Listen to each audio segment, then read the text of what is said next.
it's synonymous with sophisticated elegance, high performance, and secret agents. For over 100 years, Aston Martin has made distinguished sports cars. But now, this tiny British brand stands alone. We are a David versus a Goliath.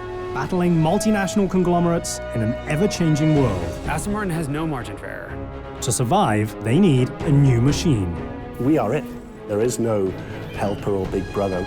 A small but dedicated team looks to the past, only to find salvation in an old American hot rodders trick. I was absolutely adamant, we're going to make this do 200 miles an hour.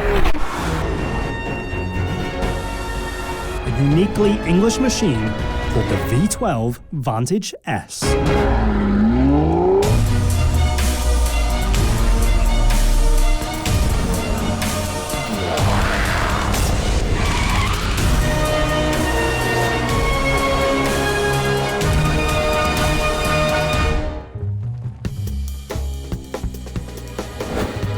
In 2007, Aston Martin stands as one of the top European sports car manufacturers in the world. Winning both on the racetrack and also on the showroom floor. We were really into our stride and producing over 7,000 cars. And we established the DB9 as the new icon, a super cool GT. We got the V8 Vantage in production, and we established what we call the new era.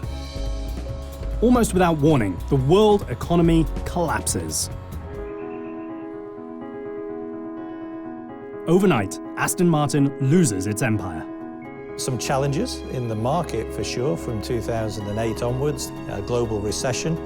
It's a global recession that sends car makers around the world into a tailspin.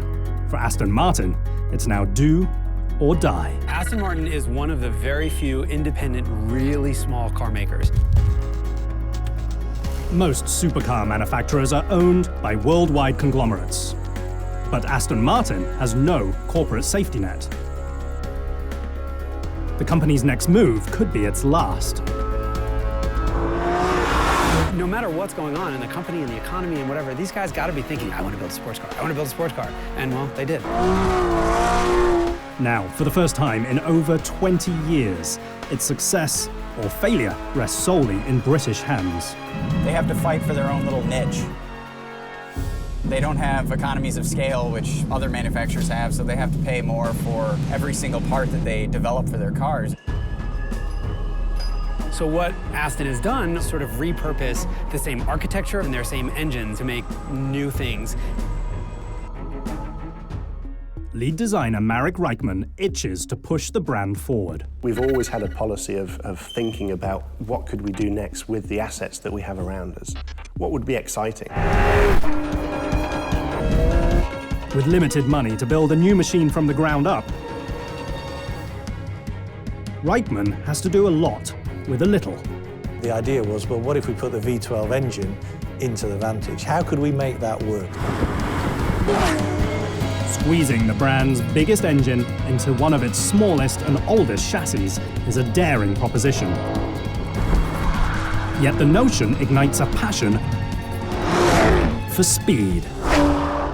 That genesis, absolutely, of Ian coming along and saying, hey, you know, we have this idea, we talked together, said, this will be an amazing car to do. The engineering team quickly sets its sights on creating a bold goal. When we're laying down the targets for the V12 Vantage S, I was absolutely adamant to the guys, we're going to make this do 200 miles an hour. An outrageous top speed isn't the only objective. We wanted to get below the magic 4 seconds of 0 to 60s. So it really came out of a small group of guys free thinking, but once we got hold of the concept, we thought, yeah, this is a serious project and a serious car. With the performance targets set, the design team faces a unique challenge. How to take an existing and universally applauded supercar and fit a substantially larger engine inside it. We had a VMAX target. All those were defined. We create the sketch, and that sketch has to look like an Aston Martin. Making an Aston Martin look like an Aston Martin is no easy task. Your first reaction has to be, it's beautiful. It takes time to find the right balance of beautiful. If I was to describe the thing that we had to win, it was about making sure that proportion was absolutely perfect. So the fight was for perfection. It's a distinctly British form of perfection that starts in a very old-world way. All Aston Martins start with a sketch. In my mind, that immediately starts to give you a proportion. Within that proportion, you have to fit the person. So you can then start to realize where the front wheel is, where the rear wheel is, where the occupant will sit, and you can start to sketch. You can start to have an idea of the form, the language of the car. That language is the key to Aston's rebirth. And it's all due to a time-honored process. That sketch then becomes a three-dimensional scale model. Designers design a lot of stuff on computers, but you can't touch what's on the computer screen. But you can touch what's in clay. At first, they create an 8th scale model.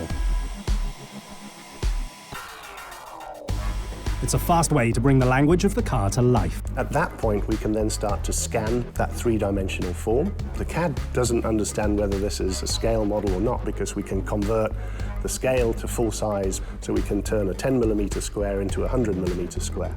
So immediately then we have a surface.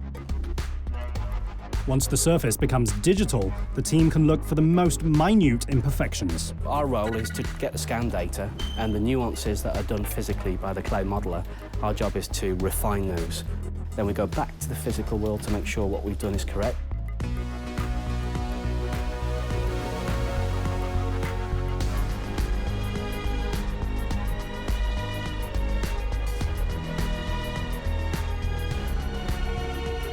Modelers work tirelessly to perfect the shape in the real world.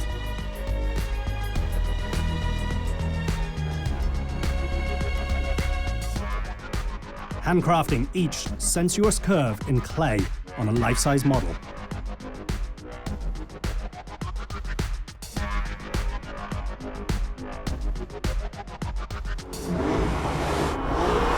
I'm not a designer, but it's all about their proportions.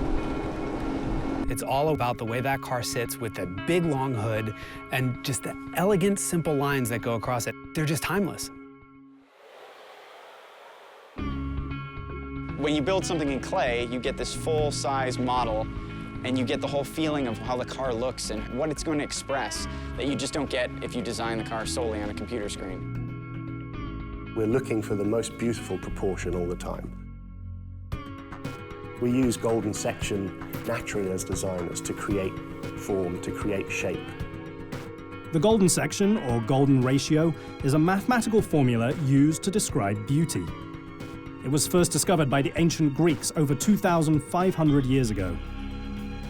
It's a theorem that tries to find logic in beauty. Yet even today, it still affects the most exotic and modern supercars in the world. It's a rule and a principle, a mathematical rule. It comes from nature. The Nautilus shell, for instance, everything within the Nautilus shell fits perfectly within that golden section, the golden triangle, as it were. The golden rule might come from the old world, but the design team's use is uniquely contemporary and uniquely British. The Brits are known for understated design. They bring cues from the 60s and 70s, and they brought that all the way into today. It's not an easy thing to define necessarily, but it's an elegant, classy design. It's not vulgar in any way. There's no huge affectations. Aston Martin means these sporty grand touring cars. Cars that you want to drive across continental Europe in 10 minutes with your foot on the floor. They're incredibly powerful, but they're also incredibly comfortable and beautiful. It's a car to be seen in. It's the understated gentleman's Ferrari. Marek and his team blend that open appeal with a modern style. That becomes the battle to make sure we get the best looking car that is going to be timeless design, a future classic. So it's really about making sure everyone understands the direction and the goal. That goal is a contemporary reinterpretation of an old American hot rodder's trick. take the biggest, heaviest, and most powerful engine and drop it into the lightest chassis. A 565 horsepower engine called the AM28. And that's just the ancient hot rodders recipe for making an awesome sports car. Everybody loves a good stick the biggest motor in the smallest car you got, and sometimes it can be fun, sometimes it can be a little bit too much. In the case of the Aston, it's probably both. Engineers predict that the 4 extra cylinders will propel the machine to a 329 km/h top speed. There's only one problem. The engine doesn't actually fit. In an ever-changing automotive landscape, Aston Martin looks to turn heads with a new, hot rod-inspired supercar. Since Aston Martin doesn't have a big car maker to support them, they have to do everything on their own. It takes so much money to develop a new car, and if you don't sell 4 trillion of them, you can't recoup that development cost. They can't afford to make any big mistakes, because that could cost the company everything. If Aston misses on anything, I think we're gonna have to say goodbye to them. So how does an independent car maker expect to compete with some of the largest car companies in the world? The answer lies in the quiet green hills of Warwickshire, England. Welcome to Gaydon, the beating heart of Aston Martin since 2003. It's one of the most technologically advanced automotive factories in the world. It's a facility where people are manufacturing these beautiful sports cars with great passion.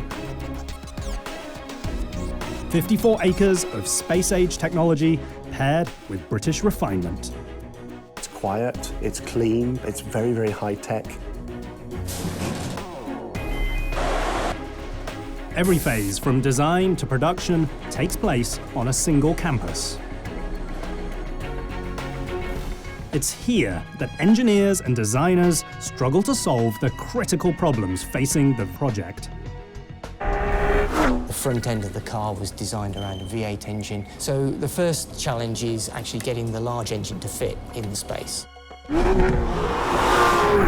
Engineers digitally comb over every single millimeter of the engine bay to find a solution. The big challenges were the packaging of an engine which had 4 more cylinders than the previous engine. Just to give you an example of that, that's about that much longer, within the same wheelbase.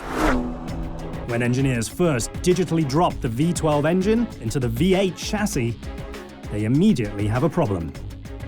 So you can start to see some of the pinch points here, and just here on the front of the engine, as the bonnet dives over, we're in a tight pinch point here. A pinch point is where 2 pieces don't fit correctly. Getting the engine to fit comes down to just 12.5 millimeters. A little less than the height of 2 iPhones stacked on top of each other. Usually we'd look for 25 millimeters, but in some cases we've halved that. In the end, 12.5 millimeters are the key to bringing a new machine to life. The pressure on Aston must be enormous because they have such limited resources and they have to keep coming out with different things. Any failure could mean the end of the Mark's illustrious legacy. One of the challenges that we believe we always take on here is doing the impossible. With their reputation hanging in the balance, and perhaps their solvency, the Aston Martin design team boldly surges forward. As a small independent car company, they're a lot more agile. They can do fun things, they can do crazy things like that car. Things they wouldn't get through a regular car company's processes. That's something that we would say, well, of course we can do it. We don't have to follow this rule, we don't have to think in this way, we can make it work. It's a unique form of bravado from a company that's no longer willing to keep a stiff upper lip. But if they built like some sort of car that wasn't really an Aston Martin and, you know, they spent a lot of money on it and it didn't sell, that could kill the company. This small independent is about to go toe-to-toe with some of the most powerful companies in the world. But only if it can learn to control something that you can't actually see. In the world of extreme supercars, powerful engines always get the glory. but it's the air surrounding them that provides the greatness. Literally, as you shoehorn your foot into a very tight shoe, that's what we tried to do with the V12 Vantage S engine. Shoehorning the larger V12 into the chassis is just the first step. The real key is to manage the airflow around and inside the machine itself. And we've got a lot to come through the engine bay, what we're going to do with all that air that's going into the front of the car. Controlling the air creates 3 distinct challenges. First, the machine needs to be tuned so that it's stable at high speed. At 200 miles an hour, an airplane can take off. At 200 miles an hour, a car can take off too. So you want to make sure that the aero package is right so that the car stays on the road. But the car also needs to cut through the air easily. That requires creating the least amount of drag possible. Drag is a type of air resistance. Drag, effectively, is the force you've got to hammer. How hard you've got to work to push the air out of the way. Tuning the machine to be stable and reducing the drag proved to be easy compared to cooling the machine.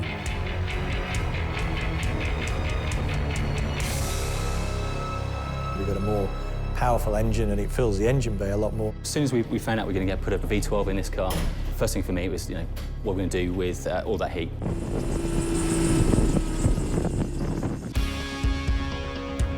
A team of aerodynamicists use a sophisticated 3-dimensional model made up of over 60 million cells to find the best way to move the air. The first step is to map what you can't see. Red is good. That means there's lots of energy left in the air. So this is us before we get to the car. And as the car passes through the air, that energy is transformed into heat rejection. Air particles pass through the car in just 50 milliseconds. In that 50 milliseconds worth of time, that air has to cool the brakes. It has to travel round the car without causing too much drag. And it also has to make sure that the car is absolutely planted at speed. The air loses half its energy before it even hits the engine. Within the space of about 100 millimeters, or the length of your forearm, there's slowed down from 200 miles an hour down to 100 miles per hour. When the machine is moving, the air slows down quickly. But when the machine is stopped, getting the hot air out is even trickier. To do that, they tune the louvers on the hood. Aerodynamics is kind of seen as being high speed, but actually delivers more at low speed.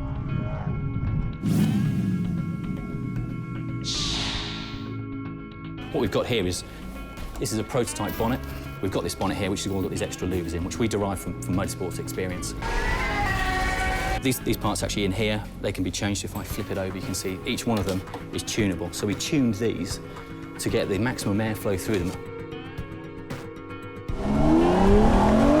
Whilst it's running at high speed, so it draws more air out, that gives you kind of a better head start. If you keep the engine cool in the first place, you haven't got such a mountain to climb when you actually stop. But also, when the car stops, it allows all that heat that we've built up inside the engine bay to come out.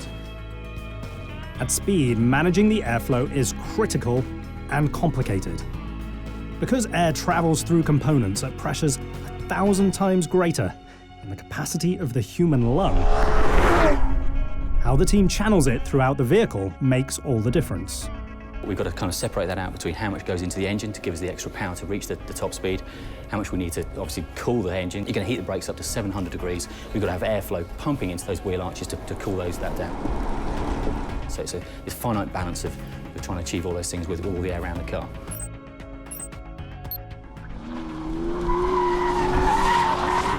From an engineering standpoint, the V12 Vantage S is an engine-heavy dragster, just like the 1950s American hot rods that inspired it. V12 Vantage is a real engineer's car. There's a bit of hot rod in there because it's the big engine in the smaller car.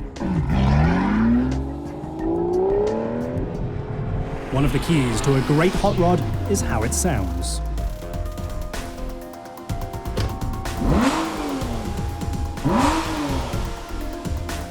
Inside a hidden garage, off limits to the public, engineers use a high-tech camera system with 32 microphones to to visually chart the engine's audio signals. This lets the team precisely tune which sounds occupants hear and which they don't. The camera records data at 96,000 times per second.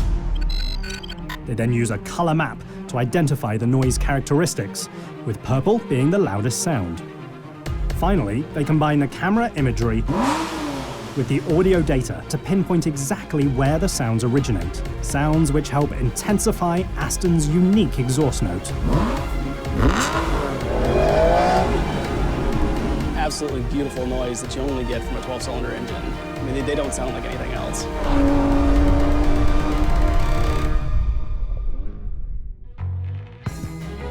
The problem is, Aston Martin doesn't make hot rods. They make exquisite supercars laced with sophistication. Today's global buyers expect more than just a big engine. Anybody can make a fast car these days. What Aston really needs to do is appeal to the emotional side. There's an understated elegance about an Aston Martin. It's maybe more about wearing the label on the inside than the label on the outside. It is the gentleman supercar. First of all, they look the part, they sound the part. They're a little bit more restrained, but they are no less serious when it comes to performance. So how do you transform a hot rod into an Aston Martin? And there were some really long nights on that of saying, how do we make this work? How do we get that mix of refinement, but with a little bit of rawness into there?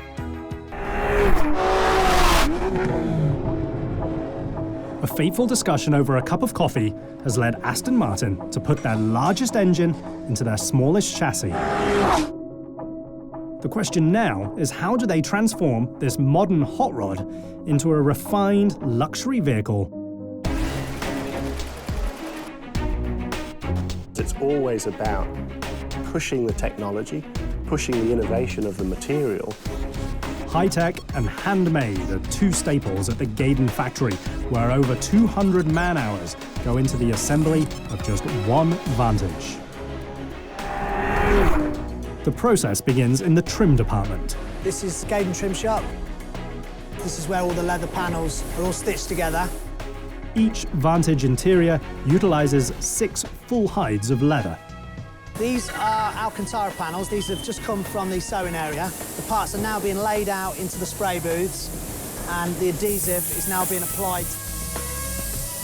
Once the glue is sprayed, the leather workers have just 4 minutes to apply it to the plastic. Now the adhesive is no longer wet, it's just tacky. Once you put the two parts together, it forms a permanent bond. There are 50 trimmers, and they'll make over 300 parts a day. It takes roughly 50 hours to make all the interior trim pieces for just one Vantage. And the most important tool has a name that harkens back to Stonehenge. There is one major tool. That tool is called a bone, and that is the one that pretty much does it all. The leather parts might be made very traditionally, but if you order a bespoke Vantage, the stitching is absolutely high-tech. This is the quilting operations area. This is where our bespoke quilting is produced. The quilting machine looks fast. It had better be. There's more than 1 million stitches in a Vantage. While old-world artisans spend 2 days crafting the interior, it takes just half as long to build the space frame.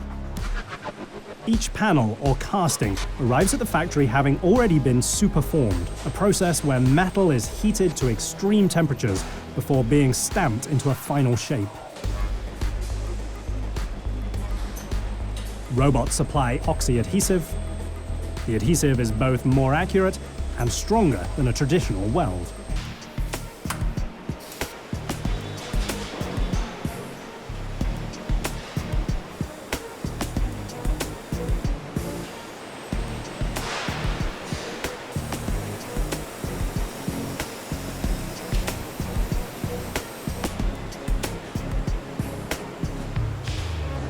The entire space frame is cured in an oven at 185 degrees centigrade for over 30 minutes. A slow burn for a fast machine. Now the chassis is ready to receive its bodywork. Then they fit the doors, front quarter panels, and bonnet.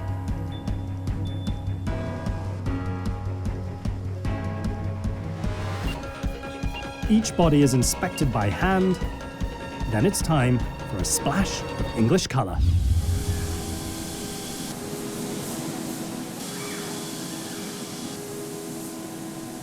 We're now at the start of the Aston Martin paint process. As you can see, we've got the car delivered into paint. Quite a different car as to what you're going to see at the end of the process. Only at Aston Martin, that colourful demeanour is just as special as the machine itself. The full paint process takes on average 50 hours per car. Unlike high-volume factories where cars are painted in batches of the same colours, at Gaydon, each vehicle is painted individually. It's not efficient, but it is effective, even though they actually use very little paint. 120 microns of paint will be added to the car, of which we will remove 30 microns in our polish process to make it a mirror glass finish. So in theory, you have got something the thickness of that on the car finished, gloss level.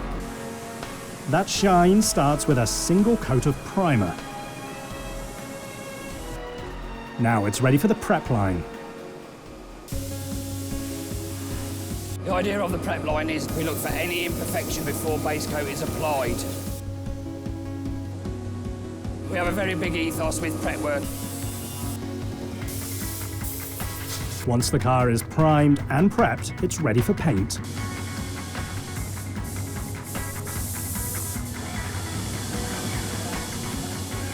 This car will have base coat applied in the booth there. It will then be dried for 20 minutes, moved into a flash-off oven, and then we apply the clear coat by hand. Each Vantage then receives 2 layers of paint and 2 layers of clear coat, some done by robots, some done by hand. Paint shop has a degree of automation. We've got some robots in there for spraying, and lots of hand finishing to get the depth of paint finish onto the car. The machine is ready to be polished. Very different to high volume, run-of-the-mill factories. You will not get this process.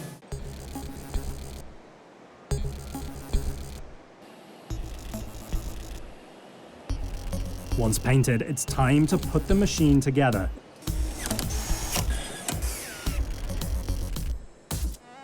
In the final assembly hall, where it takes 42 stations to build a Vantage. We're currently on the first part of the assembly line, trim 1.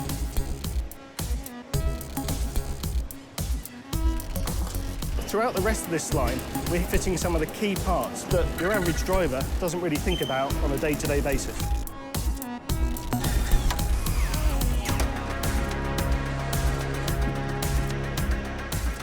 It's a very classic way to build a supercar. And the only way to build an Aston Martin. Superficially, it can look very similar to a conventional car production process. It's still very much a craft-based production system. Rear deck lids are pre-assembled and then installed. Finally, the car is ready for its massive handcrafted instrument panel. The technicians will use this big device here, this assister, because it's a very heavy part as the IP, then pick it up and mount it to the vehicle.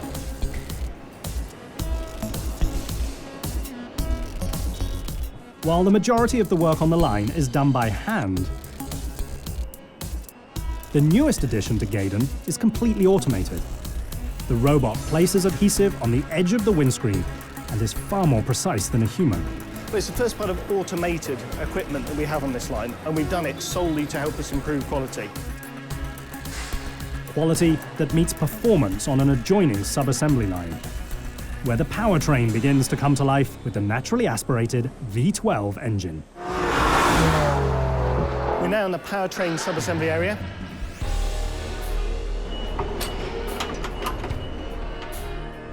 Here you can see one of the V12 engines. And what we do is we take the engine in a pallet, we load it up like this, and then we carry it over to the first part of the assembly process.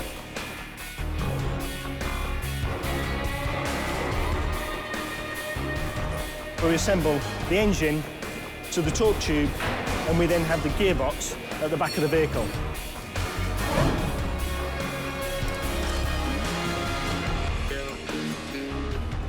They continue to build up the drivetrain by bolting on the transmission,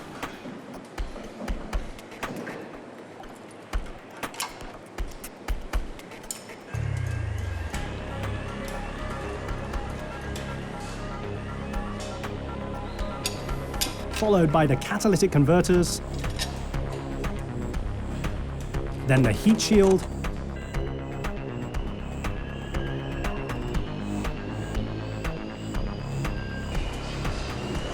rear disc brakes and suspension.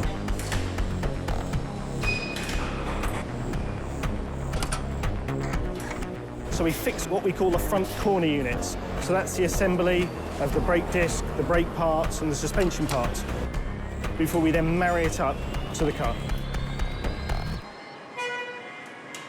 The front suspension is built as a separate sub-assembly, where they bolt on the 398mm carbon ceramic disc brakes.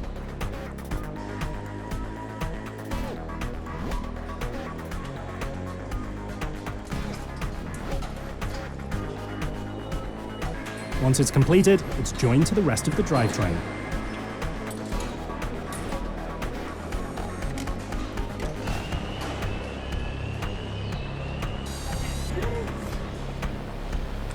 We need to fit the radiator on the front of the engine unit. By having the engine, torque tube and gearbox arrangement, we can get the optimum weight distribution in the car, which is so important for the handling of the vehicle.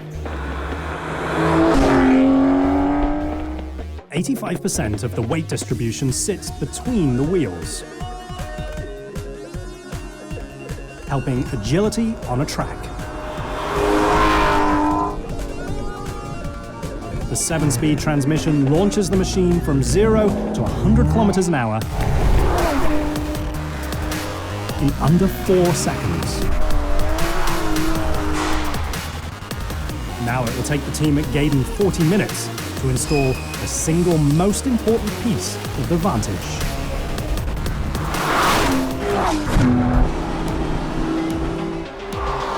It's taken over 100 man-hours for the fastest, production-based Aston Martin ever to get to the single most important station on the line. The bit that I like the best is what we call the marriage station, where we take the whole of the driveline of the car and we marry that up into the body structure of the car.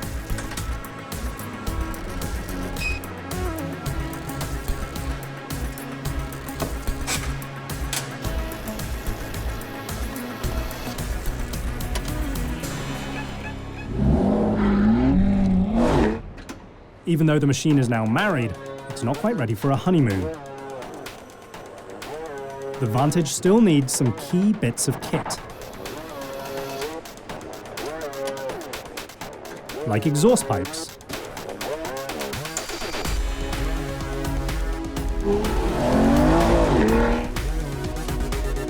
the front bumper,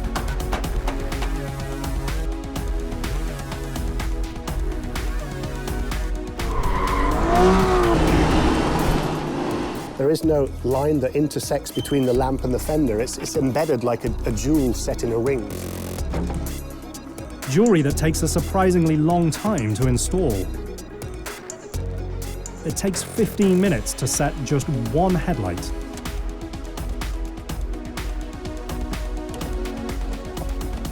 Then they place the taillights.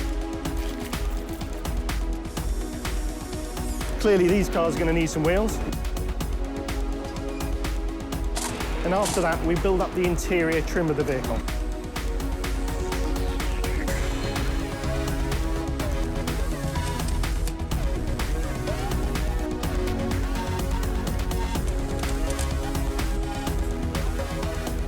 The Vantage is ready to move to the very last line. And trim 3 is around fitting all the parts of the car that you touch and you feel when you're inside the car.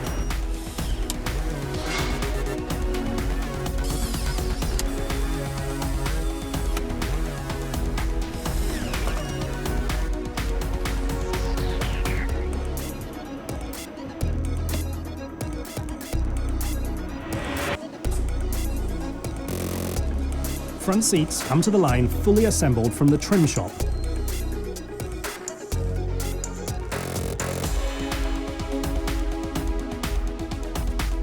Then the hand-sewn steering wheel.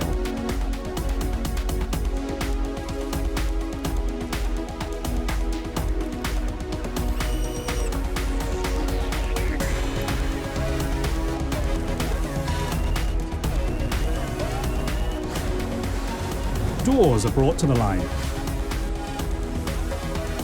and carefully installed. Once we've fitted the doors, the car will complete the last couple of stations on the assembly process.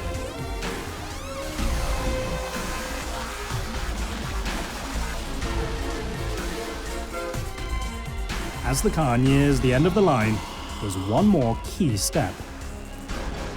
The famed Aston Martin wing. So precious that they keep it locked up until it's ready to be installed. This is the only badge or wing left in the automotive industry made by a jeweler. So we know this is very special.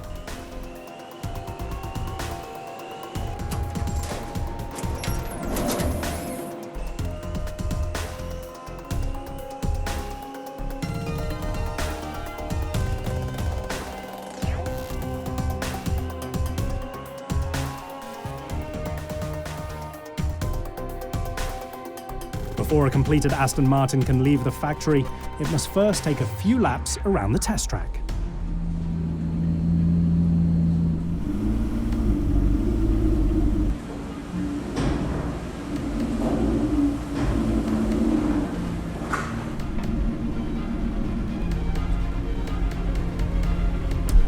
This is part of the off-tracks facility. This is our new rolling road. It's going to get up to about 70 or 80 miles an hour. Off-tracks is where each vehicle is tested to meet quality control standards like wind noise and waterproofing.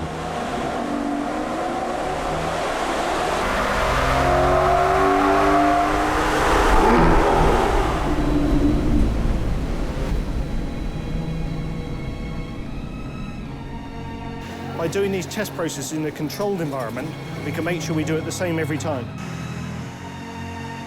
Then building a Vantage literally hits a bump in the road. In the Hydropulse area, they simulate road inputs using hydraulic actuators to find squeaks and rattles.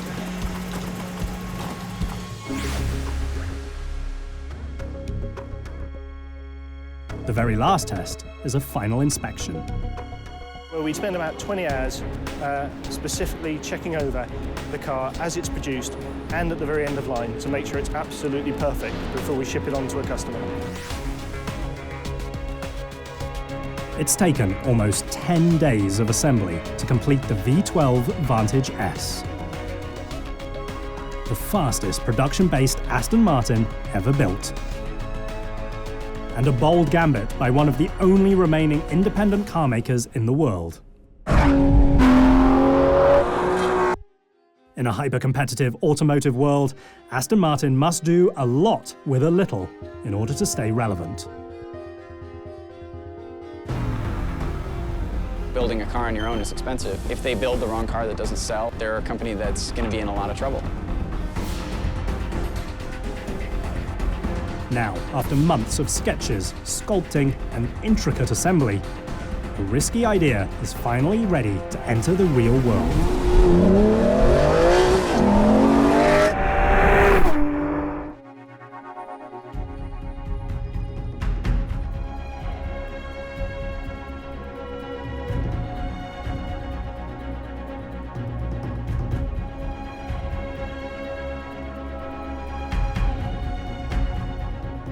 The first thing you do when you get into any Aston Martin is go, how do I start it? You have this key that is made out of crystal. And you put it in a slot in the dash, and you press it in, hold it, and then the engine starts. Aston calls it the emotional control unit. You could look at it as gimmicky, but when it's that beautiful, it doesn't matter. It's a little bit of theater, but my God, if you're gonna do theater, you might as well do it on a car that looks like that. You fire the car up and it just goes, and it just wakes up like it's been in some deep slumber and it's really pissed off that you just woke it up. and then you go out driving it and more of that happens. It's a decidedly angry form of British sophistication. Astons are British Camaros. They're loud, they're brash, they're rough. What Aston's done brilliantly over the years is taking a small number of ingredients and making a lot of different dishes with them. This V12, for example, dates back to the year of the flood. It's really old. What makes the AM28 so unique isn't new technology, but rather old technology at its best. Thank God it's not a turbo. Downsizing an engine and putting turbos on it makes easy power, but I call it cheating. It's just too easy. There is a charm and a personality that normally aspirated engines have. And that's something we're missing out on. To have a naturally aspirated engine these days is actually becoming kind of rare. It's old technology, but there's something kind of special about it. It's an angry, angry car, and it's really visceral and really powerful. It really speaks to you in that way. And every time Aston comes out with a new version of this engine, you think, oh, they're beating this dead horse. Except the horse ain't dead. This horse is faster than the previous one. It sounds better. It's more powerful. It responds better. The V12 Vantage S is the most mainstream Aston to ever crack the 330 km/h barrier. We sort of dialed a few things up, maybe from 10 to 11 in some cases, and we put more power and performance into the car. 205 miles an hour is incredible. It's a completely different world.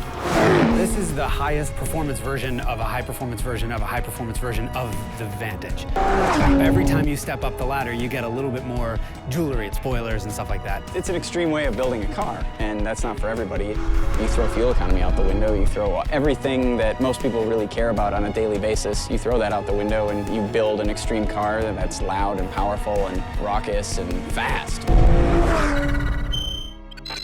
An extreme car with extreme performance.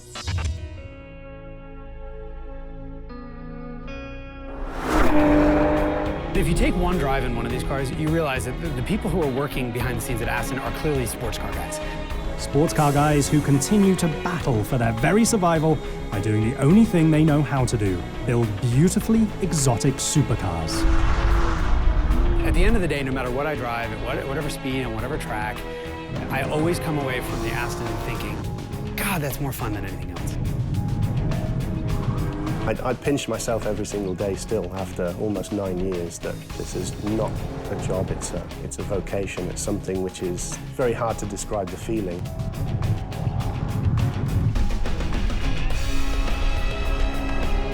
Just the sensation of what you're actually achieving in terms of the heritage, the future of the brand of Aston Martin.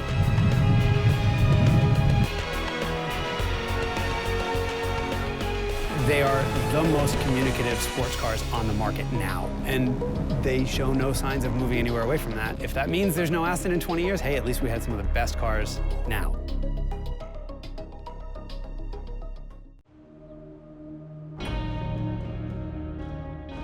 In a failing city, a dying supercar is on the ropes.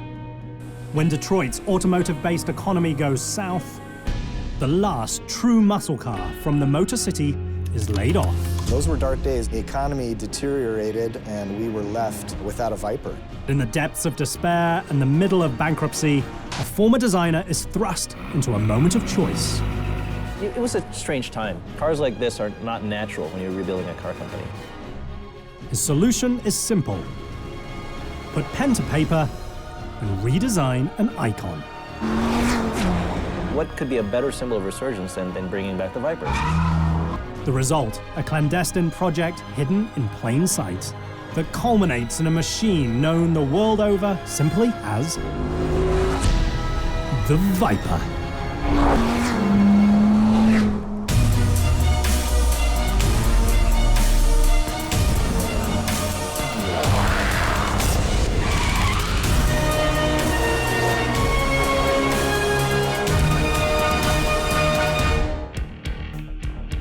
It's the peak of a 20-year-long quest for American speed. A massive 8.4-litre V10 roaring loudly. to the tune of 640 tire-torching horsepower. And 600 foot-pounds of frame-wrenching torque, all of which rockets the machine to a top speed of over 320 kilometers an hour. But as of April 2009, the 5th generation of the Dodge Viper was permanently grounded. The company went through a bankruptcy, and we were left without any prospect of doing a new Viper.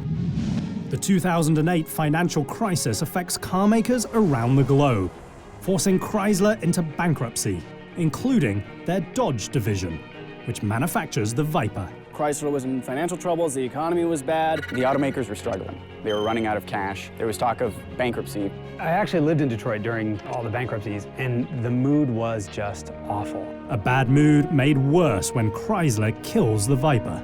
I can only imagine that the reason that Chrysler killed the Viper is because it just wasn't selling anymore. It had run its course. You have to understand the company's going through so much at the time, had so many other priorities. Ralph Gilles, a former head designer, is thrust into the CEO role for Dodge's SRT Performance Division. We were building new plants, we were fixing older cars, really trying to become a relevant car company, at the same time develop a future.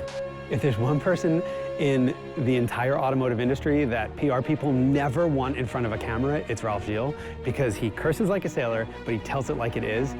Tasked with raising the spirits of a now beleaguered company, Ralph decides the best cure is to dream big, supercar big. The depths of the worst times, the darkest hour, we actually gave a sketch assignment and had a lot of the designers kind of doodle on what the next Viper could look like. At least they could dream and they could look beyond the bankruptcy. What better elixir than having a job like that? So, the designers were sketching these beautiful, passionate things, and it was gorgeous. So gorgeous, in fact, that Ralph Gilles is compelled to do something financially irrational, yet emotionally satisfying. He greenlights a secret project determined to bring the Viper back. There was a room in the back of the design studio that was under lock and key. The designers would sneak back there and work on Viper concept because it wasn't an approved project. I remember the first time Ralph called me, he said he wanted to put together a proposal, keep it really quiet. Nobody had signed off on this. They actually went so far as they built a whole real full-size model, all under Ralph Gilles' direction and completely without the boss's knowledge. I think Gilles was genius in saying to the guys, all right, look, let's just have some fun. Let's see what happens. Like all good spy thrillers, before you can have a clandestine project, you need a code name. The term that we had been using in our meetings and in the hallway was, hey, we got to keep this below the radar. And Dick said, well, why don't we call it F-117? Because that's the stealth fighter. A stealth project for a very rowdy machine. We call it a war room, where we kind of write down, here are the things we want the new car to be like, and here are the things we don't want to lose about the old car. The Viper didn't happen initially through corporate channels. In typical Viper fashion, the first element discussed is speed. We wanted to actually reduce the aerodynamic drag so that we could achieve a top speed of 206 miles an hour. 331 kilometers an hour would make Project F-117 the fastest production Viper ever.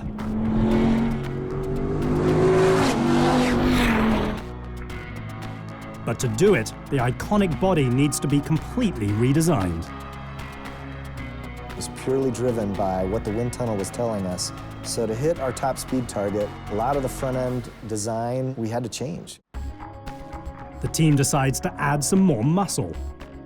We felt like we were toughening it up a little bit. There's a lot about the car that harks back to another era. I mean, it's a simple, unfettered, uncomplicated machine. New CEO Ralph Gilles embraces a harsher facade. It's meant to be flexing its muscles. When you behold a Viper, you see the tension in the system. So we wanted the car to feel heroic. To save weight, the new body would be made from aerospace-grade carbon fiber, a proper material for a project named after a fighter jet. But redesigned bodywork and materials alone don't get you over 330 kilometers an hour. The covert team would also need more power. Lots more power. When you achieve speeds in that realm, you have to add a lot of horsepower to go faster. To build a better afterburner, Ralph turns to the wily old veteran of Viper engines. For the past 20 years, Dick Winkles has continually found more power for the V10 power plant. Ralph had kind of challenged us for horsepower. Dick and his team squeeze another 40 horsepower out of the engine, yet they also reduce its weight by almost 12 kilograms. The engine's outrageous. You know, at 8.4 liters, 512 cubic inches, nobody's doing engines that big. In the world of supercars, power-to-weight ratios are everything. More power and less weight translates into only one thing: faster acceleration. It's about motor. I mean, this car is a motor strapped to a transmission and rear-wheel drive, a bunch of seats, and airbags. The proposed upgrades to the 5th generation Viper would give it a ratio rivaling €1 million exotics, but at a tenth of the price. Yet high performance alone isn't enough in the rarefied air of the supercar world. If you think of the original Viper, we spent all the money on the horsepower and going fast, and it was really an engineering-led exercise. You go to today, and that isn't good enough. In 18 years of production, the Viper averages 1,500 units a year. The expectations for the new Gen 5 machine are set at 2,500. We've always been a low-volume producer. I mean, the Viper's best year was 3,000 cars. To be more successful, the new machine needs to appeal to a wider audience. The biggest challenge that Viper faces is trying to appeal to people who are used to more, shall we say, traditional supercars. Two very different constituencies must be courted: current owners and drivers who historically don't care for the Viper. We spent time interviewing competitive owners, people that wouldn't buy a Viper if their life depended on it. If you lose your core base and you fail to attract new customers, that could be the real danger for them. The perception of the Viper is a crude, raw sports car. What makes a Viper is the rawness of it. That's always been the appeal of the car. I mean, you had a big engine, a manual transmission, rear-wheel drive, and it was up to you to make it all work. For years, the raw, back-to-basics feeling was a selling point. You have to remember, it didn't have windows, didn't have air conditioning back in the day, so it was a pretty interesting car to own. And that's what people like about the Viper. The modern supercar landscape is different. Drivers have evolved. They want more technology, more comfort, and more performance.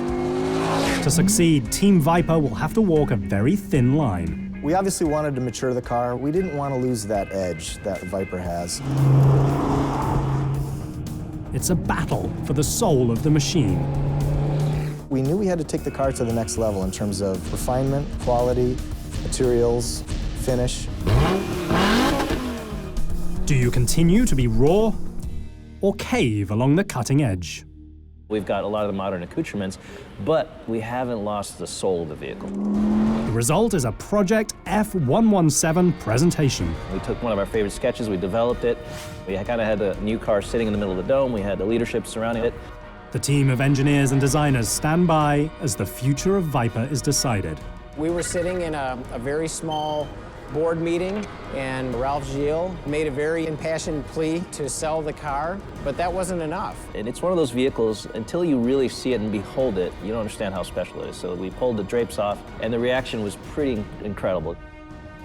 One look gives the new Viper life. It was an absolute surprise for them, and they walked around, they looked at it, and they said, like, we have to do this. I mean, look at it. We cried. I mean, you'd worked so hard to get it done, you couldn't help it, you know? We had a nice little celebration. Gilles' secret project pays off, but a grim reality still remains. How can a car company, riddled with financial woes, in a city devastated by economic collapse, recreate a supercar icon? It's dawn in the Motor City. A place that's had hard times, but is bouncing back. Team Viper is one of the reasons for the resurgence. They've just been given the green light to resurrect an icon. But first, they have to rebuild the once storied program from the ground floor. Our staff at the time was very, very small. It was a handful. You could count the number of people working on the Viper on one hand. We needed at least more than 10 times that just to get started. They bring the Connor Avenue assembly plant back to life. It's the last car factory within the Detroit city limits. In the case of Connor, that was a commitment. We had a choice. We could have moved it out to another plant, but we decided to leave it there because we believe that's part of the story. We're very proud of the fact that Viper is the only car being built in Detroit. That is the center of the American car industry for so long, and this car is such a throwback to old American muscle car-y coolness that it just makes sense for it to be built in Detroit. In 2009, when the Viper ceases production, the plant's condition quickly deteriorates. We had a good year before production of the new car to fix the place up, and that's exactly what we did. We brought the crew back about 8 months early and started refurbishing the plant. Frankly, I had to chase the raccoons and pigeons and things out of here before we were actually to bring people in here. To build the new car, the team needs to finalize its design. When you get approval to go, you don't have all the questions answered. A lot of design work, a lot of engineering work, and a lot of problems to be solved. With Viper's parent company still recovering from bankruptcy, the budget is tight. We've got a certain amount of money, a certain amount of time. We try and get the best bang for our buck and make the car really something special. Time is counting down. The machine is made up of over 3,700 unique parts. The most important are the ones you can touch. The Viper's impervious to trends. It will remain a Viper, and that's what a Viper's about. It's a finger in the face of convention. It's a finger in the face of society, basically, and how society might change. The Viper's not going to change. They start by reinventing the Viper's interior. When the Viper first came around, it wasn't about the interior in the car. The truth is, in the last 20 years, worldwide, the supercar market has changed a lot. Designer Tomei Jovanowski is the man tasked with bringing the Viper's interior into the modern era. This is a very iconic vehicle, so with that in mind, redesigning an icon is always a big challenge. The emphasis is put on one thing: leather, and lots of it. We wanted to almost revolutionize the interior, but still have a little bit of the feel of the first vehicles. 90% of the new Viper's interior is wrapped in leather. We can customize it. The owner can make it as unique as they possibly want. Combined with the exterior options, customers can choose from over 300,000 combinations. With only 26,000 Vipers ever made, that gives owners a high chance of having a one-of-a-kind machine. We wanted the new car to be as close to a custom car to the individual as possible. The top-to-bottom redesign also gives the team a chance to incorporate the latest technology. It takes 30 computer modules, 5.8 million lines of code, and over 1.5 kilometers of wire to power the Viper's electronics. I think that's one of the beauty of the Viper is its simplicity. It makes it a lot more timeless. So the way we approached it is to have all the technology, but give it almost an analog feel.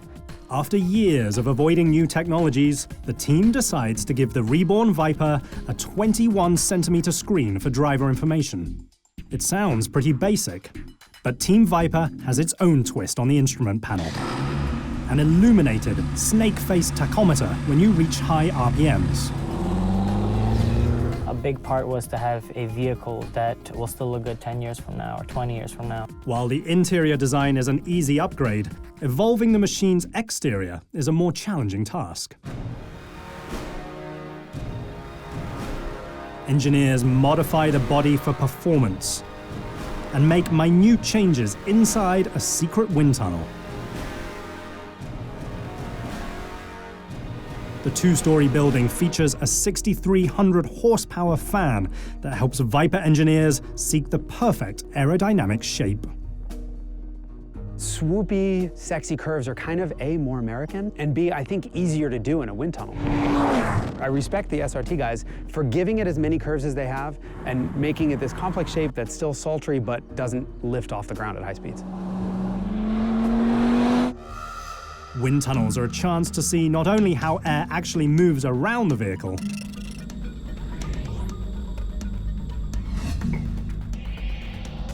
but also how the air moves through it.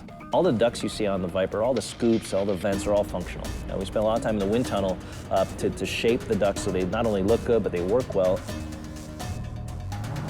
All of the vents are actually working. It takes a lot of aerodynamic know-how to get a car to not take off at 200 miles an hour, so to keep it on the ground. Cutting-edge aerodynamics and an extreme power-to-weight ratio allow the Viper to achieve tremendous performance figures. But not every driver can safely reach those levels without some help. A major goal was to introduce the modern stability control in a way that allows people who haven't experienced the extremely high limits of a Viper to kind of get into it slowly, experience it, and find out, wow, this car's not going to kill me. It's fun. Modern stability control assists drivers so that they can push the limits safely. Stability control is basically a computer that watches everything the car's doing. It's looking at all four wheels. And if you start to spin any tires or you start to get sideways at all, it can apply individual brakes to straighten the car out.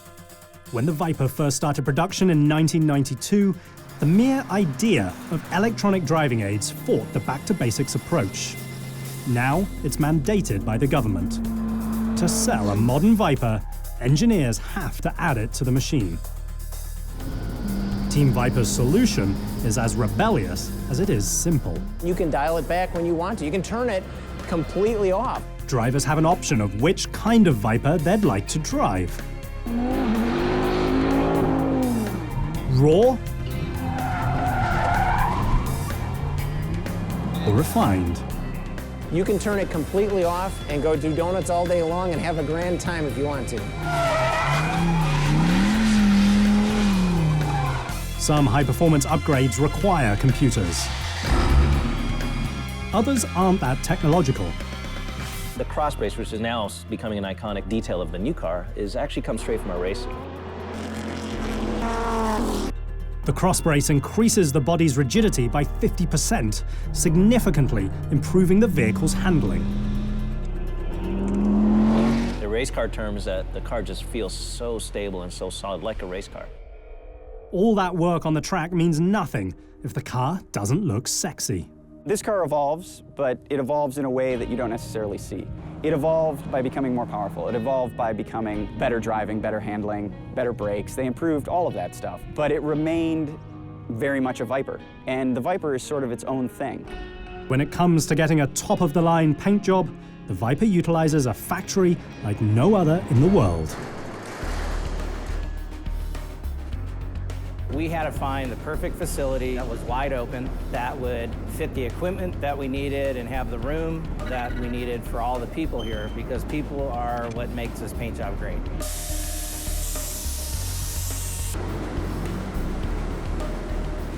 In a city wrecked by economic downturn, the perfect facility was in the last place you'd expect: a former discount store. We found a former retail space. The 11,000 square meter space is home to 115 craftsmen who prep and paint up to 6 Vipers a day. When we launched a Viper, it came in one color, and that was red. Today, we have upwards of 9, possibly 10 colors at any given time. There are very few shapes in the automotive world that you can paint any color, no matter how outrageous, and the car still looks good. The Viper's one of them. It takes 150 man-hours to paint a single car.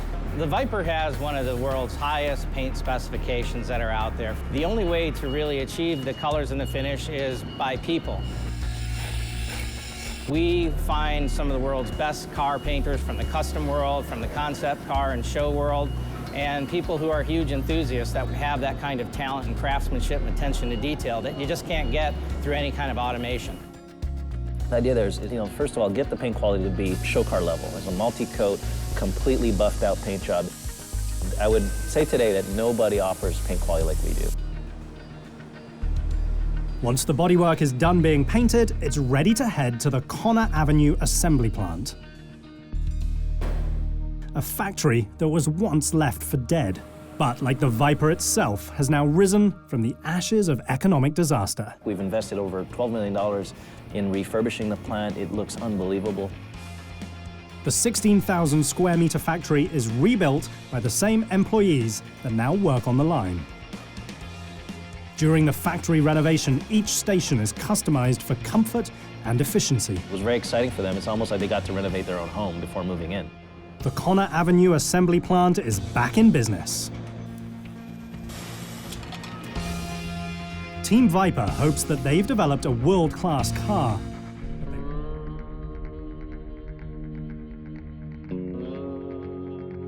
The Connor Avenue assembly plant in Detroit, Michigan has just come back to life.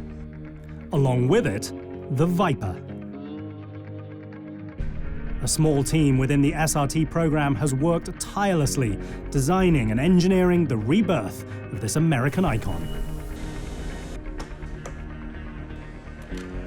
The employees in this plant are really passionate about this car and about this plant. The people here are amazing. They're more like family. And some of them live there. They really, it's their life. It's all they know. And they've been there for over 20 years. The process starts with the machine's beating heart, the engine. It's an evolution of the engine. It's really evolved over the years. The mammoth V10 has been roaring to life for 20 years. If you would have told me back in 1991, that engine that we'd struggled to get 400 horse out of was going to be making 640 horse one day, I'd have said you were crazy. The Connor Avenue assembly plant is the only Chrysler facility in the United States that still builds its own engines. They rely on old, hot rod principles of, guys working on an engine, guys bolting it together, and being responsible for that one engine. And that's something unique in the automotive world. The V10 is a staple of the Viper, and it doesn't have a lot of gizmos on it, but the way the engine makes its power is what's beautiful. The source of that power starts coming to life when the massive engine block is moved to the line.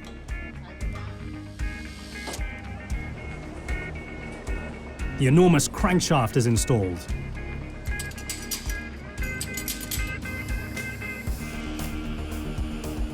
It's rotated by the engine's pistons.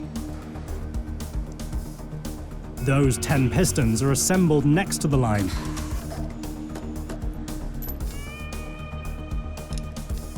And then installed by hand.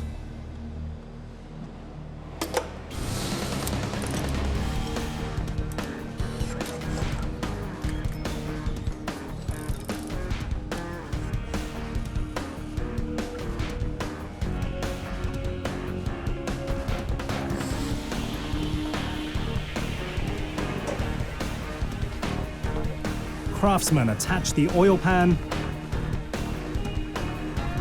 a massive aluminium flywheel, the first of its kind in a Chrysler product. Aluminum flywheels, that's something that the hot rod industry has used for years, as a way to decrease the weight and get faster acceleration out of the car.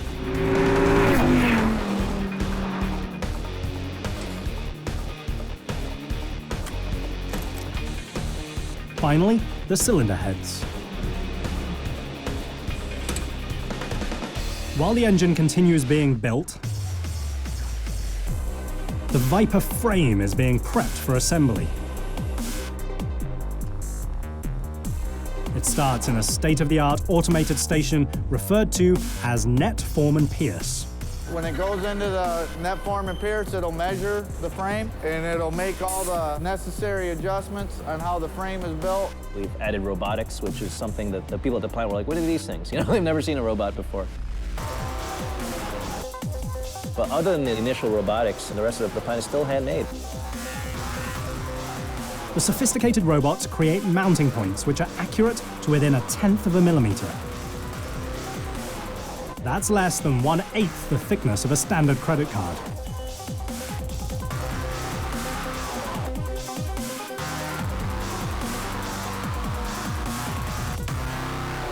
The frame will begin its journey down the main line, where 30 stations will transform the empty frame into a finished car.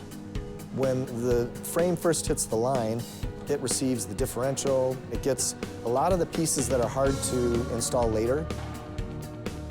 The wiring harnesses, fuel bundles, the brake lines, all of those things. The smaller pieces are installed with precision to make room for the 8.4-litre engine and its massive 6-speed manual transmission. It's probably the biggest naturally aspirated engine you can find. I mean, the thing is just an absolute monster. Most cars, the engine decks from beneath the car. Viper, it actually comes up from above, and it is an amazing thing to see. Decking a car is an old Detroit auto term for installing the engine and powertrain.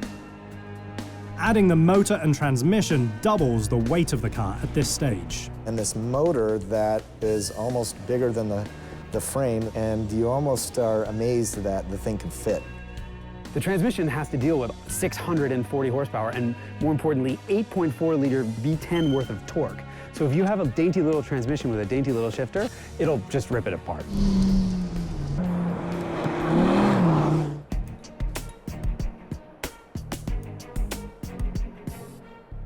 To accompany the massive drivetrain, 355mm Brembo disc brakes are installed, followed by performance shocks. This car is probably too firm for a lot of drivers, but if you're the guy that goes to the track, you'll appreciate why it's got a crisp ride.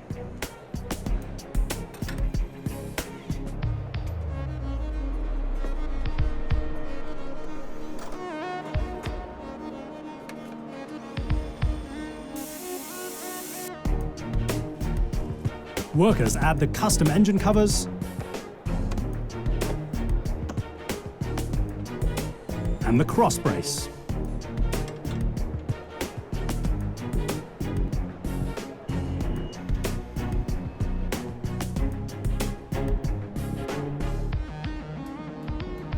To get the wheels set correctly, craftsmen use something you won't find at the local tire shop. This is one of the most unique machines in the world. It's a contact aligner. It does all 4 wheels at the same time, and this is what sets the alignment for the vehicle to be an actual racing type vehicle. Now it's time for custom engineered tires.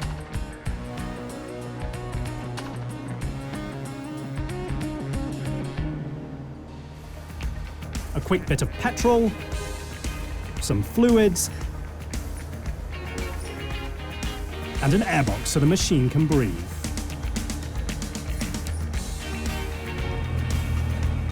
The vehicle is a rolling chassis. You could literally drive the vehicle without any panels on and go down the road and everything because it's a hot rolling chassis. In most car factories, the dyno machine is at the end of the line, but not inside Conner Ave. The Viper will stretch its legs for the first time and hit speeds over 100 kilometers an hour. We're inside the Rolls booth. This is where we test the vehicle for full drivability, for quality, and for braking, for shifting. All of the aspects of the car will be tested.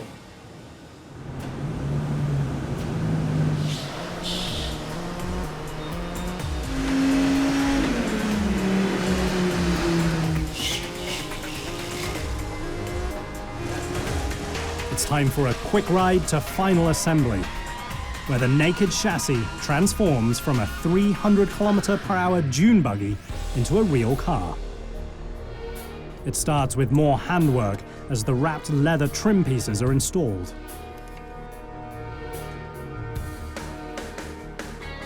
Italian leather seats. The leather-wrapped emergency brake.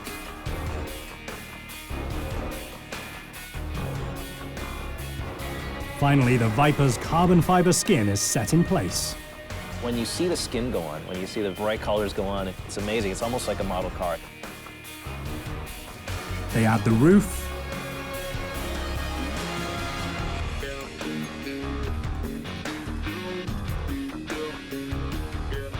the quarter panels. All of the aerospace-grade panels are fit precisely. If a panel doesn't fit correctly, it comes here to station 270, where they check for dimensional accuracy using a robot-controlled laser.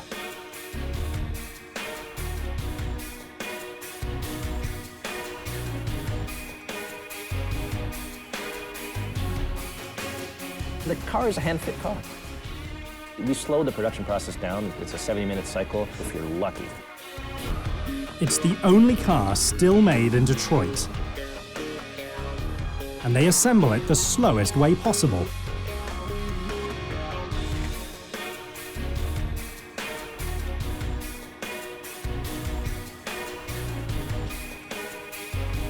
The finishing touch is the redesigned badge.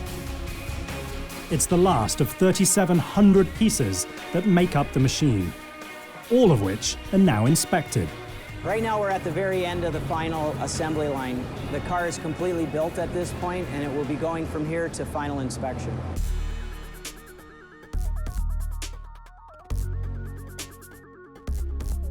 These robots go in and measure the gap and flush, how the car fits. It scans a laser stripe on the vehicle, and then another camera measures the way the line bends, and then the computers can extrapolate the way that gaps in the flushes are actually performing.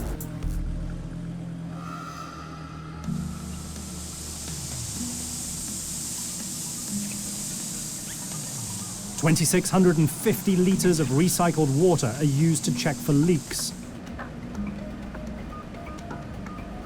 That's the same amount of liquid as in an 8-person hot tub.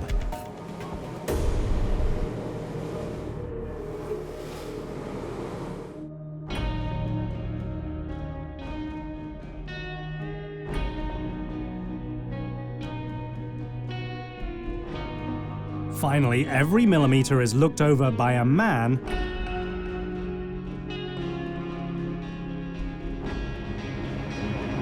and a machine.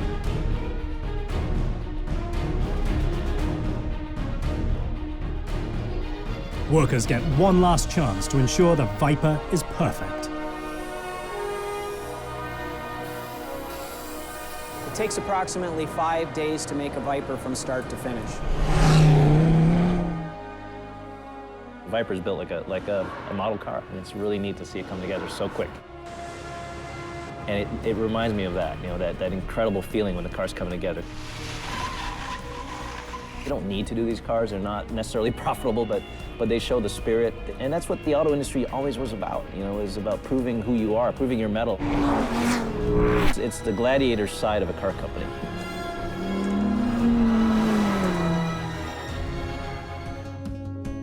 On a brisk January day in Detroit, Michigan, 1989,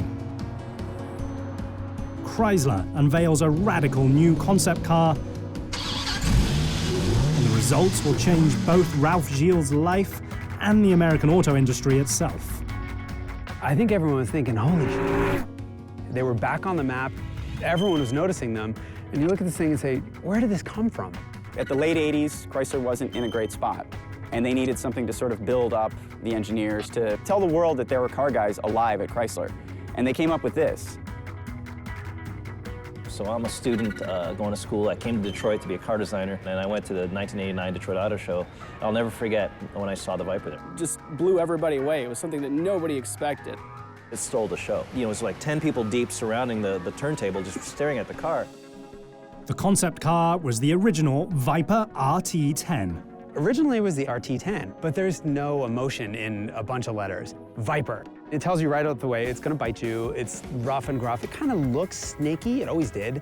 At the time, you have to understand, you know, for Chrysler, this was a pretty amazing moment to have something so radical to be seen. It purely was an exercise by a bunch of enthusiasts inside Chrysler that said, hey, let's show the world that our mojo is still there. And they never intended to build a car.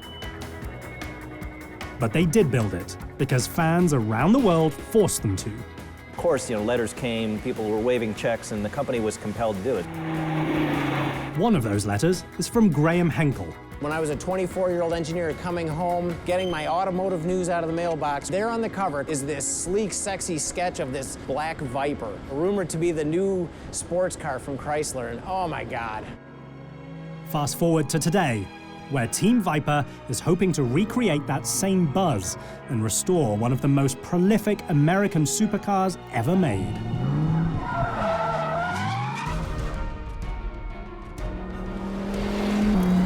It's not just a sports car, it's the most extreme, most exaggerated version of a sports car you can possibly get. When you hit the gas, That thing lifts up and takes off in a straight line. You're just looking at the world rushing past you and these big old fenders sticking up. You can't not smile. The interior is a lot nicer than the original one. It's still not what you'd call up to the standards of, for example, a Ferrari or some of the other cars, but the Viper's not that expensive either.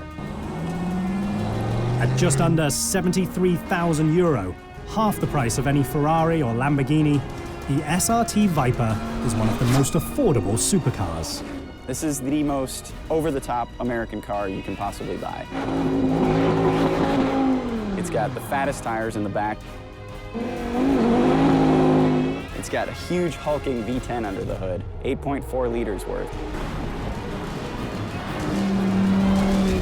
Look, it's the ultimate Acme rocket strapped to the back of Wile E. Coyote.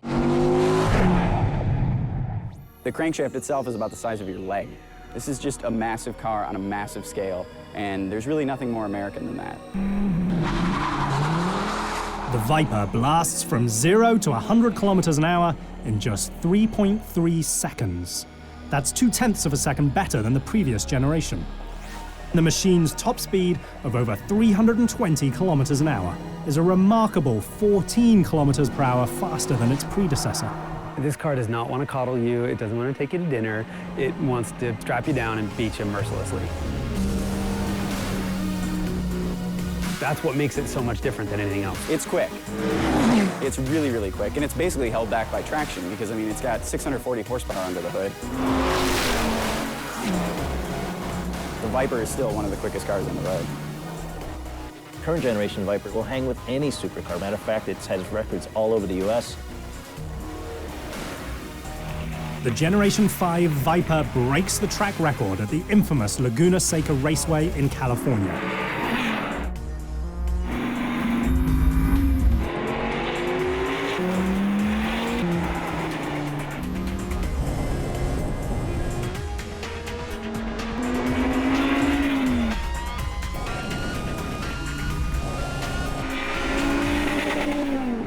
We wanted this to be America's supercar. An American supercar with a totally manual transmission. Thank God for it. I mean, paddle shifts might be faster around a track and might be easier to sit in traffic with, but American muscly sports cars should have a manual transmission because it makes you work for it. In the case of the Viper, it wants you to break your kneecap. It wants you to break your wrist.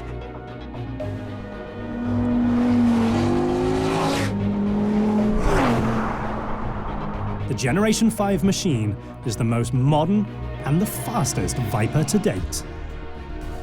SRT will go on and on about their seats being comfortable and the interior being nice. This is not about that at all. It's about going out for a 2-hour drive on a weekend on a nice day and then being exhausted by the time you get home.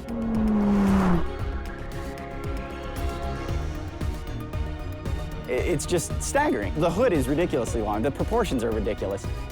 It's got the short deck, the long hood, the ridiculously huge tires. The car's all ridiculous. I mean, a superhero would drive this car. This is totally the Batmobile. A supercar for a superhero that started life as a back-to-basics racing machine.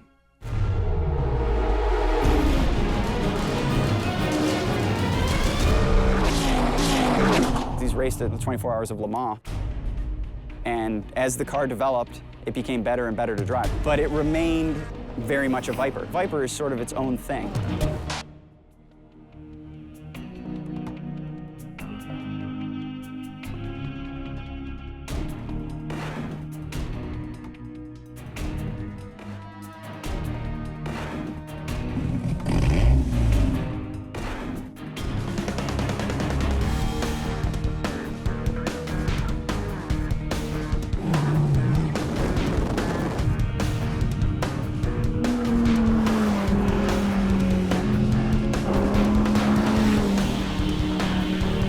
When the Viper debuted in 1989, no one saw it coming.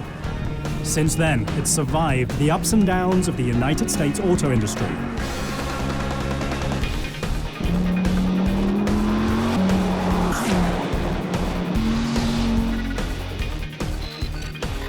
And along the way, helped to redefine the American high-performance automotive landscape.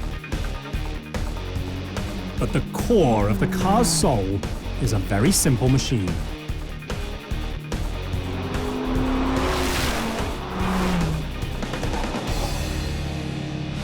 And the Viper isn't really high tech. It's an old school, huge American engine with rear-wheel drive and a stick shift. It's simple. That's part of its beauty. It's part of what makes it American. The car's been refined over the years, and this one is the most refined Viper ever, but there's still that rawness to it. It's a car that should never have been born. A machine that survived an economic collapse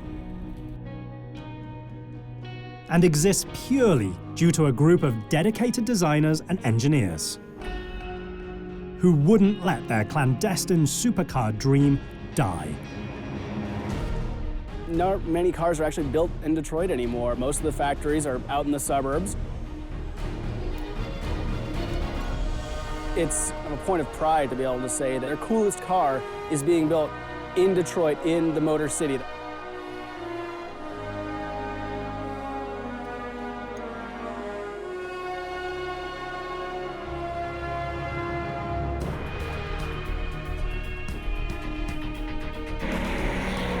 But when you have the ability to take the car to the limit and you realize how much capability it has, there's nothing like it. And that's the beauty of the Viper.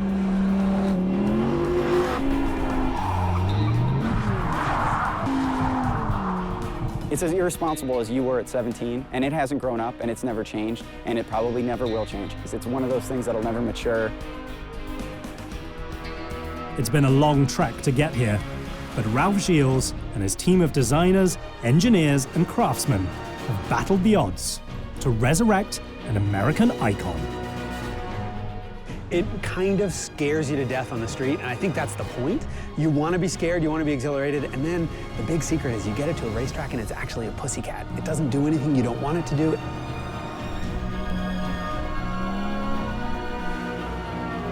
This is a stand-in for a mistress. It's a stand-in for drinking too much. It's a stand-in for overconsumption because the car itself is about overconsumption.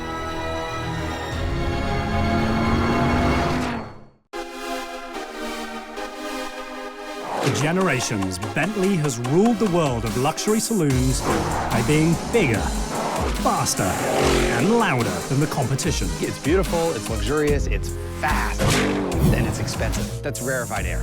For over a decade, the Continental GT has been the brand's signature machine. Once it was the fastest four-seat production car in the world, hitting a top speed of 318 kilometers an hour. Combining competition-level performance with luxury worthy of royalty. The proudest achievement was producing a car for the Queen of England in the same year as winning Le Mans. However, the platform has aged. The car's had an extremely long shelf life. It's ancient. Competitors are nipping at the company's heels. The world is catching up quickly. If Bentley doesn't keep innovating, then they'll have a problem.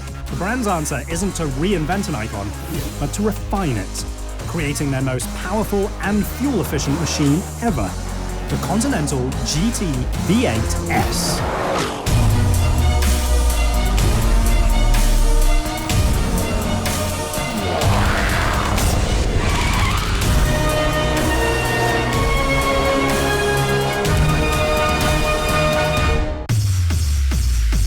The Continental GT V8S is the latest Bentley to wear a red flying V.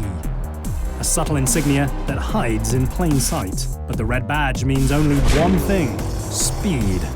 With 521 horsepower on tap, the GT V8S is the most powerful entry-level variant of a machine that's over a decade old.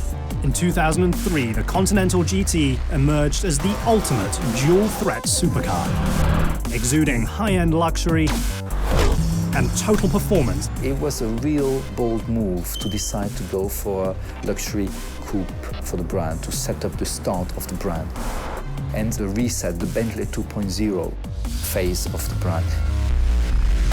Bentley came into this segment, there was really nothing that competed against the Continental GT. It sort of opened up a new segment up there between $150,000 and $200,000 that ruled for many, many years. Single-handedly, the GT resuscitates the grand touring genre. It was about creating a really special coupe, 2+2 seater, which was combining performance and incredible driving experience. It was really a coming together of two worlds, the blending of the luxury world with the performance world. It was a real breakthrough car for us. Almost overnight, the machine becomes an automotive icon.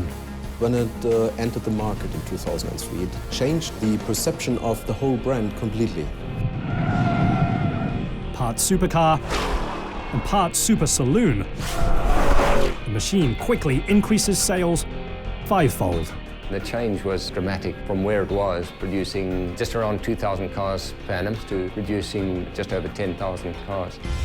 Continental was a play for volume by Bentley. This was a car that was more affordable and also an everyday livable car.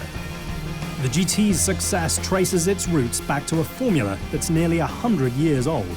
That special combination of the performance, luxury, and practicality, that's what makes that Bentley GT to an icon. A mantra where bigger is always better.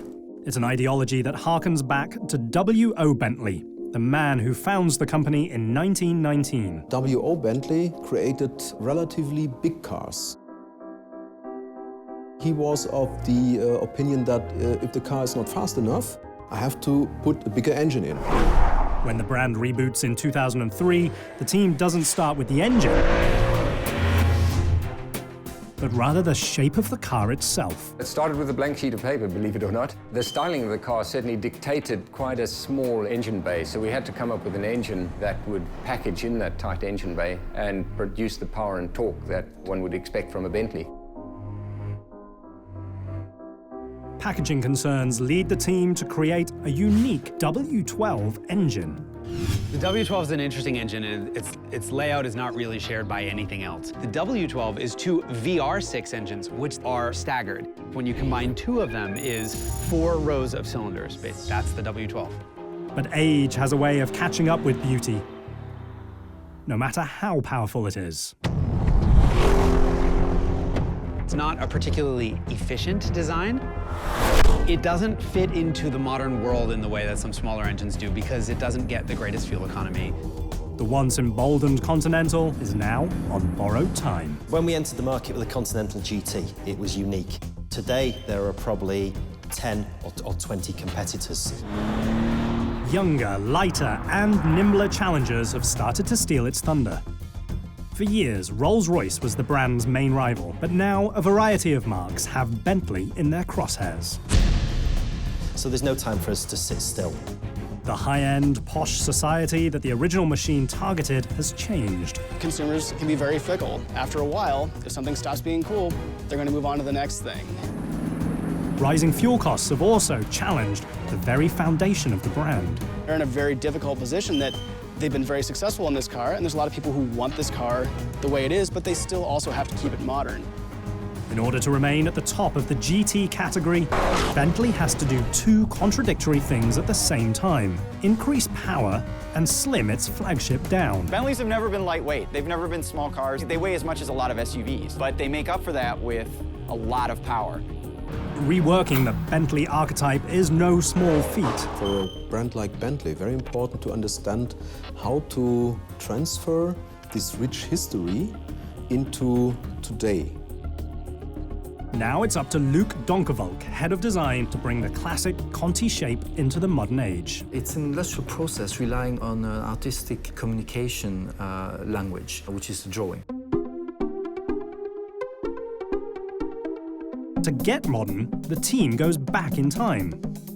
They start the new model's revision by sketching lines on paper. It's really important is what we call the power line and the haunch. Those two lines are the DNA of the brand, and they are really present in different orchestration. The brand's strong history is a blessing and a curse. We don't want to make a retro car, but we want to anchor it in the past, in the traditions of the company. Designers labor to push the edge. This wow effect you get when you see that car first time is coming from the styling. Tradition takes a dramatic sidestep towards new tech inside the Bentley Visualization Suite. A state-of-the-art facility where a simple sketch on a napkin can become a life-sized, three-dimensional model.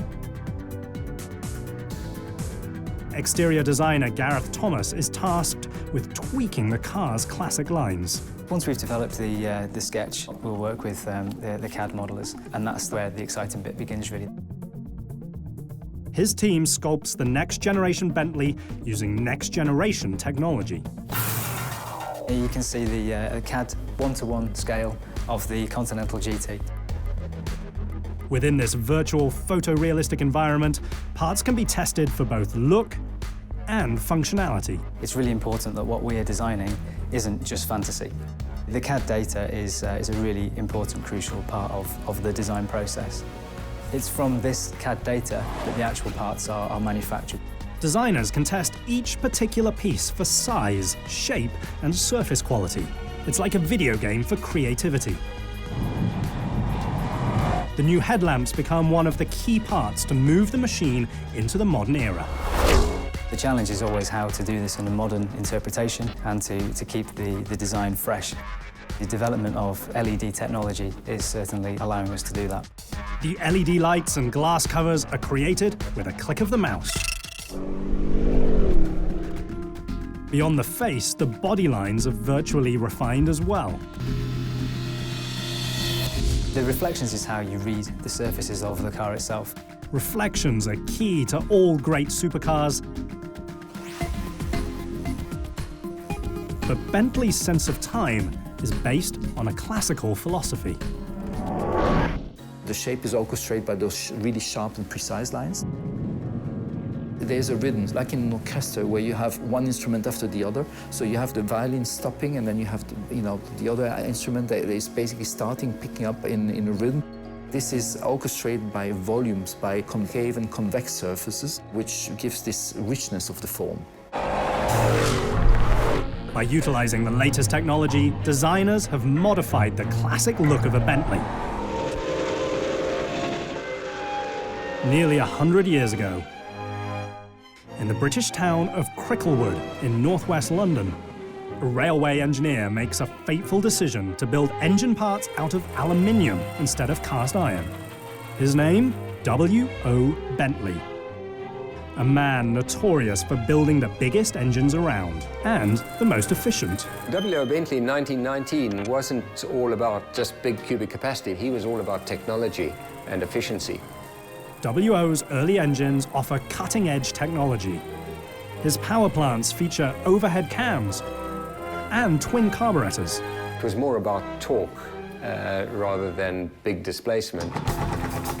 W.O.'s genius starts with engineering, but it crosses the finish line thanks to promotion. He realizes it isn't the power of his pistons that attracts buyers, but whether or not they win on the racetrack. In the late 20s, a group of rich Brits called the Bentley Boys would take their giant, imposing, massive Bentleys to the 24-hour Le Mans race in France and race their cars and party, and it was a whole lifestyle thing, and they would win.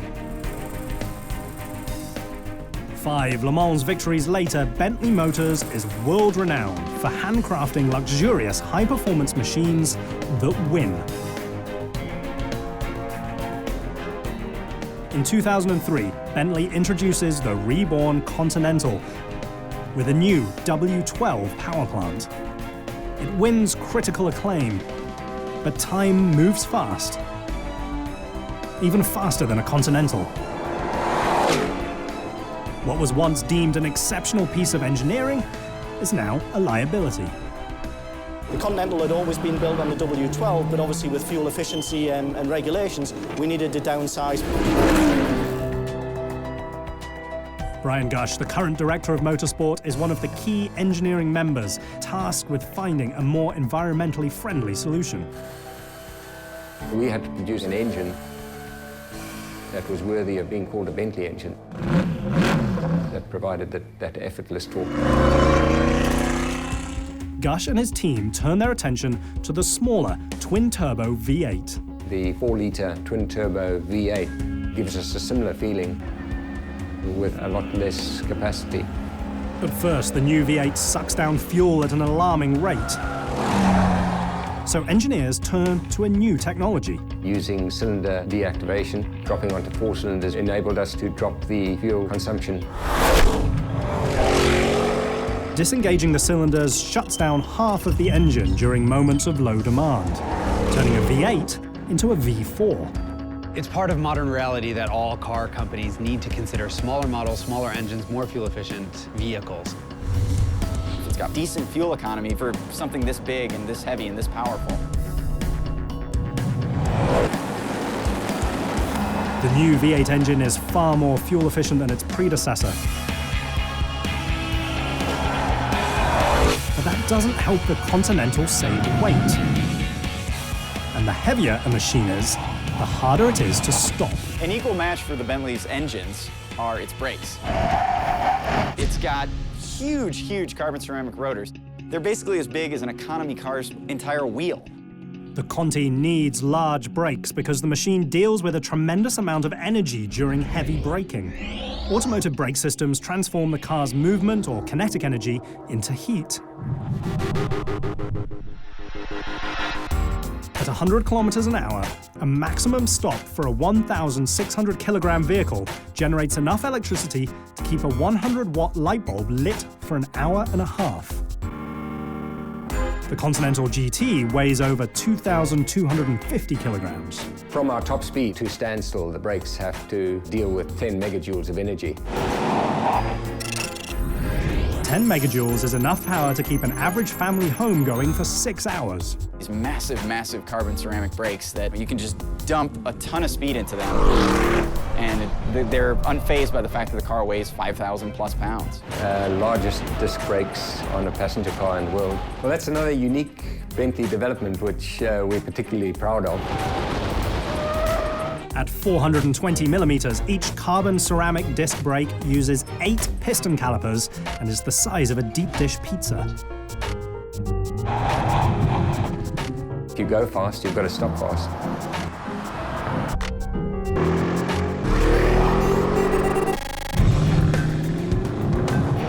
While torque-fueled performance has been a Bentley trait for nearly 100 years, if it wasn't for the craftsmanship behind the badge, there'd be just another sports car. For a brand like Bentley, with this rich history of nearly now 100 years, it is very important to understand what are our DNA.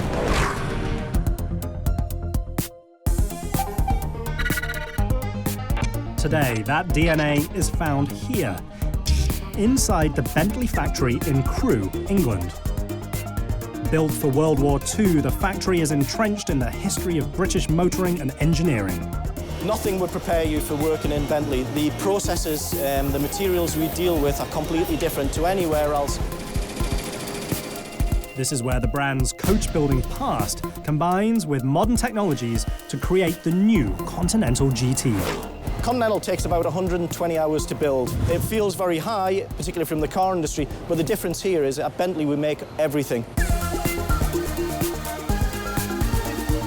Unlike most car factories, at Crewe there are individual shops devoted specifically to wood, leather, and the famed Bentley power plant. It's about the art of transforming those materials and putting them together into a car. Keeping all those substances in check starts inside a unique laboratory run by Helen Davok. She and her team use a variety of machines to test each material to its absolute limit. Our job, quite simply, is to make the best products even better than they already are. Materials which range from man-made metals and glass compounds to the tactile parts of the interior. Wood and leather are natural products, and maybe many people don't realise the technology that goes into them. Everything in the vehicle, from the steering wheel to the iPod drawer, is built for maximum durability. On the outside, it simply looks like a piece of wood, but actually, when you look at the science of it, it's a multiple layer construction.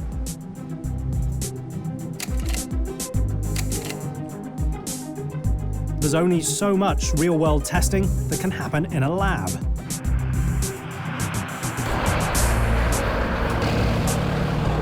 so the team consistently tests materials in the world's harshest environments. We take whole Bentleys and we leave them in the desert for literally years, and all they do is sit in the hottest environments and bake. We're expecting this wood, a natural product, to last that kind of environment. High-tech science that begins in a very old-school wood shop, where 167 artisans craft some of the finest pieces of wood in the world. Currently, we're taking about the top 10%, between 10 and 20% of the top veneers across the world. The veneers are made from wood that is sourced around the globe. There are 14 types of wood and 9 veneer options. Each layer must first be bolt cut to size before it can be perfectly matched. A lot of the parts we use at Bentley actually require mirror matching. This is where we'll edge and joint one side of the veneer to create a mirror image. We'll flip the pieces over, create a nice mirror image into the center of the part when it's die pressed onto the part.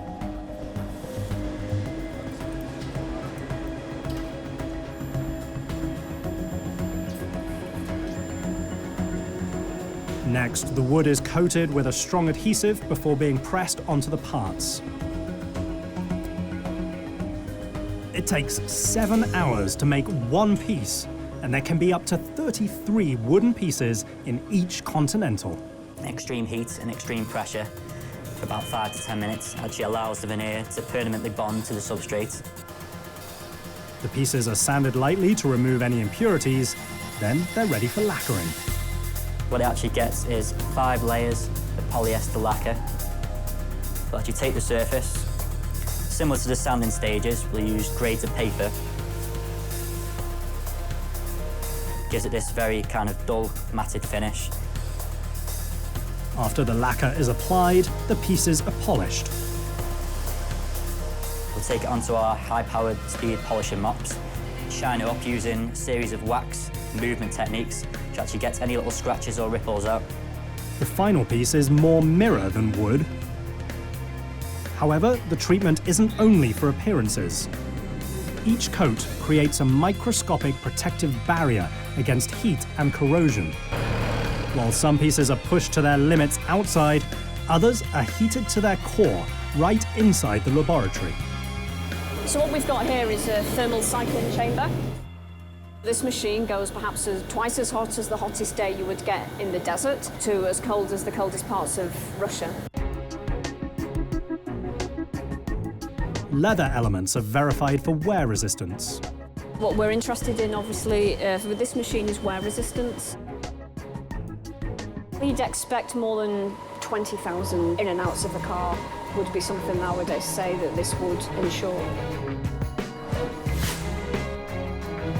Metals are tested to remain durable and aesthetically pleasing. This is a salt spray cabinet which we use to accelerate corrosion environments. Each wheel is drenched in a copper-accelerated salt spray with an acidic pH of 3.2 for several hours. That's 80% of the acidity in a single can of soda. What's really important for us is that the Bentley that leaves the factory today looks as good for our customers with many years to come. It's an extremely harsh environment that we expect all of our wheels to perform to. Quite frankly, if they don't meet that requirements, they won't be used on a Bentley. Once materials have been tested and approved, it's time to put them into production. Inside a factory that not only creates cutting-edge machines, 8 years before Bentleys were manufactured in Crewe, these brick walls were constructed to harbour the ferocious thunder of 27-litre fighter plane engines. Crewe was built in 1938 as a factory to build 12-cylinder Merlin engines to power the Spitfire and Lancaster planes. The Spitfire was one of the fastest and most victorious British aeroplanes in World War II. It's a heritage valued by the craftsmen who today build more W12 engines than any factory in the world. Since 1946, the brand has built over 66,000 12-cylinder engines. Kept the building the same and just renewed the technology that's inside them. Merlin 12-cylinder aircraft engines produced over 1,000 horsepower. Not a far cry from today's Bentley 12-cylinder engine, which musters up an airworthy 616 horsepower. We build more 12-cylinder engines than all other manufacturers put together. The engine block begins its journey to the line on a tool slightly more sophisticated than the ones used in the 1930s. So the first job we do is we take the engine out of the stillage, lift it across onto one of these machines here. The machine is an AGV, or Automated Guided Vehicle, and it allows engine builders to move the massive blocks with ease. We then separate the bed plate from the main crankcase, and we fit a crankshaft. This is the first stage which we give an engine its main identity. Each step is done by hand. So the next part of building a Bentley engine, we rotate the engine around and we apply oil. So it's the first time oil touches the engine. Now the engine's ready for its pistons. We then automatically build up the pistons. So each engine has 12 pistons, 12 conrods, and also 24 different bearings. So all of those are built automatically, as you can see in the machine there. The machine connects the piston head to the conrod far more precisely than a human. When they finish the process, this will have a complete set of pistons. One of the main difference, as you can see, if you look on the top of one of the pistons, it's not flat. What it means is that we can get the best compression ratio on the engine itself. The higher the compression ratio, the better the fuel economy.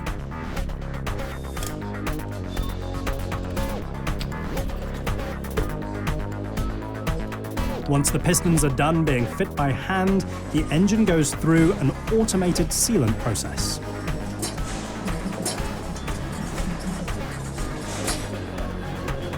And we do that for a variety of reasons. One's volume, and also for quality.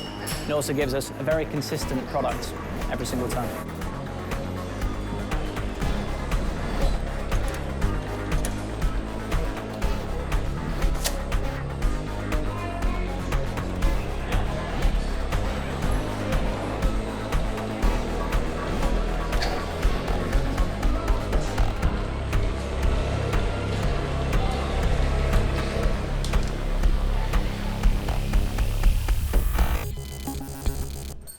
The process we've got here is where we set the timing.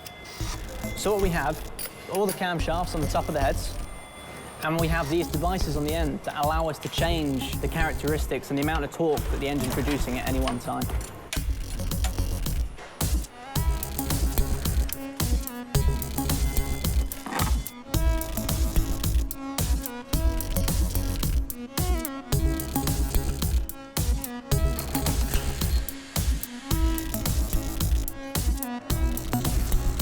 Timing is important for the engines and the line itself. There are 21 stations installing nearly 700 parts inside of each W12 power plant. Depending on demand, nearly 250 engines can come off the line in a single week. Every 16 minutes, we have a brand new engine comes to the start of the line, and a completely finished engine comes off the end of the line as well. That engine is the most powerful W12 in the automotive world.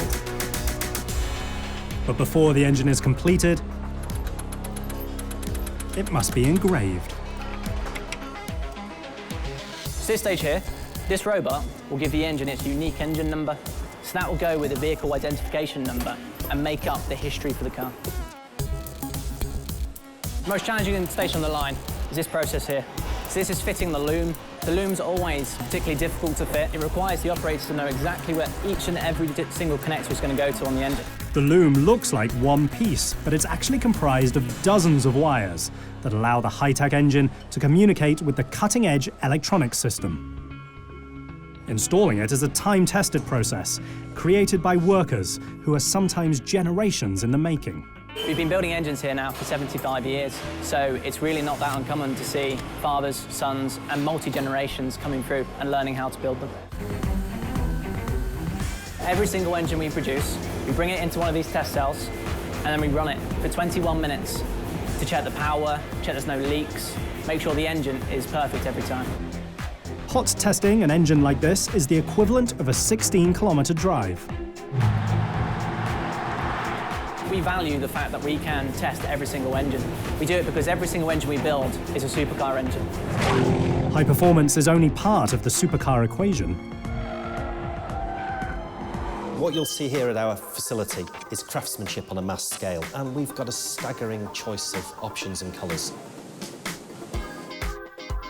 There are 13 standard leather options to choose from, and each one is matched by a nearly endless number of exterior colours in the Bentley paint shop. We've got a massive colour palette. We can offer a range of around 150 colours here.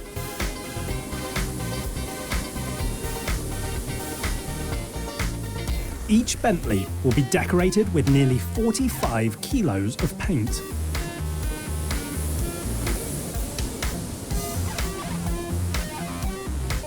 When the body is finished being coloured, it's clear-coated and then baked. Only then can craftsmen begin to apply the classic Conti shine.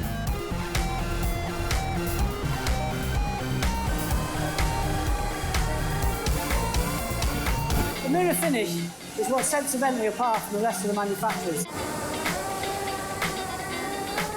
Craftsmen use a variety of different levels of sandpaper to remove microns of paint. It's where we take a normal paint finish and we convert it with our process into a Bentley finish. Great finishes are only half of the Bentley story.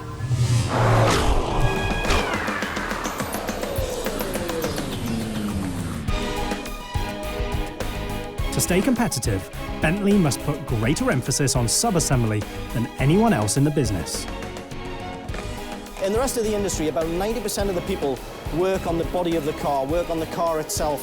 Here at Bentley, we've got a complete shift. 80% of our people work on the parts that go into the car, rather than working on the car itself.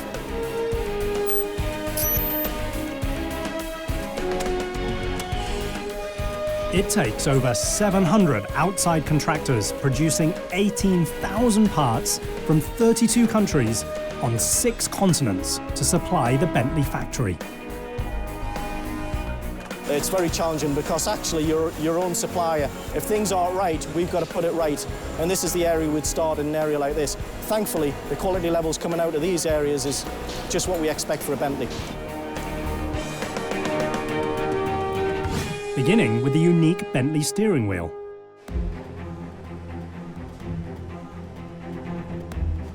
This is Noel Thompson. Noel's one of our master craftsmen. One of the special tools that Noel uses is actually a fork, and it's a fork that gives us this very unique pitch between stitches on a steering wheel.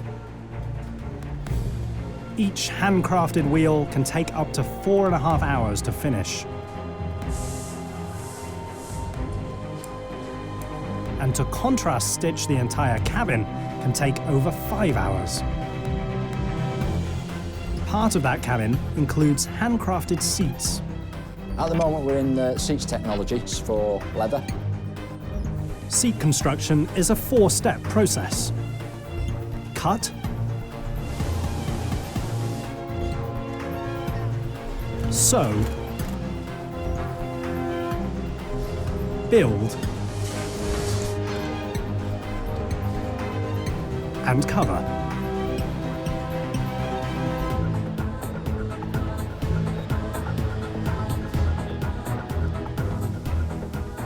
Here you'll see that they inspect the hide. This will be selection through the different grades of hide that we will be using for different areas of the seat. Selecting the correct pieces for just a single set of seats can take almost 2 hours. 6 inspection tables on average per week would go through 4,000 hides. It takes 5 hours to complete a full set of seats for each GT. Every phase is meticulously done by hand.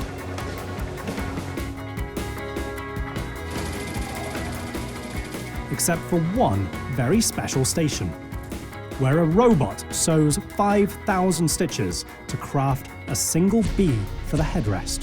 If I was going to stitch that by hand, I would say that'd take you a good week.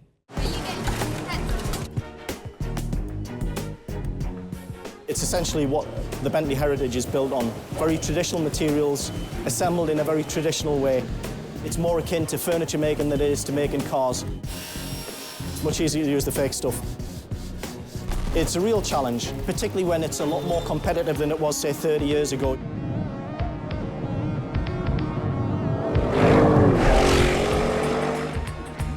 While the interior sub-assemblies are finished, a brand new engine is being prepped for installation. The question is whether or not it's too late for the mark.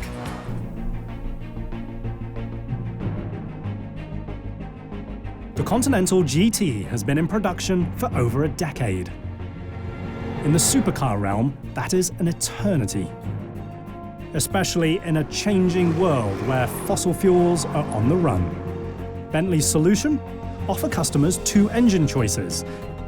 Their famed W12 and a new V8 that's more fuel efficient.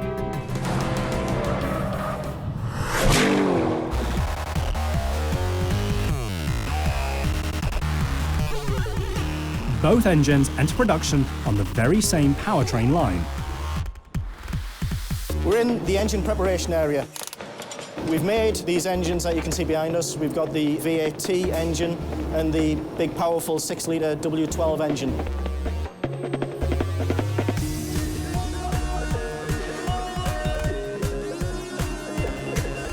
Technicians fit exhaust pipes, shocks,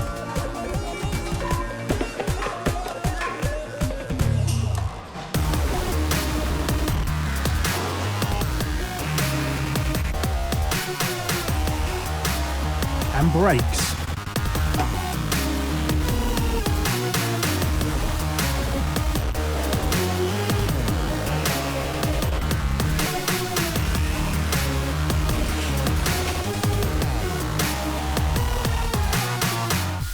Once prepared, the powertrain is ready to be bolted to the body.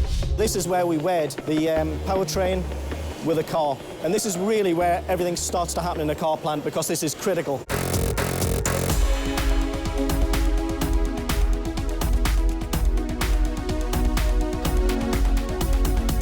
Just 25 bolts secure the V8 into the engine bay. When you're dealing with a high-power performance car like a Continental, this is critical. Every one of those screws has got to be to the right tightness.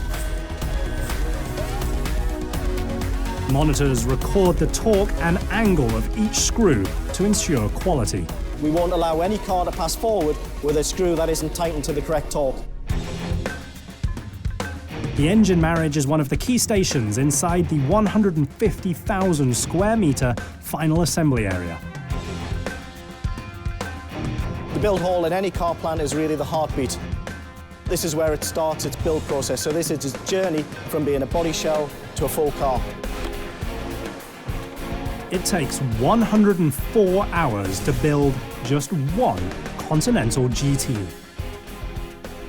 The production line essentially is very similar to other car plants. The difficulty we've got at Bentley is we mix 3 different models together. Assembling multiple models on one line exponentially increases the need for efficiency and organization. You can imagine the material that goes into a 2-door coupe is very different to a convertible, which is different again to a 4-door.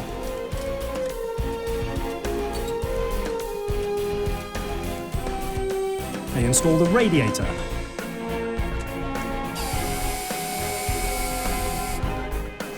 headlights, body panels, bumpers, and wheels.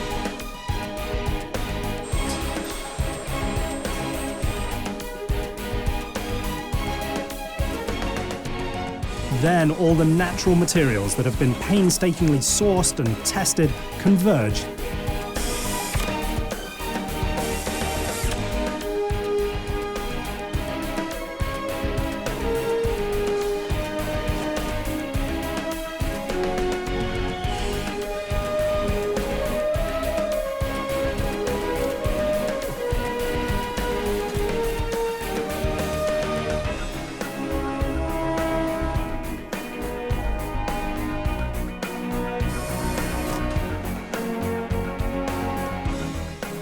One of the last stops is the handcrafted steering wheel. We're on checkpoint 8. Checkpoint 8 is important in this assembly process. This is the last process before a car leaves the factory. The latest incarnation of Bentley's signature Continental is complete. But does shaving weight and adding fuel economy make for a better Bentley?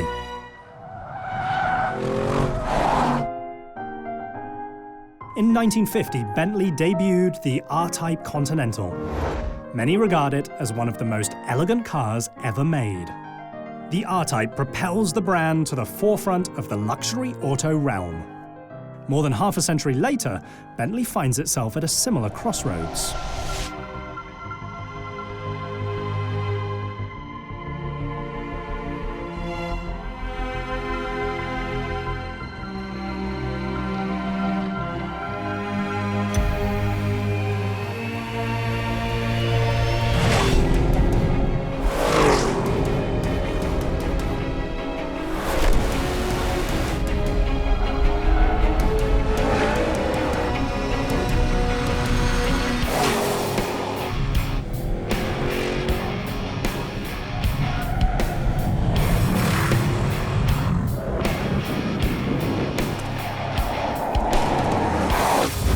The whole car industry has moved on leaps and bounds. So what we don't do is sit back on our laurels.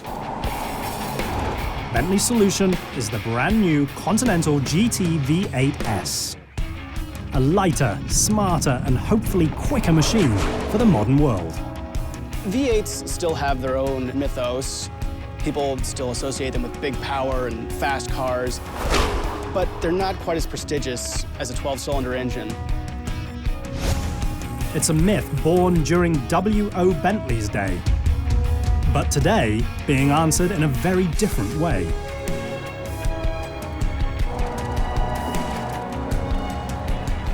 The V8 is a little less special in some people's eyes, but when you look at the power this thing makes and what it's capable of,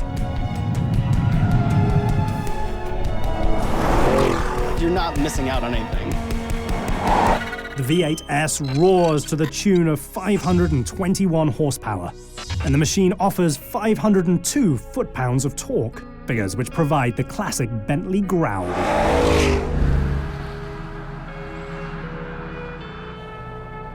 The new twin-turbo V8 takes the GT from 0 to 100 kilometers in just over 4.5 seconds. The funny thing about Bentleys is you get in them and you say, okay, it's 4.6 seconds to 60, that's quick. And then you realize it's like sitting in your living room and having your living room go from 0 to 60 to 4.6. Continue to keep the pedal down and you'll reach 160 kilometers an hour in just 9.2 seconds. They just keep going and going and going. It's not the 0 to 60, it's the 60 to 120 and the 120 to 180. They just never stop. The machine's top speed taps out just a shade under 309 kilometers per hour. So you have a little V8 with turbos on it, pushing something the size of a small house at 200 miles an hour or near there. At 100 kilometers an hour, the massive 420 millimeter brakes bring the GT to a complete stop in 32 meters. You can make a 5,000-pound car do anything you want it to do as long as you upsize all the components. Tires, suspension, and of course, brakes. Something's got to scrub all that speed off. The beauty of the Bentley brakes is that they just kind of feel normal. There's nothing really special about the way they feel, except that they stop a 5,000-pound car the way most brakes can stop a 3,000-pound car. From inside, the V8S is all classic Bentley from top to bottom. There's a reason why Bentleys are very expensive, and part of that comes from the craftsmanship that goes into building those interiors. At 157,000 euros, the GT V8S isn't for the conservative crowd. However, the price tag is justified by its rare combination of speed and luxury.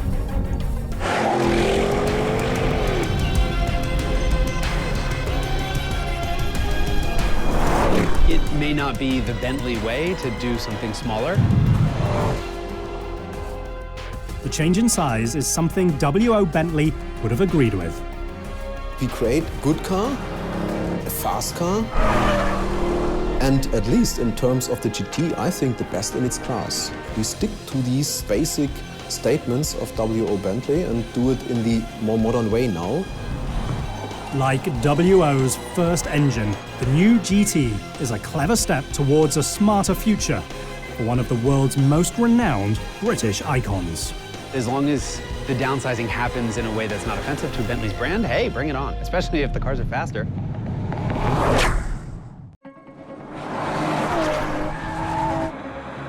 For over 100 years, Maserati has specialized in handcrafting high-performance, luxurious four-seat machines. And they've done it while operating in the shadow of the most iconic Italian car makers in the world. Maserati's known for being the kid brother to Ferrari. Now, the time has come for the brand to make a name for itself. We went back to look at how we took inspiration for doing the Maserati of the future. Their goal, to combine Italian sex appeal with supercar performance inside of a four-door machine, and then shrink the supercar. Maserati needs to look amazing and grab your attention, otherwise it doesn't have a reason to exist.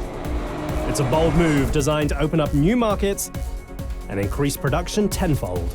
It's a little bit ambitious, but it's also a little Italian in its drama. The future of Maserati hangs in the balance, and it's called the Gibli.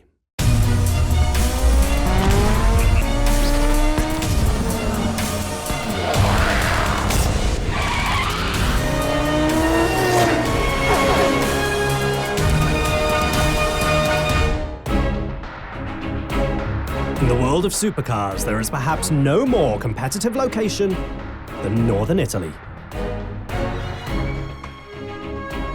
It's home to Ferrari, Lamborghini, Pagani, and Maserati. Just as the country has faced ups and downs, so too has its automotive industry. Maserati went through a lot of hard times in the 60s and 70s and 80s. And the cars are basically cobbled together.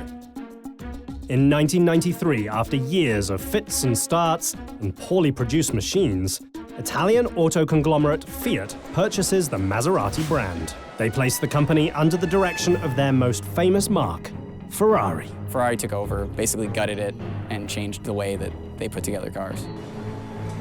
It's a luxury 1-2 punch for the wealthy. Ferrari for supercars and Maserati for super saloons. Maserati was the car you drive every day and then get in your Ferraris on the weekends. After decades of living in the shadows, Maserati is ready to call attention to itself. We started to think how to turn over the Maserati, and we went back to look how we took inspiration for doing the Maserati of the future.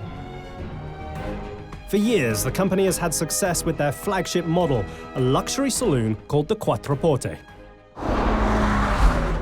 But in order to expand, it's clear the brand needs to do something unexpected. The big problem is that Maserati just hasn't had the cars. I mean, they've had a really big sedan that was beautiful and stunning, but getting old. We have meeting, the product team gets together and lines up the future of the brand. What will be the car that we have to have in the portfolio? The challenge here for Maserati is simple. Maserati needs to sell more cars. For the past decade, Maserati has sold just over 6,000 cars per year. The company takes their flagship supercar and shrinks it into a smaller, more affordable package. Maserati needs a car that sells more, and a midsize sedan is the right place to be. It's never quite so easy as saying, you know, honey, I shrunk the Quattroporte. The smaller model is coined the Gibli, tracing back to Maserati's glory days. Gibli is an important historic name for Maserati. And the Gibli was a coupe that was a competitor to such cars as the Miura from Lamborghini or the Daytona from Ferrari, and was one of the most performing and exclusive two-seater coupe of that period. Paired with the launch of a revamped Quattroporte, the Gibli is a key element in the brand's expansion plans. The two projects were 6 months one from the other. We had the chance to think about the two cars as two ambassadors of the Maserati design. Starting at €52,000, the Gibli enters territory loaded with steep international competition. Any misstep will spell disaster for the brand. Once you move under $100,000, you start to compete with cars like the BMW 5 Series, the Mercedes-Benz E-Class, and the Audi A6. And those cars sell in serious numbers, and that's what Maserati's going for. The Ghibli's goal is to open up new markets and increase sales to 50,000 units. The Gibli enters the brand in an area it has never been present before, with the ambition to raise the number of Maserati from less than 10,000 to more than 50,000. So it's a big bet. That big bet starts at the Fiat Design Center in Torino, Italy.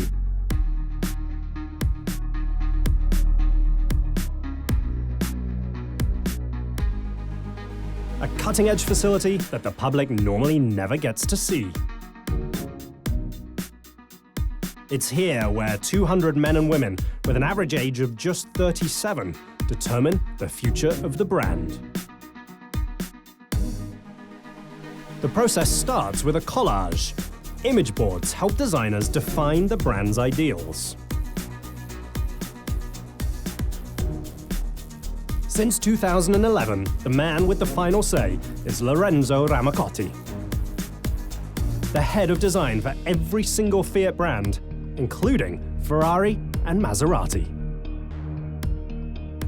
Designing a car is a very complex activity, but if the foundations are good, it's much more easy to get to a satisfactory result. And in this case, we had a very good foundation from the mechanical layout. Ramacotti decides that in order to differentiate the two machines, his design team must focus the Quattroporte on elegance, while building the Gibli around speed. We decided to go with the Gibli more in the sporty direction. The process takes months, full of long days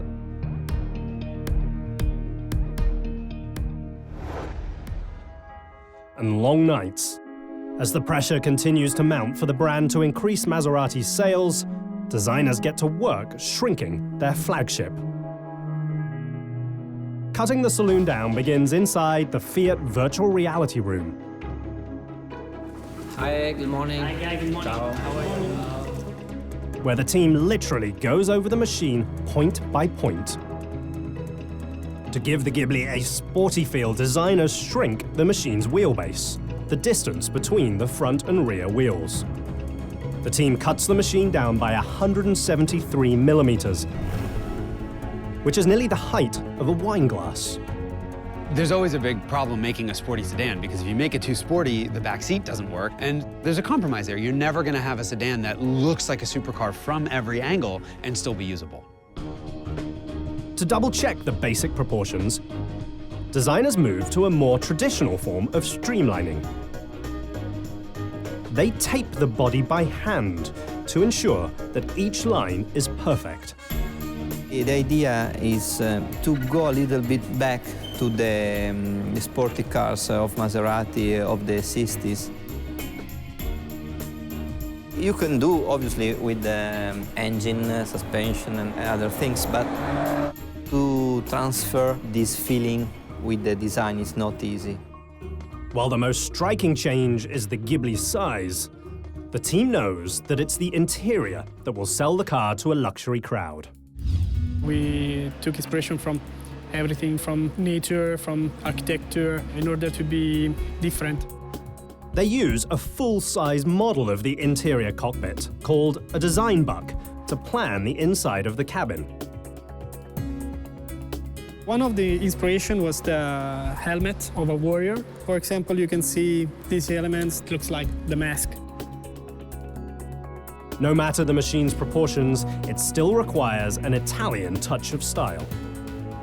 On the other side of the studio, that look and feel comes to life thanks to image boards that define potential customers. We can have different kind of people driving the car. This is, for instance, a person that's like doing lots of sport and that has a very outdoor lifestyle, sense of freedom and the challenge and all this. We try to look at the details of all the accessories that they could be wearing. We try then to find materials that could be matching and not just in the colors atmosphere, but also in the attitude.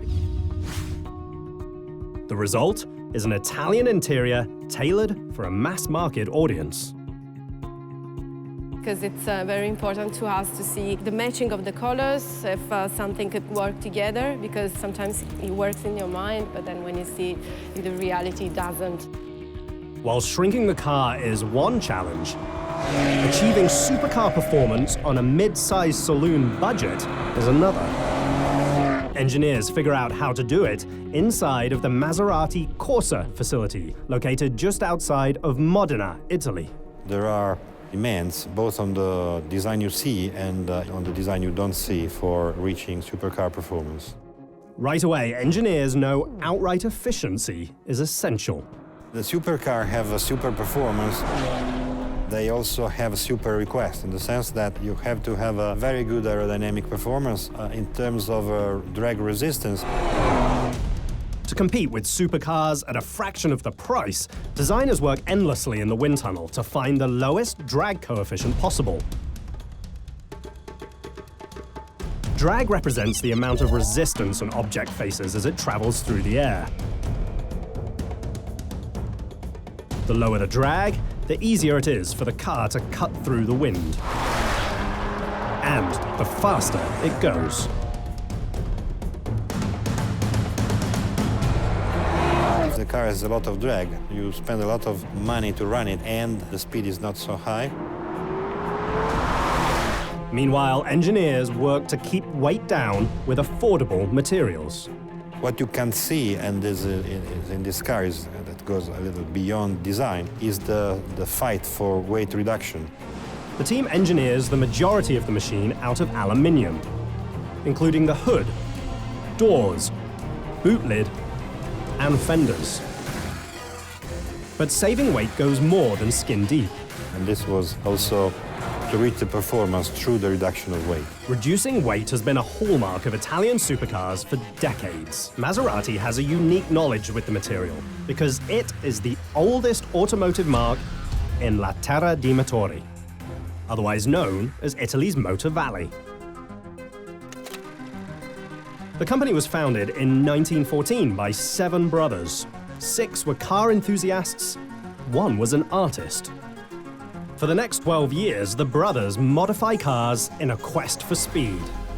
But in 1926, they branch out and build their very first car from the ground up, the Type 26.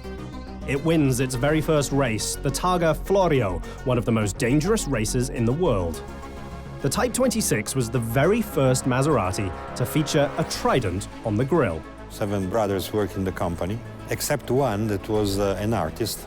And the brother asked him to design the logo for their new company, and he took inspiration from the trident that is in the hands of a statue in Bologna. A logo inspired by the Neptune statue in Bologna's Piazza Maggiore, and featured prominently on the Maserati factory in Modena, Italy.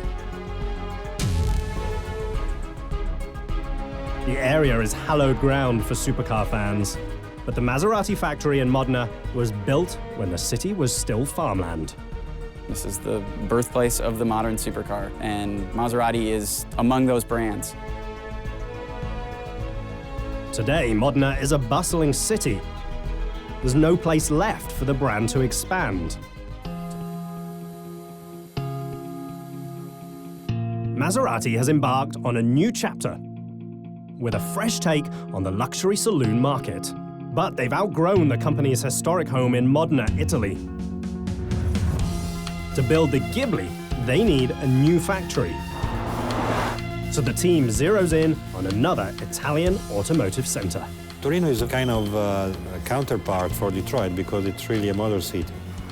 It's been living around car manufacturing plants for almost 1 century.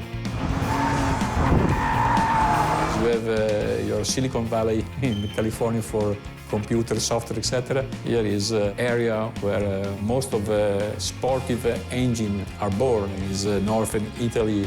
In order to have any chance of returning to the forefront of Italian motoring, Maserati must push for exponential growth. In order to survive, Maserati needs to sell more cars. However, dramatic expansion is not without its challenges. To produce a car with this kind of volume, we need to have a complete new plan. So it was absolutely impossible to foresee an increase in production from 10,000 to 50,000. So there was the need for a plant where the two cars, the Quattroporte and the Gibli, that share many components in technical terms, could be produced together on the same flexible line. The solution is to move production from Modena to Grugliasco, Turin.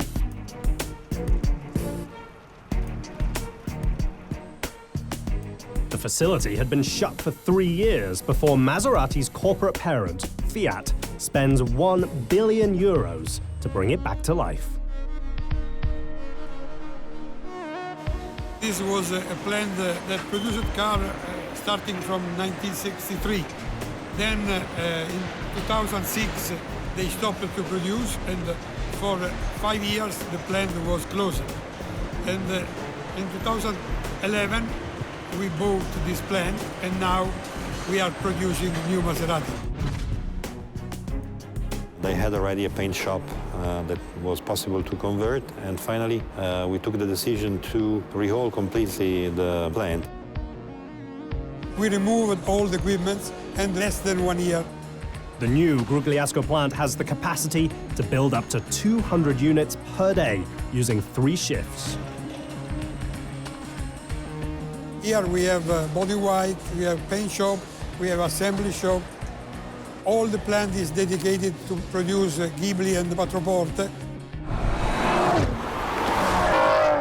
You think that 2 years ago this was a closed plant with nothing, and now we are producing 140 cars per day with more than 2,000 people involved in the production. Is clearly a very, very good thing. The Grugliasco factory is a new home for an old brand. But they start building the Gibli in a very traditional way. By manufacturing the frame inside of the state-of-the-art body shop, where the first step is building sub-assemblies for the front and rear portions of the chassis.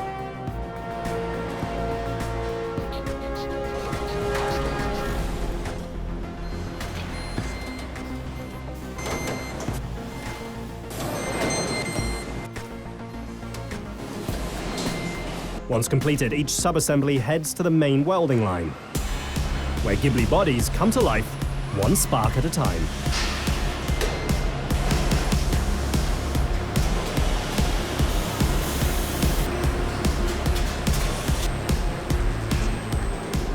There are more than 1,000 welds in each machine, and each weld uses enough electricity to power a house for a week.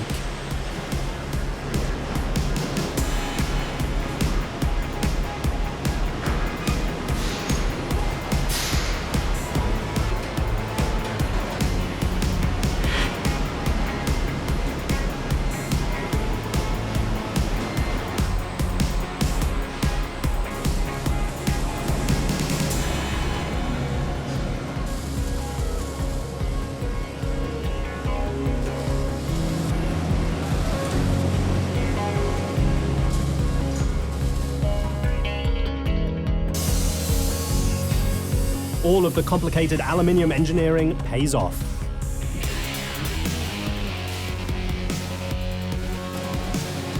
The Gibli weighs 50 kilograms less than its big brother, the Quattroporte.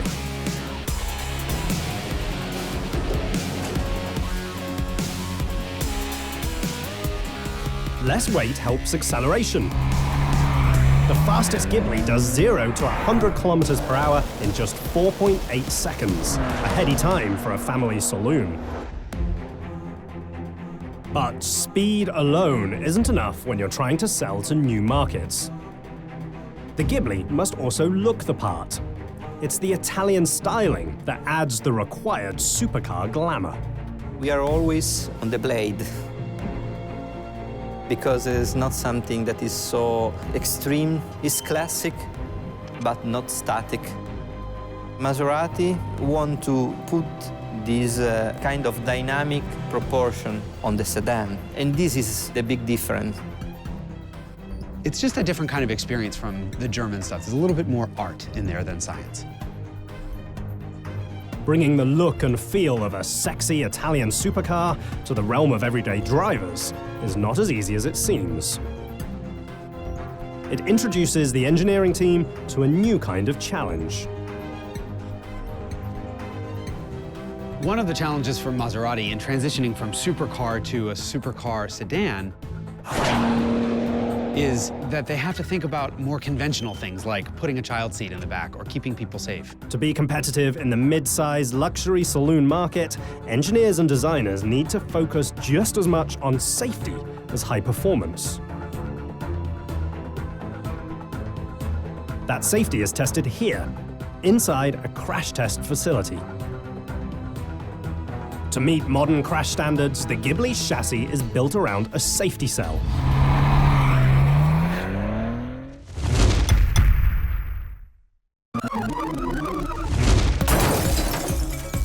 The airbags are fully deployed in 50 milliseconds, 1/3 of the time it takes for an average car crash, and literally the time it takes to blink an eye. The safety cell is built with a combination of different steel and aluminium alloys in order to channel the energy most effectively during a crash.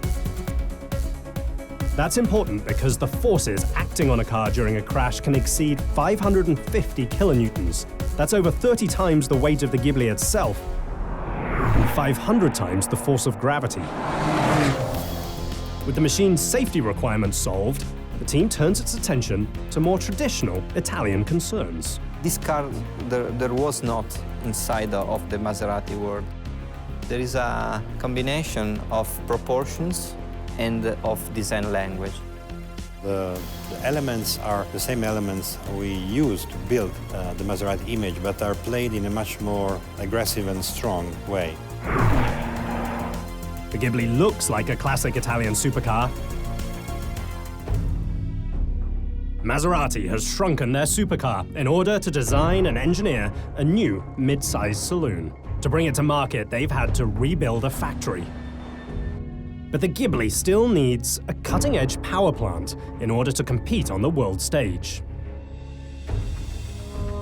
Paolo Martinelli, a former Ferrari Formula One engine designer, is the man tasked with bringing not one, but two new Maserati power plants to life.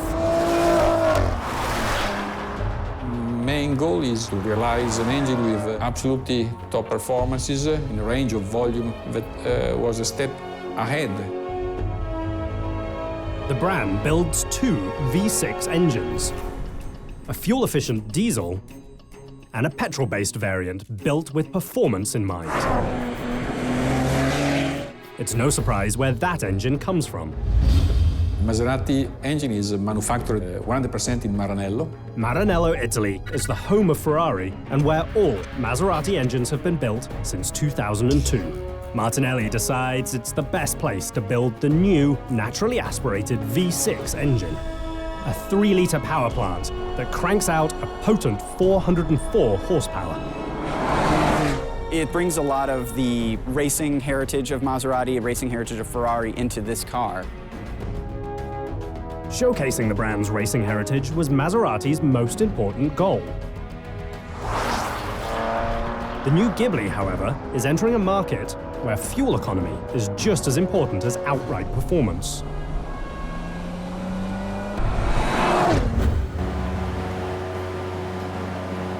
For the first time in the marque's history, they introduce a diesel engine. Yeah, putting a diesel in it is a totally different approach, but they need that engine to sell in Europe. The twin-turbocharged 3-litre V6 is built at the VM Motori plant in Cento, Italy.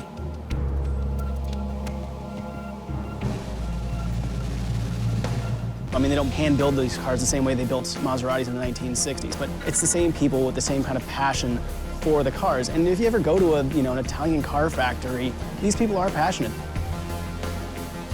Both engines have supercar sensibilities. The question is whether or not the brand can build enough for mass production.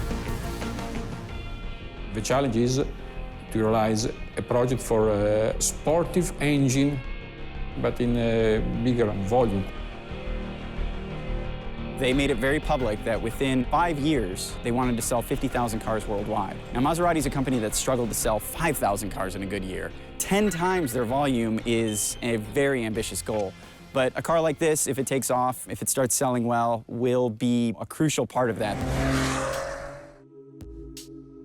Engineers test both engines repeatedly in a climate-controlled environment that replicates the warmest and coldest places on the planet. Of course, there are data that we normally call it computational fluid dynamic.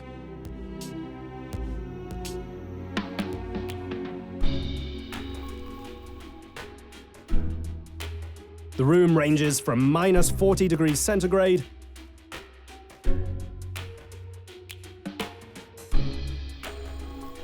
all the way to 50 degrees centigrade.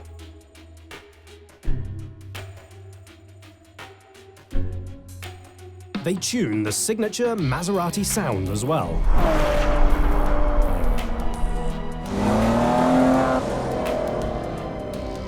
Maserati, I think, is a nice car in terms of styling and in terms of performances, and with the feeling and the sound, for instance, of a Maserati. One of the characteristics is when you push the gas pedal, your exhaust system is able to inform you that you are driving a Maserati. While the team continues to refine the two engines, at the Grugliasco factory in a cutting-edge paint shop, bare Gibli bodies get ready for some color. First, the aluminium body is prepped. Body gaps are measured by hand to ensure perfect panel alignment.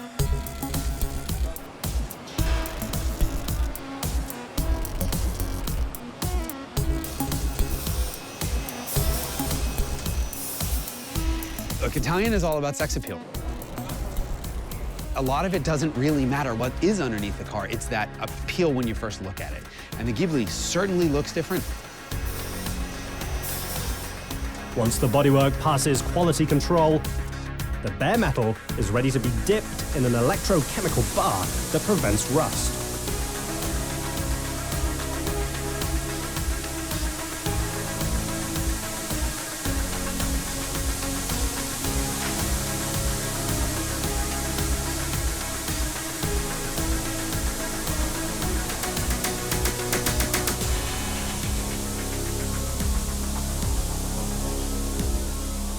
Here the car is coming from 7 different baths to prepare the body for the very first paint. We gave a negative charge to the body and a positive one to the bath. With this electric charge, the paint can stick very strong to the body.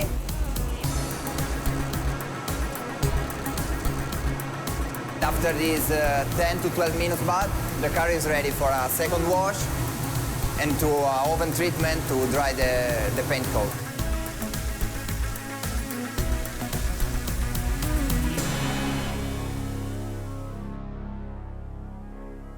Now it's time for some paint.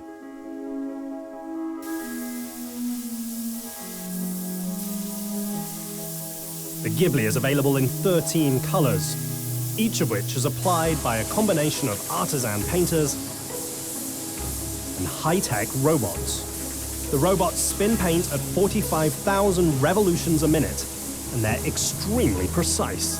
The margin for error in the paint shop is plus or minus 0.5 millionth of a centimeter. That's a little wider than a human hair.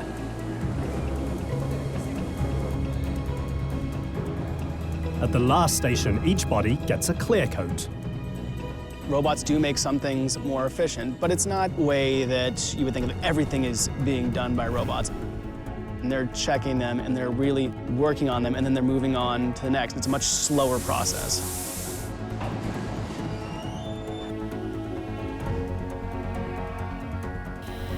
Finally, each body is polished by hand until there's a mirror-like finish. Now the newly painted body is ready to head to the line.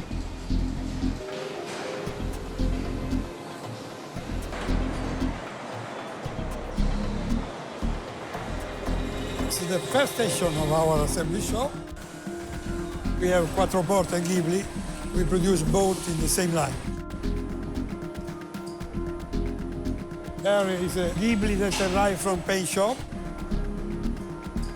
Here the car dropped down from the chain.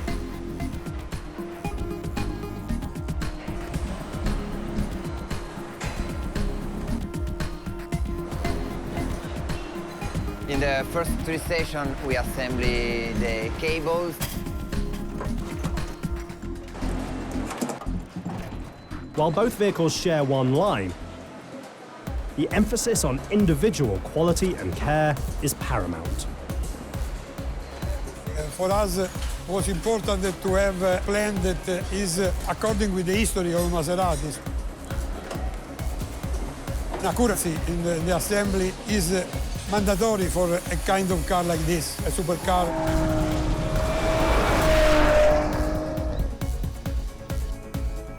The most important thing that we use a lot of very skilled workers have the ability to assure the very good quality that we need. While building the factory took almost a year, it takes even longer to train a new workforce to operate it. 300,000 hours of training because we need to have people that know very well our production method. A production method that's based on the brand's historic roots. So that whole kind of feeling of old world craftsmanship. A tradition that continues on the dashboard sub-assembly line, where they installed a steering column, wiring harness,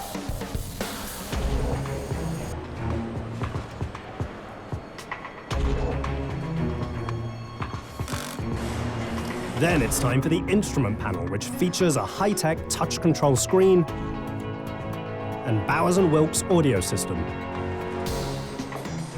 Once complete, the dashboard is sent to the line.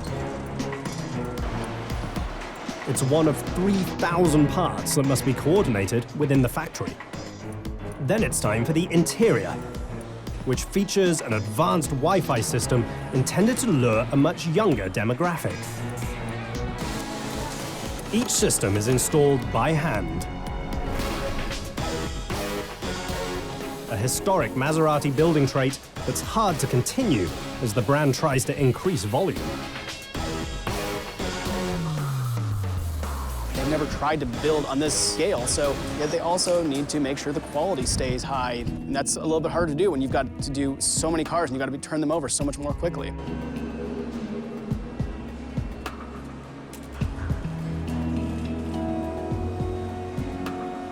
Each body is transported across the factory by a series of yellow hooks. These yellow hooks allows us to have always a perfect position for the workers. The hooks can rotate nearly 90 degrees. We can also rotate the car to work on the bottom part of the body and the pipes of the brake system.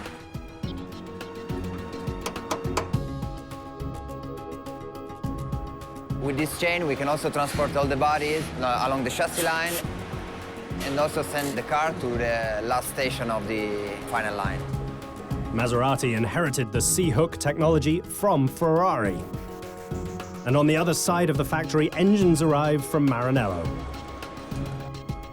Each engine's treated with care as it's escorted to the line. We're in the first station of the powertrain area, and we put the engine together with the gearbox. So we received this engine from Ferrari. This kind of engine and this kind of gearbox is one of the reasons of the success of this car. You could build anything in Maranello and say, hey, Ferrari built it, and it would be amazing. It's the Ferrari engine. They are the engine gods. So if they're building this V6, why wouldn't you tell the world?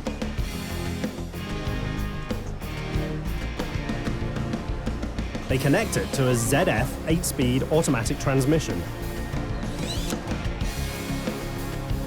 Once pre-assembled, the engine is sent to the drivetrain line.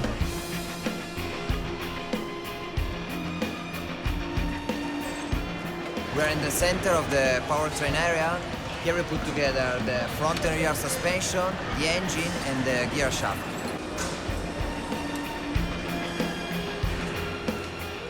Workers attach the exhaust pipes.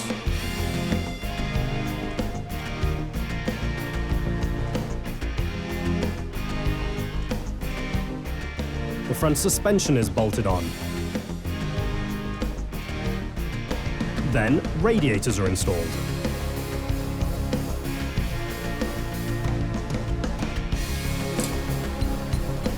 The half-built drivetrain is then transferred to another line, where craftsmen install the back half of the unique Maserati exhaust system.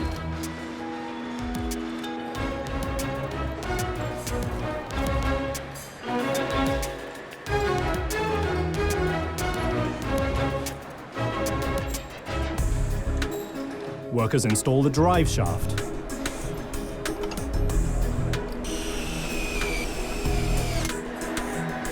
Fuel cell. Once the drivetrain is built up, it's ready to meet the body. We're in the middle of chassis line. This is the marriage station. Here we put together the body and all the powertrain components. The drivetrain joins the body of the car and is held together by just 18 bolts. Bolts that the brand is counting on for global growth. This is probably the entry-level Italian exotic car. Otherwise, you're spending 6 figures, and this car's under 6 figures, and there just aren't any other players in that segment from Italy. Maserati's plans are clear. For decades, the Trident has stood for Italian luxury. But culture constantly evolves.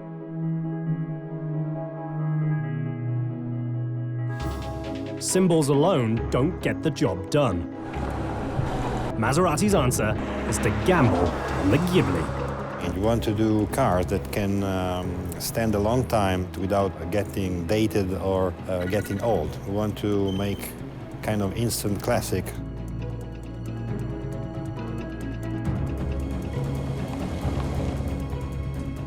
Inside the Grugliasco factory, that instant classic is taking shape one bumper at a time.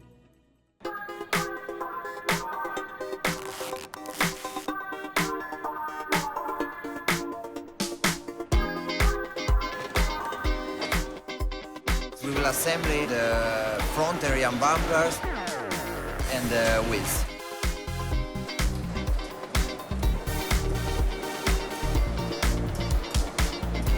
With the bodywork finished, it's time for some hot wheels.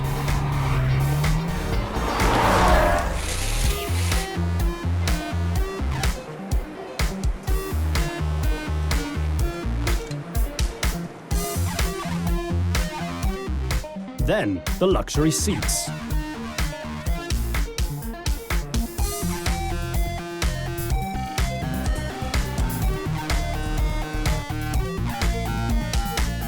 And doors. The Gibli is almost ready for prime time. But before it can leave the factory, it has to hit the road. We are in front of the rolling test bench. We test 100% of our car till a top speed of 140 kilometers per hour. This test is to verify the perfect adjustment of the engine shaft. Once the Gibli has put the pedal to the metal, it's time for a bump in the road. A 50-kilometer-long pothole.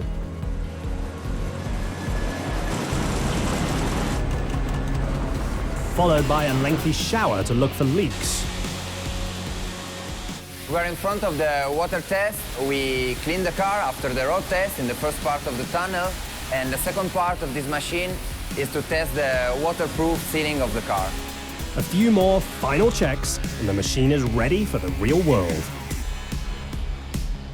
where its first task will be to broaden the brand's appeal and lead their growth. Maserati is not super well known. You hear the name Maserati and it evokes something Italian, something expensive, but not necessarily a four-door sedan. Maserati exists in this strange kind of place where everyone associates it with Ferrari, and the biggest challenge for Maserati is getting people to realize that it's not a ridiculously expensive car. Starting at 52,000 euros, the machine thrusts the marque into new territory that's radically different than Ferrari, its corporate parent. BMWs and Mercedes and Audis are just kind of everywhere these days. If you want to stand out and have something different, you can have a Maserati. That's a big difference.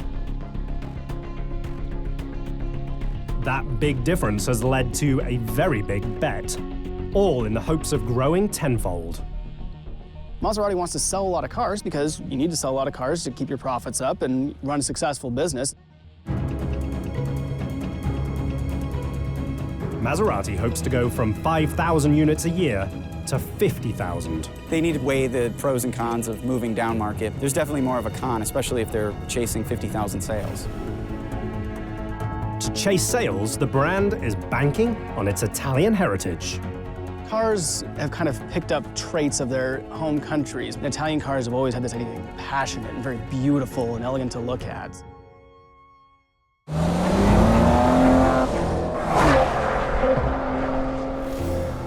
That Italian passion culminates inside of the engine bay, where the Ferrari-built twin-turbo V6 generates 404 horsepower. The engine reaches 90% of its 550 Newton-meters of torque at just 4,500 RPM. If you keep your foot in it, it'll surprise you at how quickly it accelerates. Once you rev it past 4 grand or 5 grand, the thing just comes alive. Which is a really Italian thing, is a high revving engine.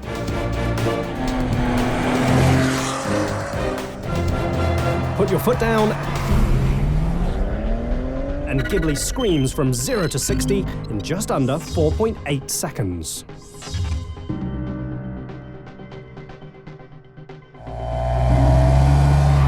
It's an emotional experience because you're waiting for it, and then boom, it hits. It's very clear when you get in the Gibli that somebody paid attention to the way that engine sounds and the way the sound responds to what the transmission's doing. Keep your foot down long enough and the Gibli will reach a top speed of 284 kilometers an hour. The Ghibli's a quietly fast car. It sneaks up on you. You don't realize just how quickly you're going. You watch that needle on the speedometer go, how did I get here? It pulls and pulls and pulls. Lightweight construction paired with 50-50 weight distribution help give the Gibli a sporty feel on the track. One of the great things about Italian cars in general, and Maserati does this very well, is that they keep this emotional connection in the vehicle. You can get in some cars and it's a piece of machinery. It gets you from point A to point B and does it just fine, does it perfectly reliable, but there's nothing particularly exciting about it. You don't walk in your garage every day and smile. After years of planning, the Gibli is ready to add a touch of Italian flair to the mid-size saloon market. Where the Maserati's bold gamble to expand pays off is now up to customers around the world. Supercars are built to a standard. They're not built to a price. You start building a car like this that has to compete in the $50,000 to $100,000 segment, you have to start building things to a price, and you have to start cutting corners. It's not necessarily a bad thing, it's just a bigger challenge. The car's a soul to it. It wants to be driven. It rewards you. When you go around a corner and you push it, you get this great sound. The draw of this car is unquestionably the way it looks and the emotions it evokes. It looks, it sounds, it smells, it feels. That's what the Ghibli's about. If you don't want any of that in your car, there are plenty of other options. If you want something different, something that makes you feel special every day, that's why you bought the Maserati.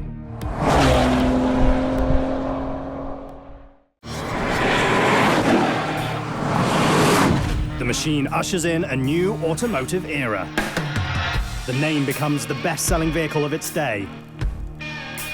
For almost 5 decades, it has roared to life across America. The Mustang is a very unique car. There are very few nameplates out there in the car world that have survived a decade, much less 5.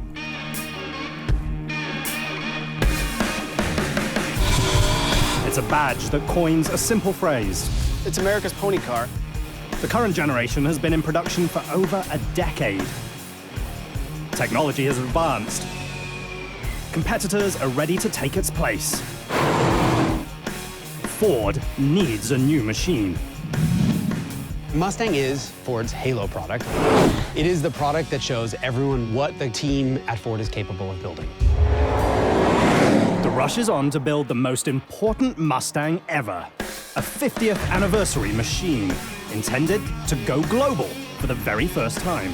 Anytime you're doing a new Mustang, there's always a very big fear that you're going to alienate people, that you're going to do something wrong. This is an inside look as the clock ticks to reinvent the Ford Mustang.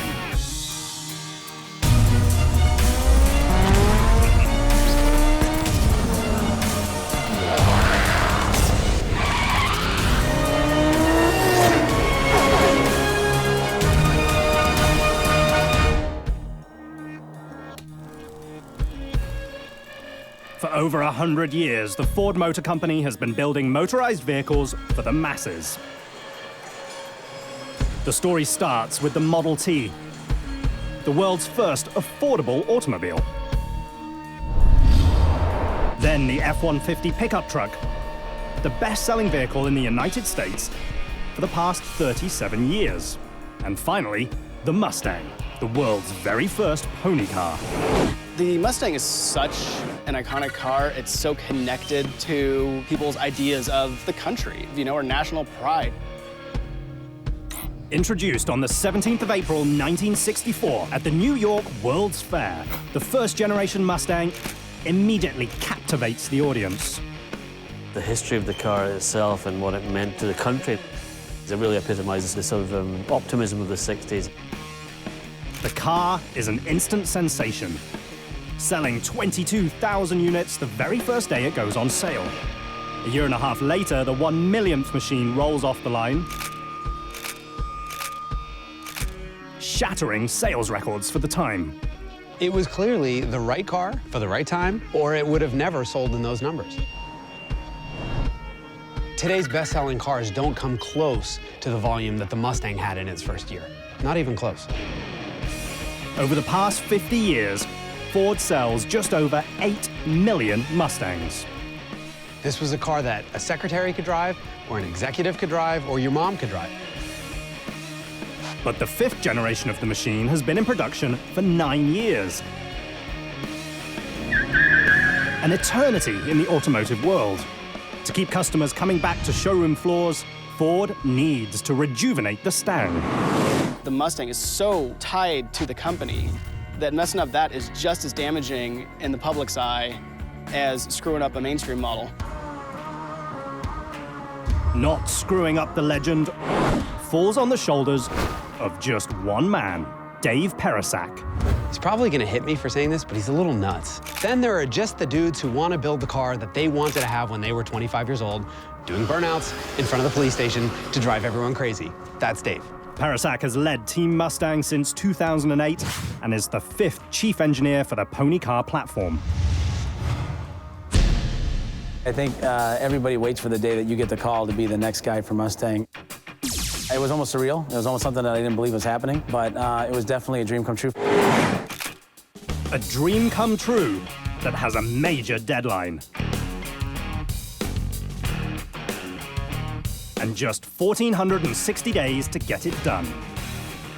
Knowing the 50th anniversary was coming up, the planning started, and so I've been here since day one on the planning of the Gen 6 Mustang.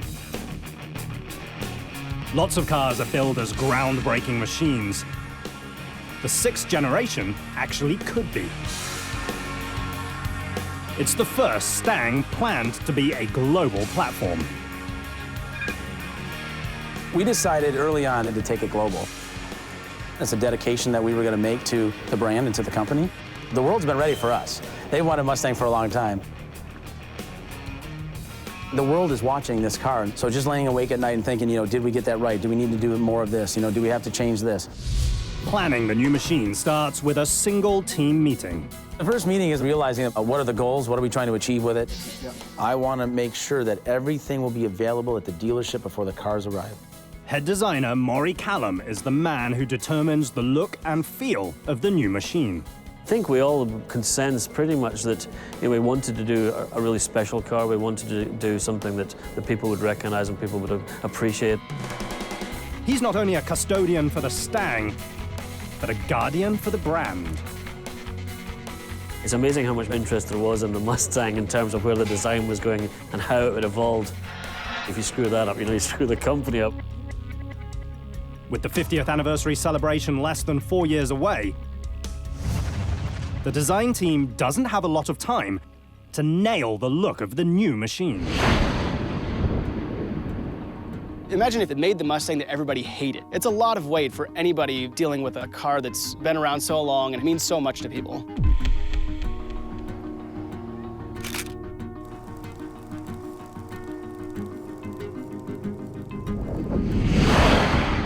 Mustang is the brand builder for Ford. This is the car that enthusiasts think of first when they think Ford. In the automotive world, iconic machines rarely stray from proven identities. But Ford needs a striking new machine to captivate younger car fans. Yet the company can't mess up a formula that's worked for 50 years. Mustang's had its periods of being consistent to its origins, and then it sort of drifted away and come back again. So it has really adapted to the time. There's really actually a great deal of variation over the years in what they've looked like between the 60s, the 70s, the 80s especially, and now the 90s and the 2000s. One of the keys to the car's longevity has been its ability to transform alongside American culture. Like a true democracy, the Mustang morphs over time. You can kind of identify the decade, the era by the Mustang. It's changed with American culture. It's a culture that continues to influence the current Mustang design team. The good thing about Mustang is, you don't need to write a big, long design brief. You just tell the designers, go and sketch Mustang. And they come back with some great ideas. Great ideas often start in the past. We, look back in the history book. That really gave us a rich heritage of design cues. Really beginning with the face of Mustang, of what we call a shark bite grille. So you kind of get this little play on heritage. Well, one of the things we wanted to really do in this car was bring back the true fastback. So we really have got a great centerline profile to the car. However, to continue to be relevant, the world's first pony car needs to evolve.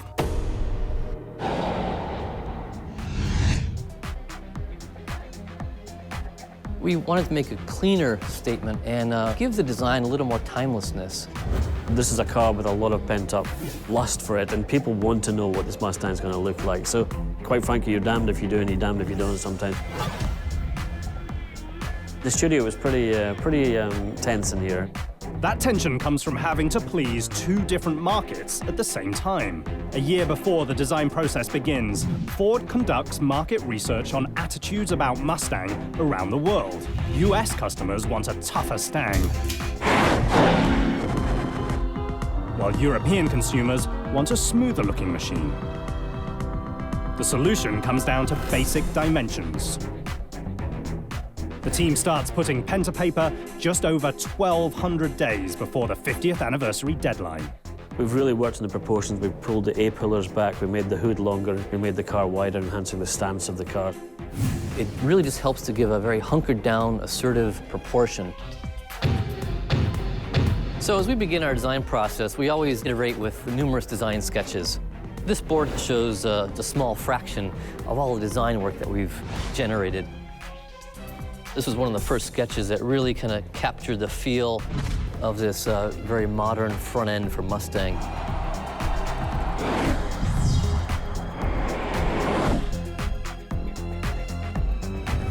It really has this nice tapering quality and a very strong muscular shoulder over the rear wheel. Kind of really portray this muscular quality in Mustang.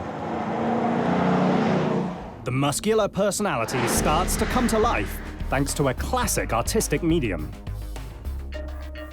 Well, the initial step is getting the car down on paper. Say you talk to designers, they sketch a Mustang, you get a lot of enthusiasm, you get a lot of different ideas. Yeah. Where are you? And then we go into a scale model phase.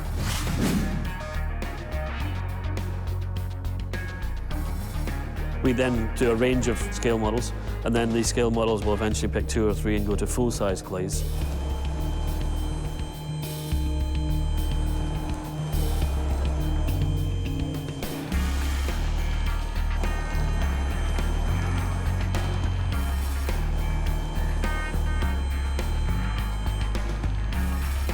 The full-scale clay is no ordinary model. It's handcrafted by a master modeler.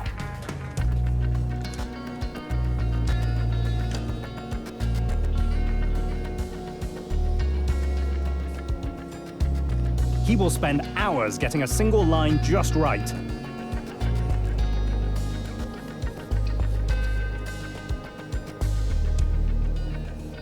And weeks working the clay until it's perfect. Then eventually we'll pick the right car for the next stage. Then we'll build different types of models, both the interior and the exterior of that.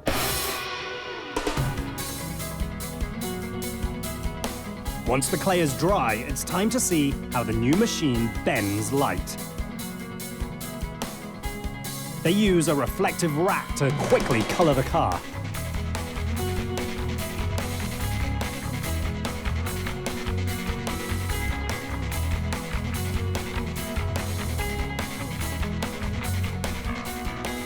Then we go to various hard models like this model here. And then what we call an inside-outside model here, and that's really the time where the big money gets spent and someone signs the check and says, yeah, we're going to go for it. Utilizing classical artistic mediums, it takes the team a year to dial in the final shape. But with just over 700 days left before the 50th anniversary, Team Mustang needs some cutting-edge tech to hit their deadline. The pressure to finalize the new 2015 Mustang is mounting for Dave Perasek and his team. Every second and every computer chip cycle count.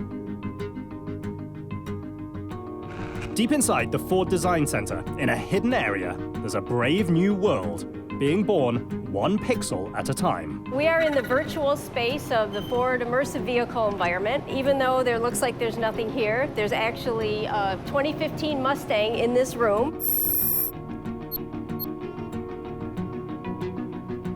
The high-tech room features motion tracking cameras that connect to a 3D headset, which can interact with a virtual world.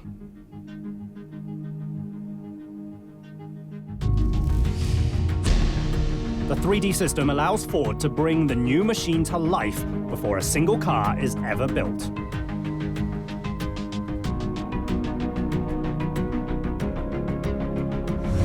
We're looking at the vehicle in a bunch of different iterations. Really brings that spreadsheet to life. It goes way beyond just looking at PowerPoints. The digital system gives engineers the ability to look inside a full-size machine. We can cut this vehicle in half, and we can actually look at the engineering structure. There we go.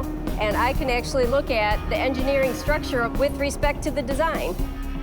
The structure might start deep inside a computer with ones and zeros, but as the deadline to the 50th anniversary grows tighter, the only number that matters is the Stang's planned top speed. An electronically limited 264 kilometers per hour, while the virtual environment lives on the bleeding edge. The most important advance for Generation 6 is actually a rather old technology. Early on, we talked about the fact that it was time to put an independent rear suspension in this car. Was something that we circled and said we have to do it. The Mustang's been a solid rear axle for as long as anyone can remember. Pretty much since the day it was made. A solid rear axle is a dependent suspension design, where a set of wheels is connected laterally by a single beam. It's a time-tested engineering solution that's cost-effective because of its simplicity. When you have a solid rear axle, one wheel goes up, the other one wants to go down, which means the car doesn't do well in bumps, especially in corners. An independent rear suspension is a more complicated system that allows each wheel on the same axle to move freely from the other. All it means is that the two wheels in the back can move in different directions at the same time. One can go up without the other one necessarily going down. Even considering the change causes commotion in the Mustang community. In the world of Mustang, there are two cams. There is a solid rear axle cam and an independent rear suspension cam.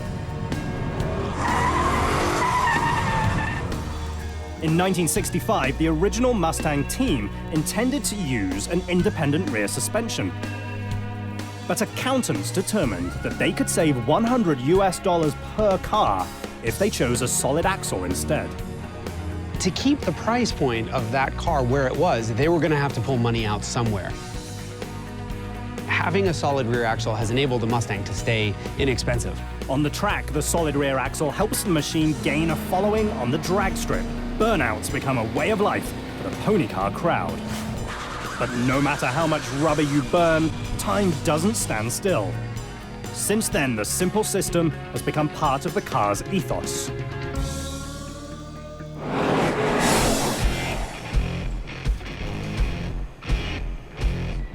The Mustang is the last sports car with a solid rear axle setup. Until now. We really wanted to make it a legitimate sports car. We didn't want it to be, seen as a sort of Neanderthal, sort of old-time muscle car. The car can ride a lot better and handle better at the same time.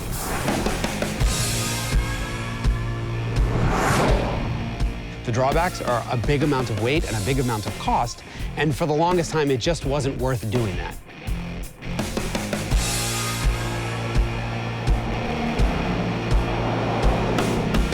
Having the Mustang, now sold worldwide, all of a sudden it needed to happen. Maybe 50 years too late, but it's the right thing. The decision to modernize the rear suspension on the Gen 6 Mustang comes down to a simple conversation with one very important man. Mr. Ford. Well, when we decide on things like a new front end, ultimately we have to go to Bill because Bill's a part of the board of directors. Bill is Bill Ford, Jr., the executive chairman of Ford Motor Company and the great-grandson of Henry Ford. In the automotive world, he's a rarity because he's the last automotive scion whose name is still on the side of the building. Bill definitely gets involved. He loves Mustangs. He understands what this car means to the company and what it means to his family. It makes my job a bit easier when I go in there and try to have a discussion about a new suspension system or a new front end. They support me. While the independent suspension helps get around the corner, it also puts Team Mustang in a bind. As we put the rear suspension in, we didn't have an intention to change the front suspension at all.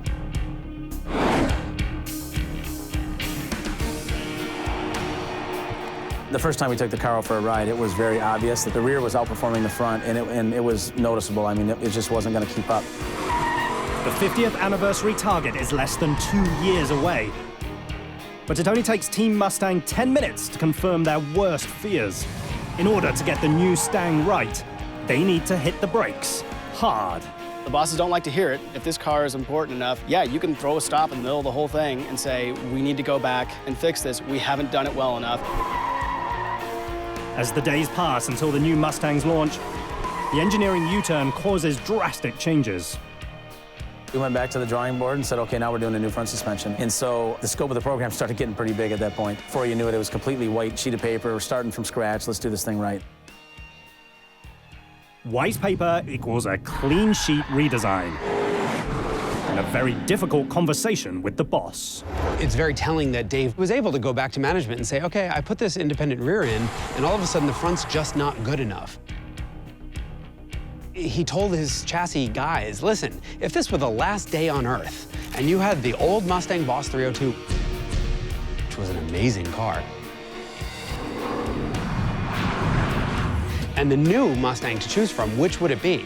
And he told them not to stop developing until it was unequivocally the new car.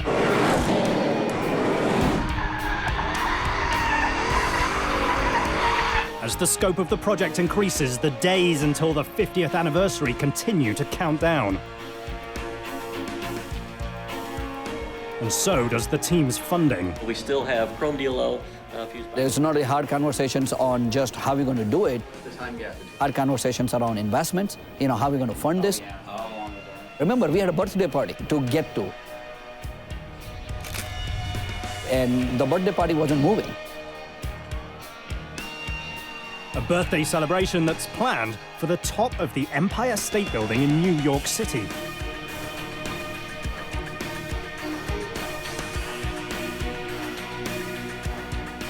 The date is set, the plans are made. And now every moment in between matters. Team Mustang has just under 700 days to bring their newest pony car to the market. Turning the next corner will take a brand new engine and a little bit of muscle.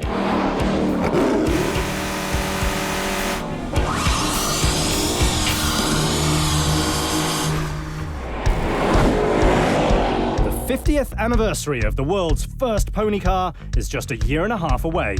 In 1965, the original Stang took 8.2 seconds to hit 60 miles an hour. Dave Perisak and his team plan to cut that number in half with the new Generation 6 machine. But a launch off the line is hard to see at the moment. Team Mustang has just hit the reset button on a clean sheet redesign. While they struggle to solve the new suspension problems, other engineers tackle more muscular concerns. One of the first key questions that we had to deal with is, what are we going to do with the powertrains? What are we going to do with the engines? The original Mustang's largest engine made 210 horsepower. Today, that doesn't get the job done. We needed an engine lineup that was going to be more powerful and at the same time more fuel efficient, so that was definitely on the radar. The team decides on 3 power plants. The first 2 are enhanced versions of classic Ford engines. A naturally aspirated 300 horsepower V6 and a flagship 5-liter V8 that pumps out 435 horsepower. There's this whole sort of obsession about V8s. Some people still have it, but I think people now appreciate you can get a lot of power out of smaller engines. But the biggest news is the smallest package, a secret engine designed at the Beach Daily Technical Center. It's a rarely seen high-tech laboratory for engines. We're always having the I need more power discussion, right? But you can never have too much power with Mustang.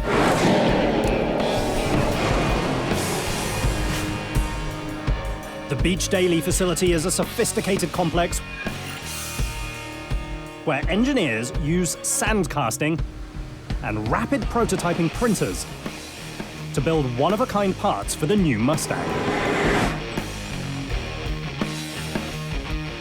Parts on this vehicle that came through this lab in development are a significant number of the parts of this car.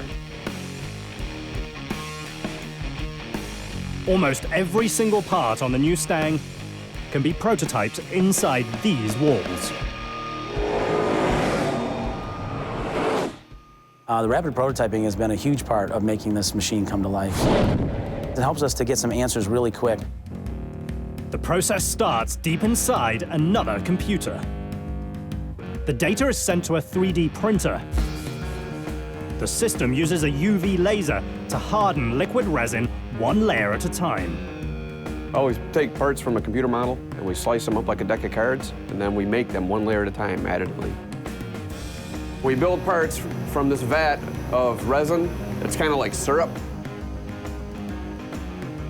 That syrup is so expensive that Ford keeps the exact cost confidential. While the money spent is obscure, the time required to use it is remarkably short. The intake manifold, it would take a day and a half to build in this machine. A 15-centimeter tall part takes up to 30 hours to build. Once the accuracy of a part is verified, it's time to build a more advanced and robust prototype part. This time for a running engine. This is called selective laser sintering. Next, the team uses a high-tech 3D sand printer. It's just like an inkjet printer, only instead of ink, it uses glue. This machine takes nylon powder, very fine, like talcum powder, and it spreads a layer of that. The machine will heat it up, and then a laser will come and melt those particles together.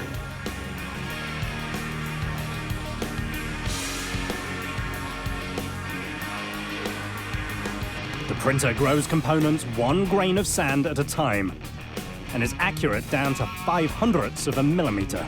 That's roughly 6.5 times the length of a single red blood cell. But sand printing is no day at the beach. Before you can touch the finished piece, you have to dig it out. This is the breakout station. We get to play archaeologists and dig our parts out.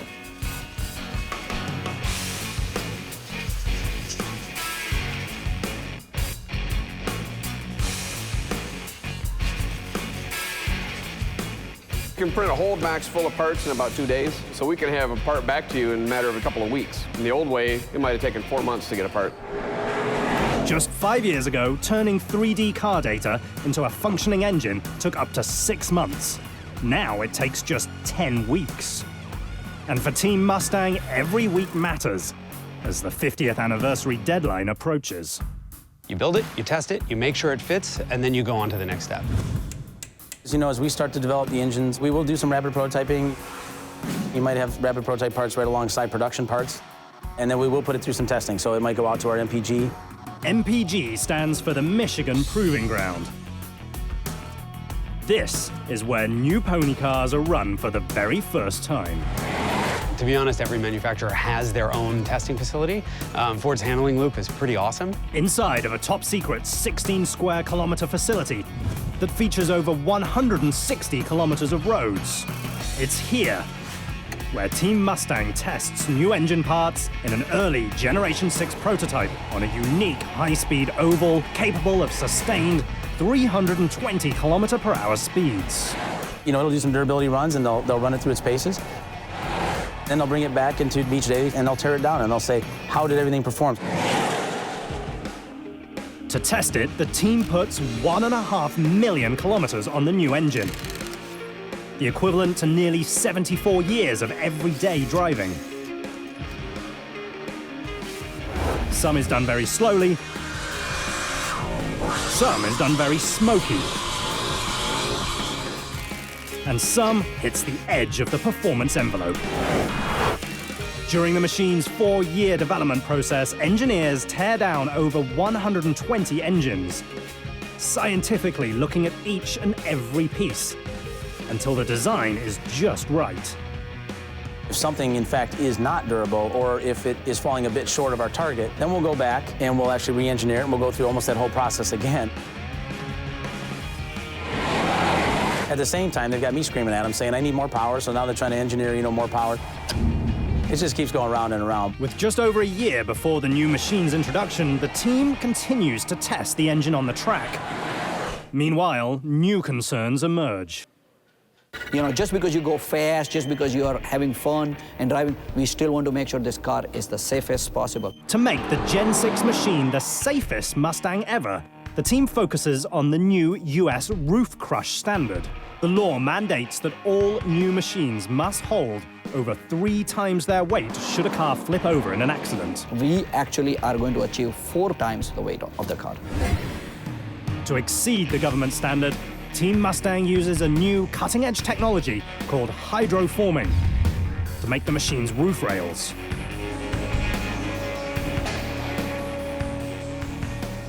The engineering team turns to Schuler, a German company that first started bending metal in 1839. Today, they produce a variety of cutting-edge stamping solutions.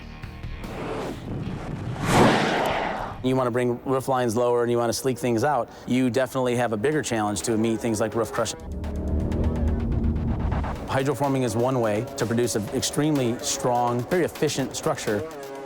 Hydroforming is an advanced way to press metal into extremely lightweight and structurally stiff pieces, using heavy weight and water. We start out with a round tube. Then it goes through a bending process. So the next step would be to put this tube into a hydroforming die. These here would be the lower die, the upper dies. Once the tool is completely closed, that's when we bump up the water pressure to over 20,000 psi. 20,000 psi, or pounds per square inch, is almost 500 times the average car's tire pressure. In order to form this part, using the pressure that's in there, that requires 3,200 tons of force. So that force is like 1,000 cars stacked up on top of this die to hold it closed.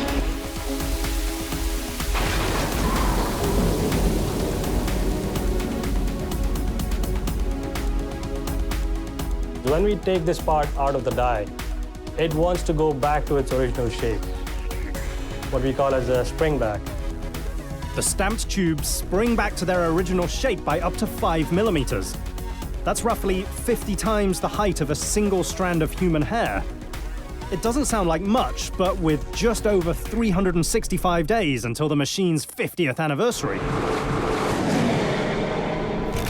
the only thing that's more exact is the margin of error for Team Mustang's birthday celebration.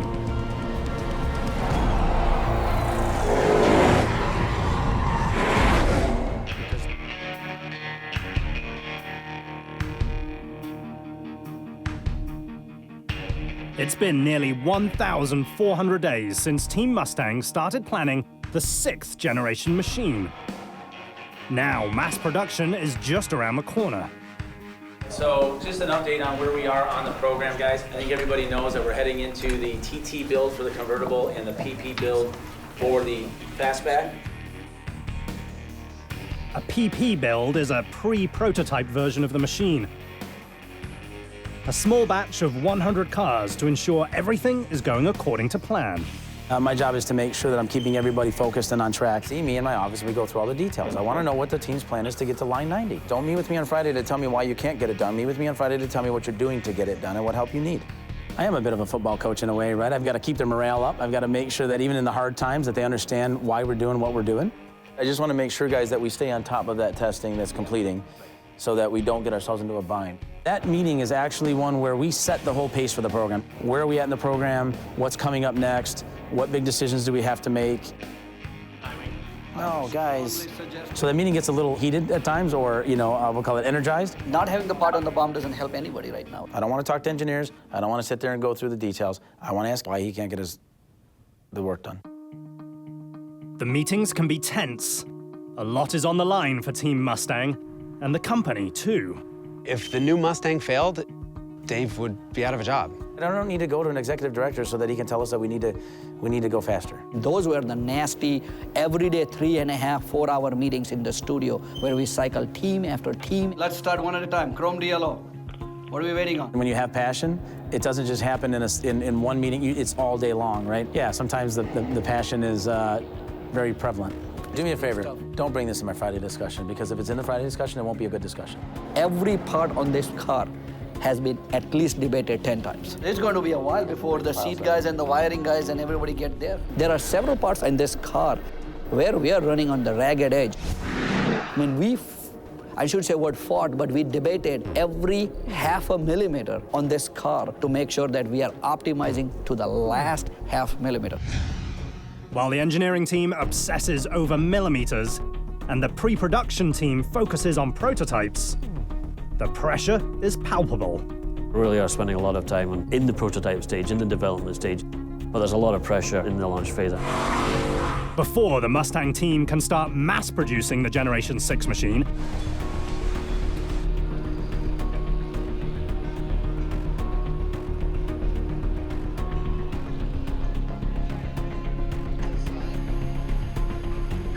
they have to learn how to hand-build it. The plant's got a big responsibility in making sure that we can build the unit the way it's designed. So we get involved very early on with the design to make sure it's manufacturing feasible. And then we get involved with what's called VP build, virtual production build. The virtual production build takes place across the street from the final assembly hall, inside a clandestine prototype building that the public never gets to see, known only as the pilot plant. We have a team of product specialists that get involved with the VP build up at the pilot plant. Now, this is our build prove-out facility. This is where we first get an opportunity to take the parts and the process and get our product specialists involved with doing a static build of a vehicle. But we'll build a batch of cars and then we'll stop and we'll do some testing, and then we'll build another batch and stop and test. The pilot plant is a secure facility where the pressure mounts for Team Mustang one bolt at a time.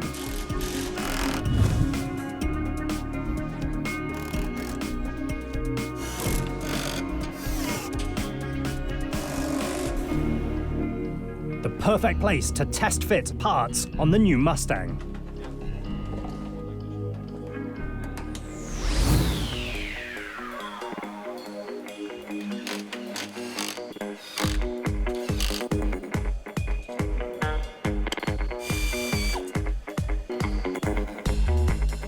If we can learn how to build a vehicle statically, then we can transfer that knowledge onto the assembly line.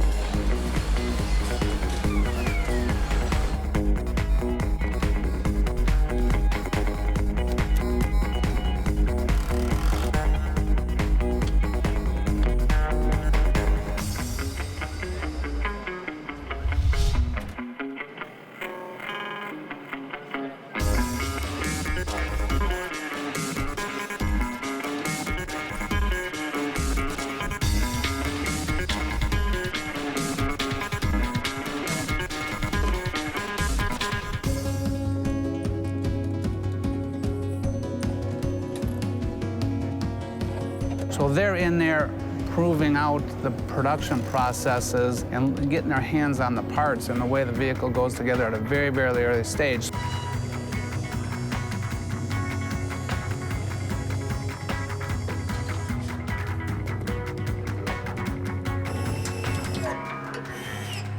Everything is identical to the final assembly hall, except for one small detail. The line never actually moves. You can see we've got a version of each one of our conveyors. And we have all of our tools right in this building, so we can prove out the process right in here before we have to take it to the assembly line.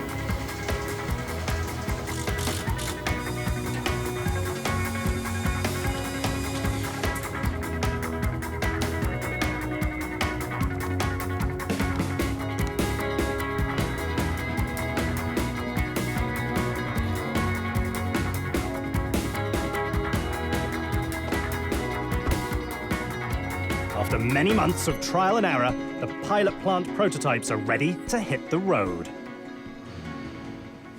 It's time to take a trip back to the Michigan Proving Grounds, where Team Mustang puts the new machine through a variety of paces, including testing a brand new feature that's not available on any other machine. Line lock, a factory-enabled burnout control. Why not, number one, is why wouldn't you do it? It's juvenile, it's moronic, it's awesome. And it's one of the reasons why I love the Mustang's engineering team. The line lock system lets weekend warriors properly warm up their tires at the drag strip. Something that's not exactly condoned by the machine's warranty. But in the battle for pony car supremacy, every new feature counts. Line lock serves zero purpose at all for no reason other than just to go out and be a hooligan. Why is this the ultimate hooligan's car? Because I think many of us, we haven't left high school. Once they first started putting big engines in them, they haven't looked back.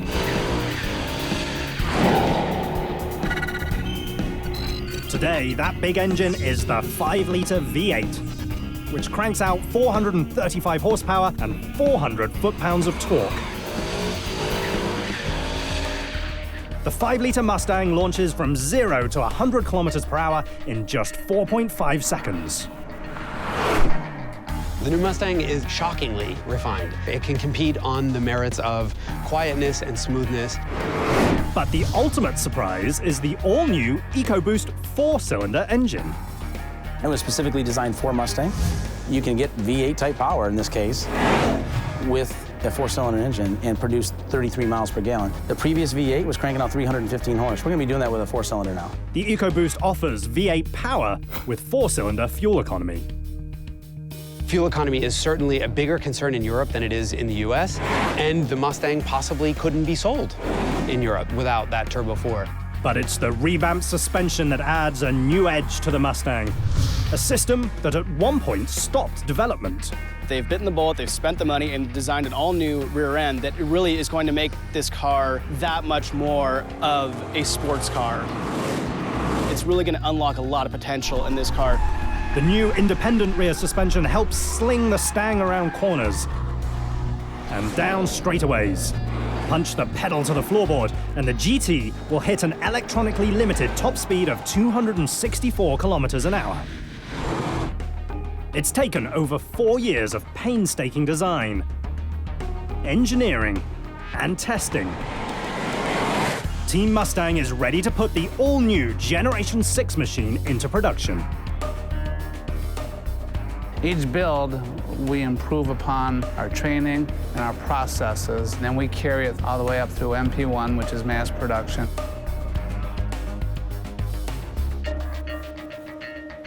The orchestration of the parts coming together into the process at the right time, that's the magic of manufacturing. Because every part's produced for a certain serial number of a vehicle.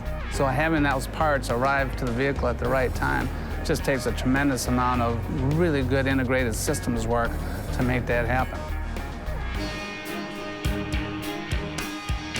After more than 4 years of hard work, all of that magic comes together on the 17th of April, 2014. The very first mass-produced Generation 6 Mustang finally rolls off the line. Just in time for the machine's 50th anniversary. A celebration planned for the top of the Empire State Building, where 50 years to the day, Ford introduced the 1965 Mustang. It's a date Team Mustang couldn't miss, for the newest variant of a car coined the phrase pony car. But today is no longer showcasing merely American muscle. Now it's a global high-performance competitor. And how it will be received is up to car fans around the world. Say what kept me up at night was just making sure that we did it the best that it could be done. But it's also something that you never forget, that you're going to get a report card from everybody. The report card is from the whole world.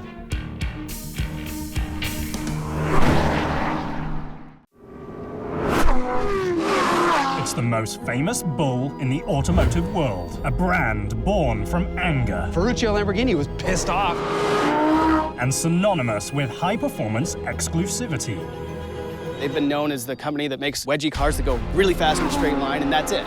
For over 50 years, Lamborghini has handcrafted high-end Italian supercars. The whole point of a Lamborghini is to look and to sound outrageous. Their most popular model is the best-selling Italian supercar in history.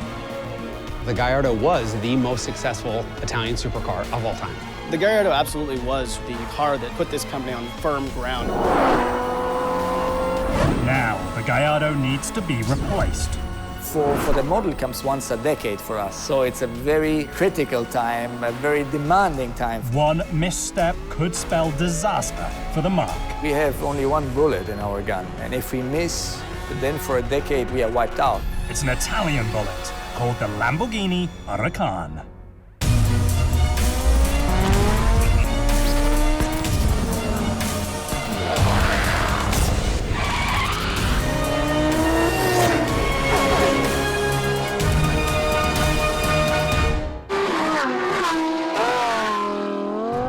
Aeronautically inspired silhouette blasts from 0 to 100 kilometers per hour in just 2.5 seconds. It has a top speed of 325 kilometers per hour. 1/4 the speed of sound, and the weight of an entire automotive brand hinging on its success. The Lamborghini Huracan is the newest machine from the house of the Raging Bull, one of the most famed and feared marques in the automotive world. Yet the brand owes its creation to two men and a myth. In post-war Italy, industrialist Ferruccio Lamborghini is making a fortune building tractors. It's a booming business in the agrarian region of Emilia-Romagna, a place where farming has ruled for centuries. By 1960, his company sells over 400 tractors per month. The wealthy industrialist buys a Ferrari 250 GT. But, as the legend goes, the car has a problem with its clutch. Ferruccio Lamborghini bought a Ferrari, it broke, he went back over to Enzo, screamed at him, and said, I can build a better car. This was started in anger. Nothing looks like a Lamborghini, nothing performs like a Lamborghini. They're a very unique brand. Ferruccio Lamborghini immediately sets his gaze on Enzo's empire. In 1963, he purchases a large plot of land 25 kilometers from Bologna, Italy, in the town of Sant'Agata Bolognese, with only one goal: manufacturing cutting-edge Italian supercars. Sant'Agata is a little town that you definitely never would have heard of if it weren't for the fact that there are Lamborghinis driving all up and down these roads like maniacs. 3 years later, in 1966, Ferruccio puts both Enzo and the world on notice. He introduces the Miura. The mid-engine two-seat V12-powered sports car is widely considered to be the world's first true supercar. They were very hand-built. These were kind of craftsman pieces. You were lucky if it started, and if it didn't explode into flames, bonus. In 1974, the brand takes the next step and reinvents the very supercar genre it helps create.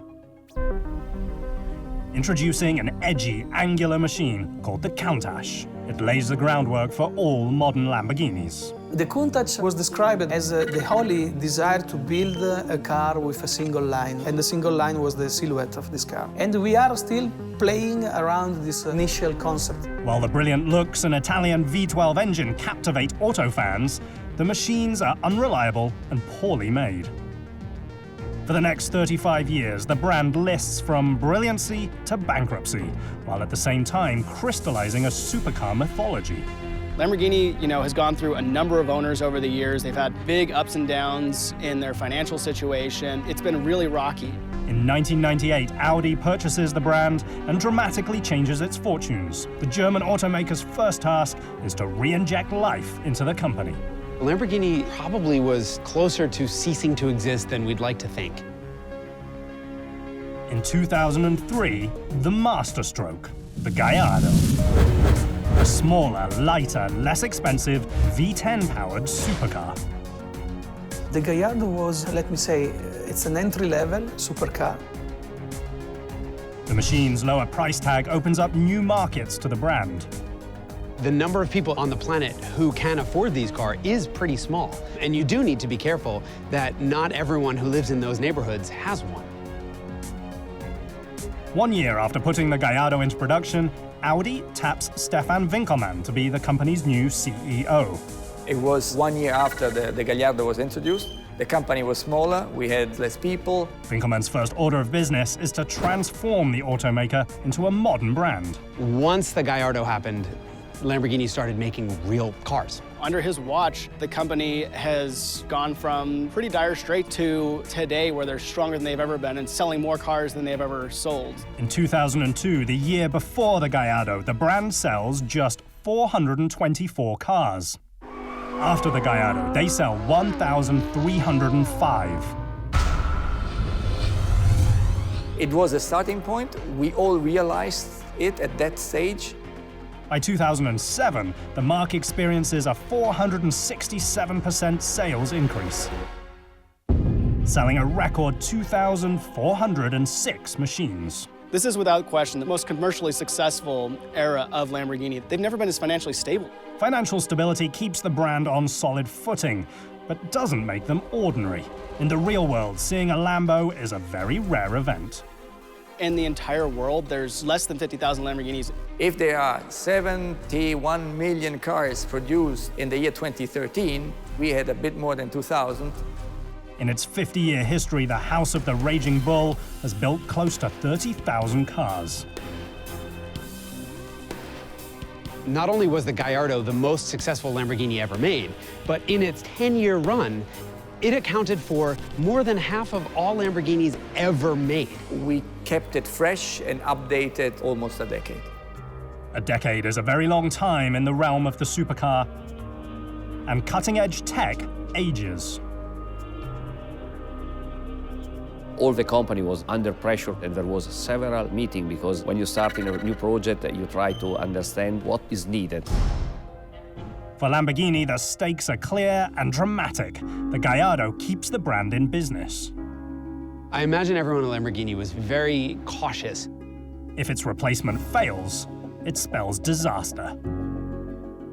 With the task to be able to replace the Gallardo, but to increase the success of the car, and let's say trouble from the beginning in order to think what can be better. Repeating the Gallardo's success is a tricky proposition. In 2010, at the tail end of a worldwide depression that sees Lamborghini's sales drop 45%, the brand decides it's time to replace an icon. It's creating something which is state-of-the-art, and pressure maybe, but a lot of expectation. My briefing to the team in general 4 or 5 years ago was very easy. But turning it into reality is hard, because it must equal the Gallardo's success. We developed a car which has to have an outlook of almost another decade, so you have to think forward, and this is one of the most difficult things. To devise a revolutionary machine, the Lamborghini team focuses on 3 levels of performance. There are 3 points which are key. One is acceleration, the other one is top speed, and then handling. In the past, number 1 was always top speed. For decades, top speed was a selective club. Only a few machines could crack 320 kilometers per hour. Lamborghini was one of the few. Accelerating and having the easiness in the corners. And this is done with the power-to-weight ratio. Finding that balance is tricky when you're a niche manufacturer. The challenge for a small manufacturer is the amount of money and the brains you put in place. The brand not only banks on its heritage, but also its unique Italian design aesthetic. The people which are living here, they have a certain attitude, and Italians, they are known for style. I think that Italy, it's one of the few one which is creating those type of cars. The process of designing the Gallardo replacement starts with a basic set of rules. We try to give simple rules to the designers, which the first one is that the design has always to be very different, but you know that it can't be anything else than a Lamborghini. The second thing is a form always follows function, so there is no things which are pimped up or made beautiful just to show something which is not functional. The third one, and our inspiration is always coming from the aeronautic industry. This car was inspired by the stealth fighter. They loved the angles and the purpose and the look of a F-22 and the B-1 and all these really neat airplanes. Filippo Perini is the man entrusted with bringing those stealth fighters for the road to life inside of the Lamborghini Centro Stile design studio. This room is the place where the new Lamborghini, the idea and the concept grow up here. Perini is one of the most outrageous automotive designers in the world. When we stop to work, we start to speak about cars, and this is completely crazy. I think that Lamborghini is built by a man for challenge. No? It's something that we have to respect, and in the daily job, this is very tough. For Perini, that willingness to get better starts at an early age. He pens his first car at the age of 2. This is my mother. I never take care about stuff like this, but my mother, yes. She was really attracted by my inclination to do sketches and to send sketches to the magazines. This is a magazine that was used to show artwork made by children, and I was one of them. And this is a Lamborghini. In 2011, Perini improves on the past when he pens the Aventador, Lamborghini's newest flagship supercar. You can see a lot now in aeronautics that there are many planes that are not so soft. First of all, because they have to be stealth. The styling echoes the lines of the legendary Countach, Diablo, and Murcielago, but also radically pushes the brand into a new direction. Every bit of Italian design that's successful has a little bit of kitsch in it, too. It's a little bit too far. If you look at modern Lamborghinis, you see it's probably one step too far. But isn't that the whole point of these cars? The design we are building is driven by the silhouette. It's this line is in the middle. In the Huracan is a single one. It's monobody.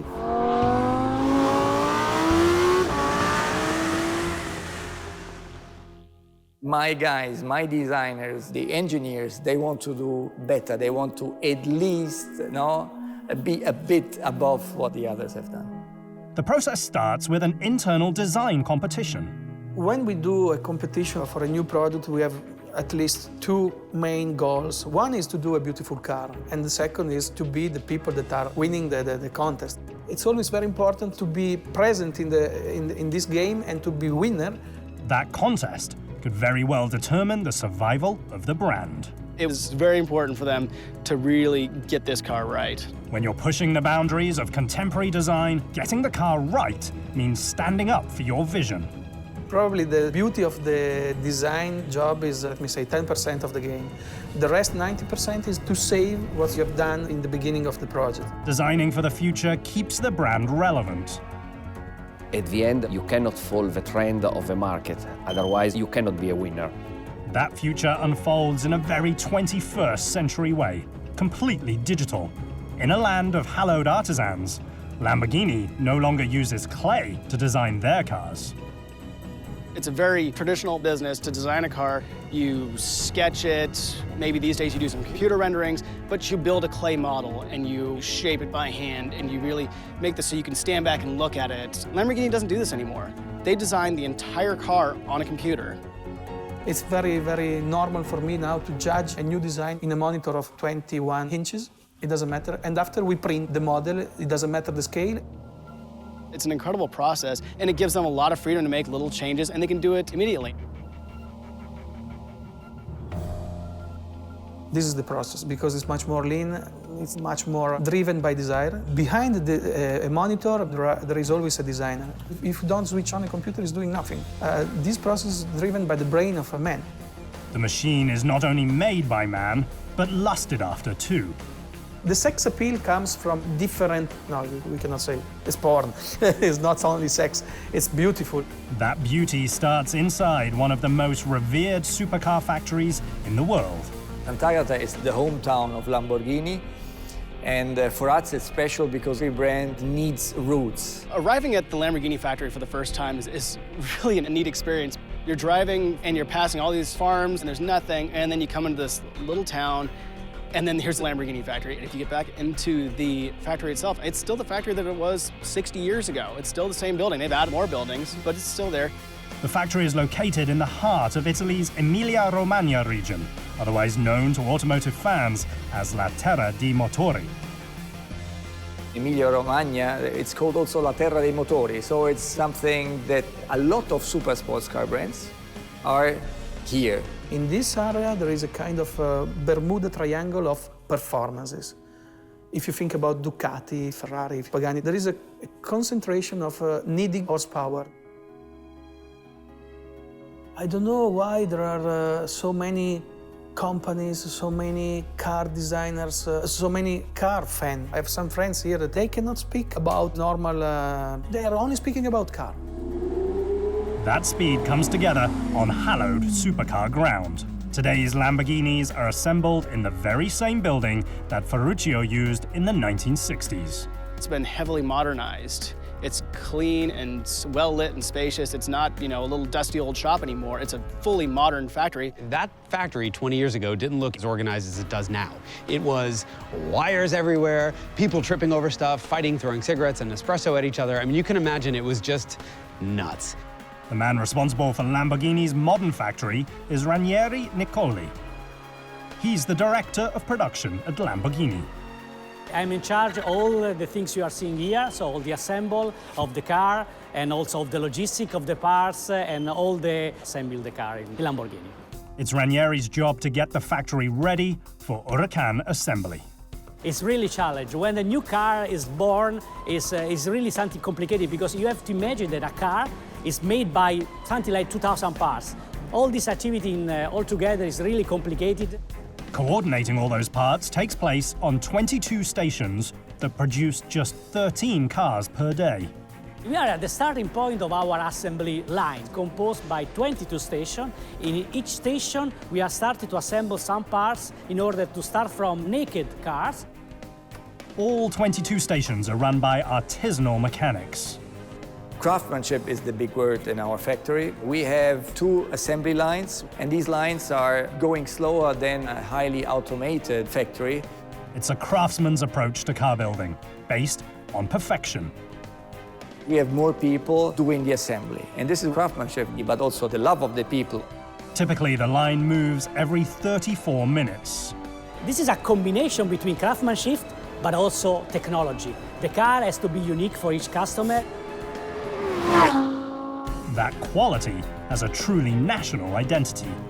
Lamborghinis for Italy means cars, means passion, means speed, and this is something that for Italian guys, the best place. Building an Huracan starts with the machine's body entering the line. So basically here we are starting to assemble the new Lamborghini Huracan. This is the first station. Bodies are painted off-site in one of 19 colors and arrive ready to hit the ground running. Only at Lamborghini, the onus isn't on speed, but speciality. It's not an assembly line running through as quickly as they can either. There's only a small number of workstations. It will take months to ramp up production on the new Huracan, a small price to pay when you're betting your brand on a platform that needs to survive for a decade. We are in the starting phase of production of the Huracan, so our production is quite low because we are starting to produce the first car. After you develop a car, then you have all the parts which are coming together until it finally fits with the puzzle and with the quality we want. And then we ramp up. High-speed manufacturing at Lamborghini still isn't all that fast. An Italian factory is kind of unique because the Italian cars that you think of are your supercars, are your Ferraris and Lamborghinis. When you get to cars like that, they're being built low volume. It's a slower process. It will take 2 days to build an Huracan once the factory hits full production. An Italian car factory, these people are passionate. They want to be there. They are true believers in the brand. They really are passionate about the product. Like the design team foregoing clay, Lamborghini tests the process of putting the Huracan together with a pre-production series of machines. So we are doing this job first with the electronic file. We try to figure out how we can assemble the parts, and in the same time we try to design the line in order to say, okay, in this station we will assemble this part, in the other station we will assemble the other part, because we can't assemble all the parts without the right sequence. Finding the correct installation sequence is just one dimension. Ergonomics and tooling concerns are important too. Correct means ergonomic, so the workers doesn't have feel the effort to do this all day, and also possible, so all the tooling we need, screw or other thing, has to fit in and not to have clash in order to assemble the parts. All the planning in the world still requires putting it into practice. So all this activity is done before, and let's say some months before the start of production. Pre-production starts by checking the quality of the parts arriving at the factory. We have to check together all the parts coming from these 200 and more suppliers all over the world in this phase. Those parts are sorted in various areas of the factory and then placed on carts that head directly to the line. We have 22 stations, and we have to assemble 2,000 parts. You can imagine how many parts per station we should manage. And all the parts are coming with boxes. So every worker in each station has only the parts they need to assemble for one car. They don't have to choose, they don't have to find the right boxes. You receive some trolley like this. In a way, for example, this is a part, which is basically already with support hold, with the pictures. Some of those parts arrive at the early stations on the line, where the Huracan's hybrid chassis starts to take shape. We are using not only aluminum, but also carbon fiber. And we are using carbon fiber where we need more strength. The carbon fiber has a unique combination between light, weight, and strength. So we were using, in an intelligent way, the carbon fiber when we need more strength for the car. Carbon fiber really is Lamborghini's specialty. It's what they've really hung their hat on. It's a cutting-edge material for a very high-tech machine that needs to succeed for Lamborghini to stay alive. In Sant'Agata Bolognese, the pressure is mounting as Lamborghini attempts to replace their best-selling machine. The key to their success comes down to a very earthly material: carbon. A basic element finding new life inside of the state-of-the-art Lamborghini carbon fiber facility. A couple decades ago, Lamborghini decided to look into carbon fiber. A lot of car companies looked at it, decided it was too expensive, and moved on. We have an expertise of more than 30 years in the research and development of carbon fiber material. Lamborghini kept with it. They kept researching it. And today, they're on the leading edge of carbon fiber technology. Like an Italian model, the brand is obsessed with weight and weight reduction. The cars are getting heavier and heavier over the decades due to different reasons: safety, active and passive safety, comfort, all these things. Weight is a supercar's enemy because it reduces speed. Weight to power ratio is a really key factor and success for the future. And weight reduction is more important of horsepower increase. If you reduce weight from the car, you will perceive in every single moment, when you accelerate the car, when you brake the car, when you go in a tight cornering, and you really perceive the handling behavior of the car. The key word for us is mainly carbon fiber, which is a very light and stiff material. They're building most of the car out of it at this point, and they're exploring ways to use carbon to create structures that are light and stiff. That exploration results in a brand new chassis that's 10% lighter than the Gallardo's, but 50% stiffer. In a company like Lamborghini, we can really also experiment new material because we can offer something special. To give an example, a kind of composite material that we call forged composite, and this kind of fiber is exactly what is used also in the golf club of Callaway. A supercar sharing carbon technology from a golf club sounds surprising. It shouldn't be, thanks to a very unique agreement between three very diverse organizations. It's not unusual for car companies to look out to other industries to see where they can find new materials, new processes, but Lamborghini has been so focused on carbon fiber, they've really reached out to places you wouldn't expect: Boeing and the University of Washington and Callaway golf clubs. The weight can affect everything. It affects your swing, it affects how fast your car can accelerate. The Lambo's strategy for speed comes into focus on the new Huracan. The machine features a hybrid carbon fiber and aluminium chassis, with the front and rear sections made entirely from lightweight alloys, while the occupant safety cell is completely made from carbon fiber. The entire hybrid chassis weighs just 200 kilograms. The challenge is the joint between carbon fiber and aluminum, in which they has to be designed to resist all the stress we have in the car during the use of the car. Unlike most car factories, at Lamborghini, they install the interior before the drivetrain. They install the carpet, the center console,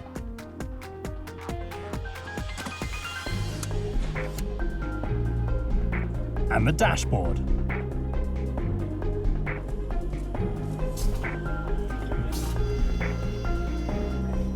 The gauges in front of you are not gauges, it's an LCD screen. You have one big screen in front of you that does everything. You can configure it to have a big tachometer or a big speedometer. It's very driver-focused. While mechanics continue to assemble the new Huracan, in another part of the factory, artisans handcraft Lamborghini interior pieces. Just 50 meters from the Huracan line, hides of leather are lined up. The hides arrive at the factory already treated and colored. The range of color options is only limited by imagination. Master leatherworkers inspect each hide for imperfections. A computer-controlled cutting machine optimizes the number of panels cut from the material, before craftsmen mold and secure the leather to the trim panels. Then they stitch them together one by one. Choose the upgraded interior package, and each artisan will use 30 meters worth of thread.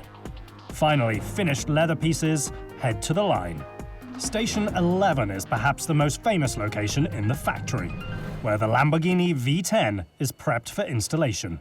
Here we are in one of the most important stations of the line, in which we are assemble the engine, so 610 horsepower, with the gearbox. Lamborghini tradition is a naturally aspirated engine, which has an outstanding torque already at very low revs. The weight of that tradition rests on the shoulders of Stefan Mazzetti. Here in Lamborghini, we have the responsibilities of the powertrain, so it means mainly transmission and engines. Making it work together means creating a one-of-a-kind V10 engine called the LP610-4. The V10, it is really compact engine, but with a really very high displacement, 5.2 liters. It's naturally aspirated, so very emotional engine. It is really a unique piece of engine art. Italian high-performance art that's sub-assembled on a jig next to the main line. Basically, we assemble the heart of the car inside the body.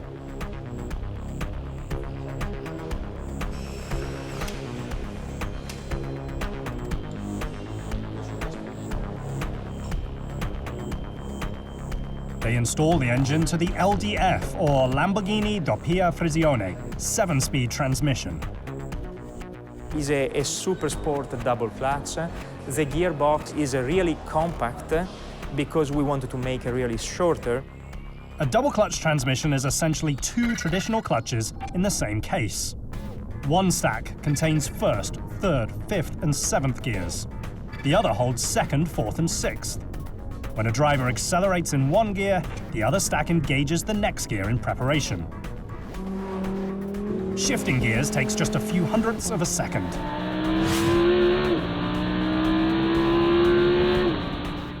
Installing the transmission to the engine takes only a few moments longer.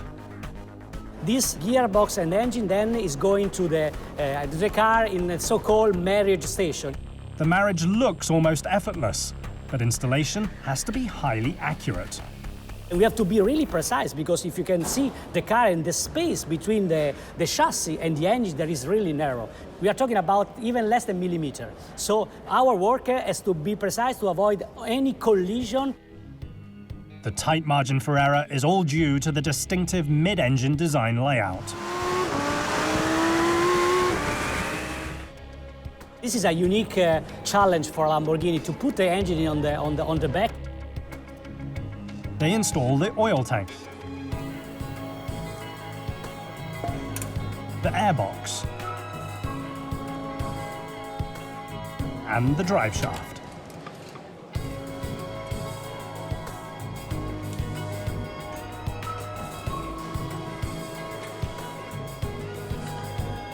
To move the machines around, Lamborghini employs a variety of carrier systems.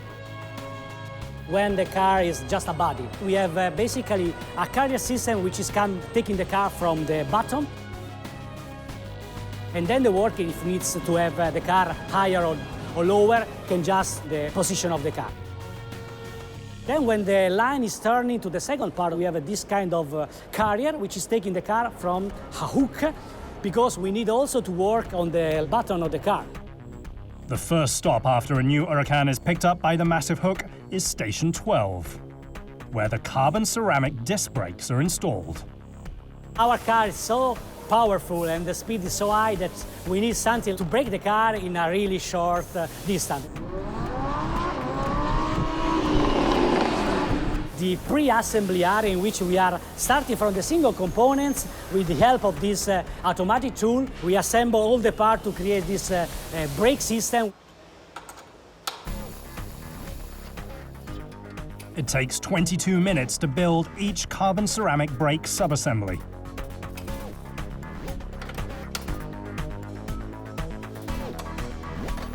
Collectively, they can bring the machine from 112 kilometers per hour to a dead stop in just 43.8 meters. That's 2 times the length of a cricket pitch.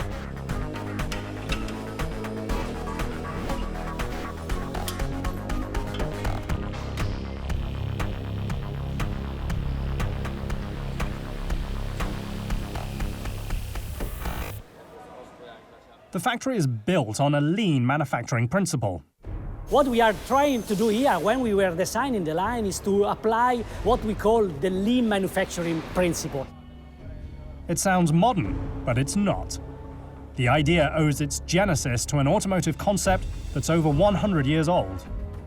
We try to design a line really compact with all the pre-assembly area on the line, on the side of the line, in a really short distance. In 1913, Henry Ford radically changes the automotive world forever with the introduction of the moving mass assembly line. The system is a revelation, and it radically cuts down the time it takes to build a machine. But more importantly, it cuts down on wasted motion near the line. By the 1990s, the German auto industry, including Audi, Lamborghini's parent company, takes the process to the next level. They realize that it's not just about cutting down the time it takes to build a machine, but the number of parts at the factory. The less parts weight, the less inventory on hand, the fewer mistakes that can be made, the faster you can build a product. The result is lean manufacturing. The pre-assembly is here and the assembly point is there. For the engine is the same, for the dashboard is the same. This is something that we try to apply in all our production. While the theory of lean manufacturing isn't new, Lamborghini's use of it is rather cutting edge. This philosophy is not new, but it's new in the way in which we are applying, because we have only men. We have people which are assemble the Lamborghini. So the challenge for us was to convert this kind of principle, born for our huge and big manufacturers, to our craftsmanship activity. The lean manufacturing philosophy is an old idea, but it's managed by a modern technology. This is a touch screen. Every station is at least one, some station even two. The touch screens keep the factory constantly updated on the progress of each machine. If the worker needs to understand how to assemble something, he can go inside here, he go in a server, and he's written whole the cycle plan on the car. After brake install, they connect the Huracan's power to the machine's four-wheel drive system.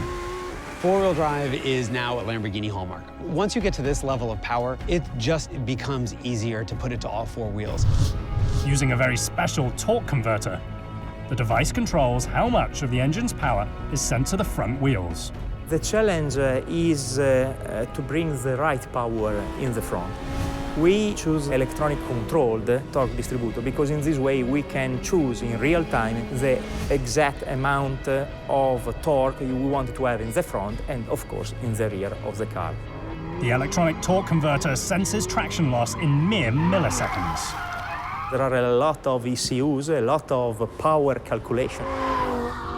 And these ECUs, these control units, are learning every time what happens for driver behavior, and they are checking also the ground situation, if there is a slipping, if there is ice, if there is rain, and so on. And so they are able to react in very few milliseconds. Under normal driving conditions, the system diverts 30% of the engine torque to the front wheels. However, if the machine loses traction at the back, 50% of the torque is immediately sent to the front. If for some reason one wheels or one axle is splitting, you can transfer immediately some torque in the other axle and to avoid maybe oversteering or an understeering. At high speed, the system alters once again, no longer sending power forward. Instead, the Huracan uses all 100% of the torque at the rear axle. The power calculation inside the car is something that it is tremendous. The benefit is that you can have a continuous changing in the torque applied to the ground. Finally, after almost 2 days of hand assembly, a new Lamborghini Huracan is ready for final inspection. Yeah. You see all the lines and all the edge. We have to respect it to have the maximum precision. We are talking about less than a millimeter in order to see that the line which is starting here is following there on the front hood without any disruption. This is our big challenge when you see all this edgy design, which is fantastic. It's taken 1,460 days to handcraft that dream. It's taken 4 long years of faith, a continued desire to pen radical shapes, creative engineering solutions, and the means to live outside of the conventional automotive landscape. Finally, Lamborghini's latest creation is ready to attack the track.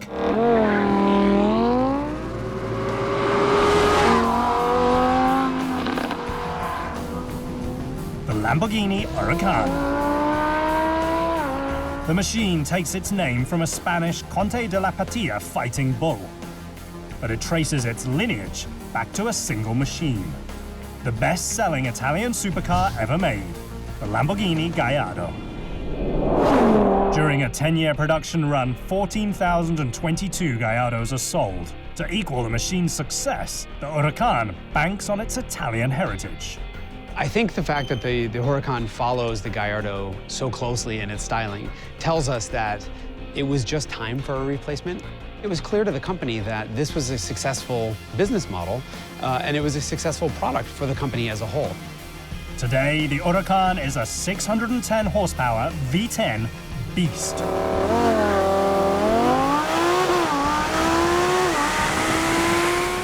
It's all about the theater. You know, you flip up a little cover to hit a start button, and then the car starts and it's loud enough to wake your neighbors up a block and a half away. Every single piece of that car is hexagonal, and it's just over the top. It's not often anymore that you get a V10 engine. They're pretty rare. So it's really special when you do find one. The 5.2-liter engine generates 412 foot-pounds of torque. They've updated it substantially from the Gallardo. It makes a ton of power. And one of the coolest things they've done is they've made it sound cool. That sound is a unique Italian tune. Part of the charm and part of the theater is the noise and the revs. V10 engines inherently just generally don't sound that great, but you know, the Italians couldn't put out a car that sounded bad, and they've really tuned this one to make it sound like a race car. The Huracan not only sounds like a race car, but it accelerates like one too.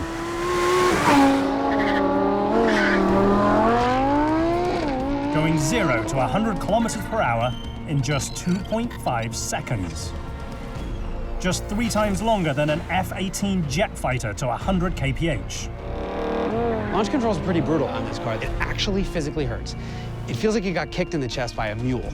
It will, you know, smack you in the back of the head and launch you down a street before you even knew what happened. Continue to keep the throttle wide open and the machine will rocket from 0 to 200 kilometers per hour in just 9.9 seconds. An eighth the speed of a bullet fired from a gun. And the Huracan really carries on that lineage of making it a sports car. This time they really got serious about track performance, about making this car go around a turn faster, and they've added all this technology to it. That technology helps the machine hit a top speed of 325 kilometers per hour.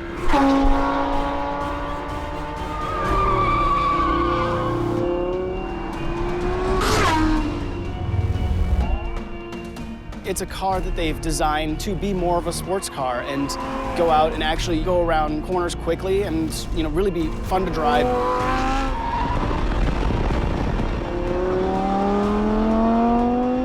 machine's ultra-low power-to-weight ratio of 2.3 kilograms per horsepower helps it slice and dice in the twisties.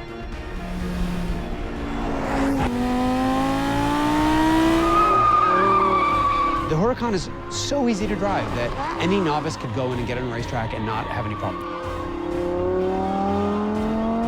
We want to have the driver in charge and not the car. What we want is that you are feeling at home immediately, that it fits like a glove, that it's not the car dominating you. That home features state-of-the-art shock absorbers that adjust the suspension in fractions of a second to give the best traction possible. These special shock absorbers and these gyroscopes and all these computer programs with the goal of making this car faster around a racetrack and around a winding road. The Huracan features magneto-rheological dampers. The cutting-edge shock absorbers contain tiny metal particles in the synthetic oil. When voltage is applied, the particles generate a magnetic field, which adaptively changes the amount of rebound the shock experiences. The end result is an infinitely adjustable suspension system. They really want this to be a well-rounded supercar that you really can go out and drive anywhere and be just as much fun to drive as any of the competition. That competition isn't for everyone. With a base price of 189,000 euros, the Huracan lives in the realm of the ultra-exotic. Either you're a connoisseur, at least, or you're not following the beaten path there. You're doing something different. It started with an argument and a passion for greatness. A little over 50 years later, Lamborghini is still chasing the same dream: to build exotic, exclusive, high-performance machines for the ultra-wealthy. Whether they continue to succeed comes down to a single word: Huracan. Lamborghini got their recipe right with the Gallardo. It's relatively comfortable, doesn't really beat you up, but still gives you enough sound and bouncing around enough to know that you're doing something bad. It hits the right notes. It's the newest machine from the house of the Raging Bull, and now it faces the ultimate pressure, replacing the best-selling Italian supercar ever built. We have half a century in our back, and for us, the motto last year was 100 years of innovation in half the time. And I think this is exactly what we have to look forward for the next decades to come.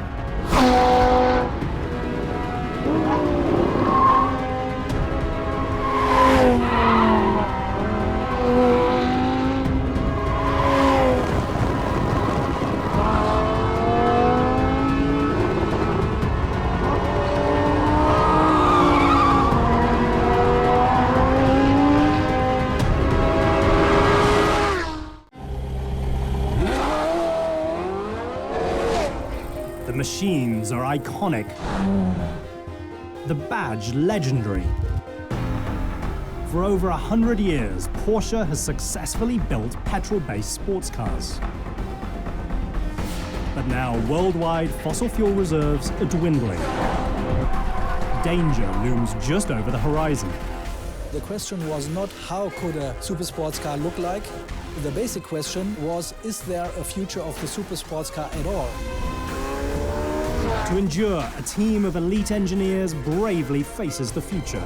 The brand core is racing, is sports cars, and without the core you cannot survive. The survival of the company requires reimagining the very concept of the sports car. Companies like Porsche need a halo car, cars that showcase new technologies. The brand's future hinges on transforming technology engineered for economy and turning it into pure speed. The result? The Porsche 918 Spider.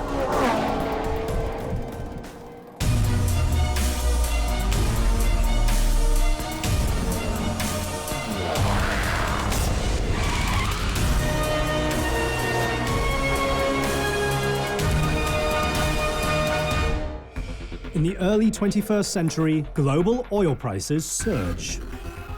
Instantaneously, the automotive landscape changes. Fuel economy is important because of emissions. Frankly, the more fuel you burn, the more you're going to emit. The European legislation in particular is looking at the total amount of gasoline a car burns.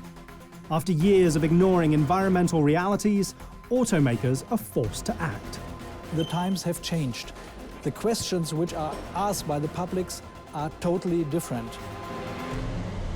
As fuel economy numbers move to the forefront of consumers' minds, thirsty sports car sales plummet. This is a company that's known for its sports cars.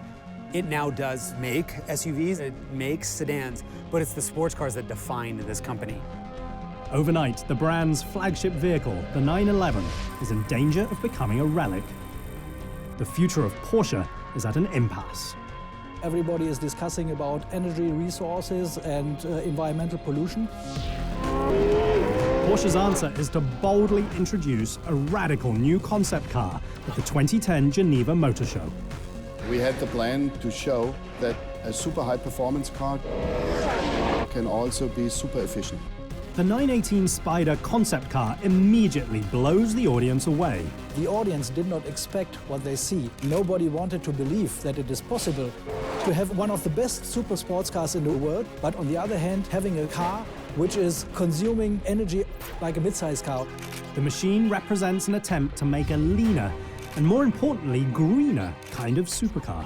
When this show car is projected, also a technical concept is lying behind it. It's something that the board of directors say, well, this is what we want to do. Immediately, the 918 is greenlit for production. This is a task. I knew it will be the next step of supercar in Porsche. From the very first day, the hope that it is not just a show car, but that it becomes also serious production. The target is to have the first machine roll off the assembly line in just over 3 years. This is a very short time to hit all the deadlines. There's only one problem. The team behind it doesn't know if they can actually produce it. There was a clear vision where to go, but in fact no technical solution. And so we sat down on the table a couple of days after the Geneva Motor Show and said, okay, it seems to be we have to make this car. How can we do it? Dr. Frank Vassler is the man leading the team, transforming a show car into a living, breathing hypercar. If people know their target and we can visualize it, then it's clearer in their mind every day that we have a very, very tough schedule. So we bought this clock and that was counting down every day. Just 1,095 days to reinvent the automotive world forever. And perhaps give the brand a new future. The difficult deadline is overshadowed by the project's lofty expectations. The board mandates 2 contradictory targets. The first is the economy. It must not consume more than 3 liters per 100 kilometers. 3 liters per 100 kilometers is the equivalent to 78 miles per gallon. The second is to have the best time at the Nürburgring. In our opinion, the Nürburgring is still the principal measure for supersports car. High performance and high fuel economy typically lie on opposite ends of the automotive spectrum. The Porsche corporate board wants a production machine that can do both. The show car had only ideas on the technology, but no really engineered solutions. Every aspect of the new machine either pushes technology forward or forces the team to create it. There was a small group of engineers working on what could be feasible, how could it work, and of course we're the designers making interior, exterior design. You have the design and then the hard work starts because you have to fight it through with the engineers, production people and everything. The big challenge in making a supercar with all this hybrid technology in it is how do you make it all fit within existing supercars? You can't have a supercar the size of a bus. To meet the deadline, engineers borrow concepts from 2 of the most famous Porsche platforms ever built. The ultra-exclusive and hallowed Carrera GT supercar and the highly successful RS Spider Le Mans prototype. We have learned a lot of things in the racing, and we have also learned a lot of things in the Carrera GT. This experience and this knowledge we brought together in the 918. Only 1,720 units of the Carrera GT were ever built. The machine's value doesn't lie in its exclusivity, but rather the carbon fiber used to build the machine's monocoque frame. Engineers decide that in order to satisfy the 918's two performance targets, they must use a similar strategy to save weight. The key enemy for a sports car is weight. The concept had to be that the car has to be super light.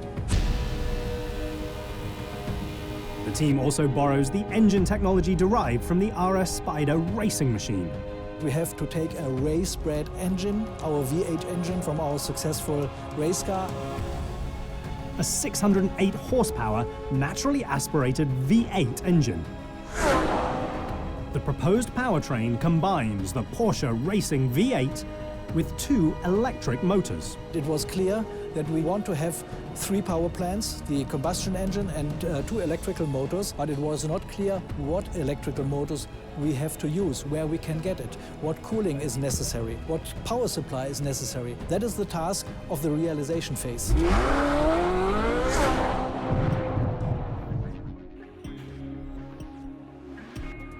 In the beginning, we had no idea. But we just started to make it.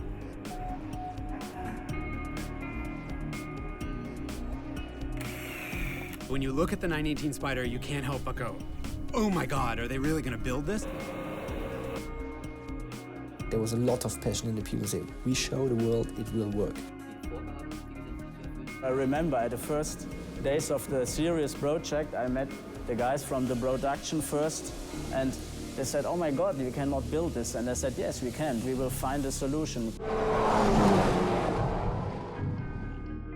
The theory is clear, the course of action is not.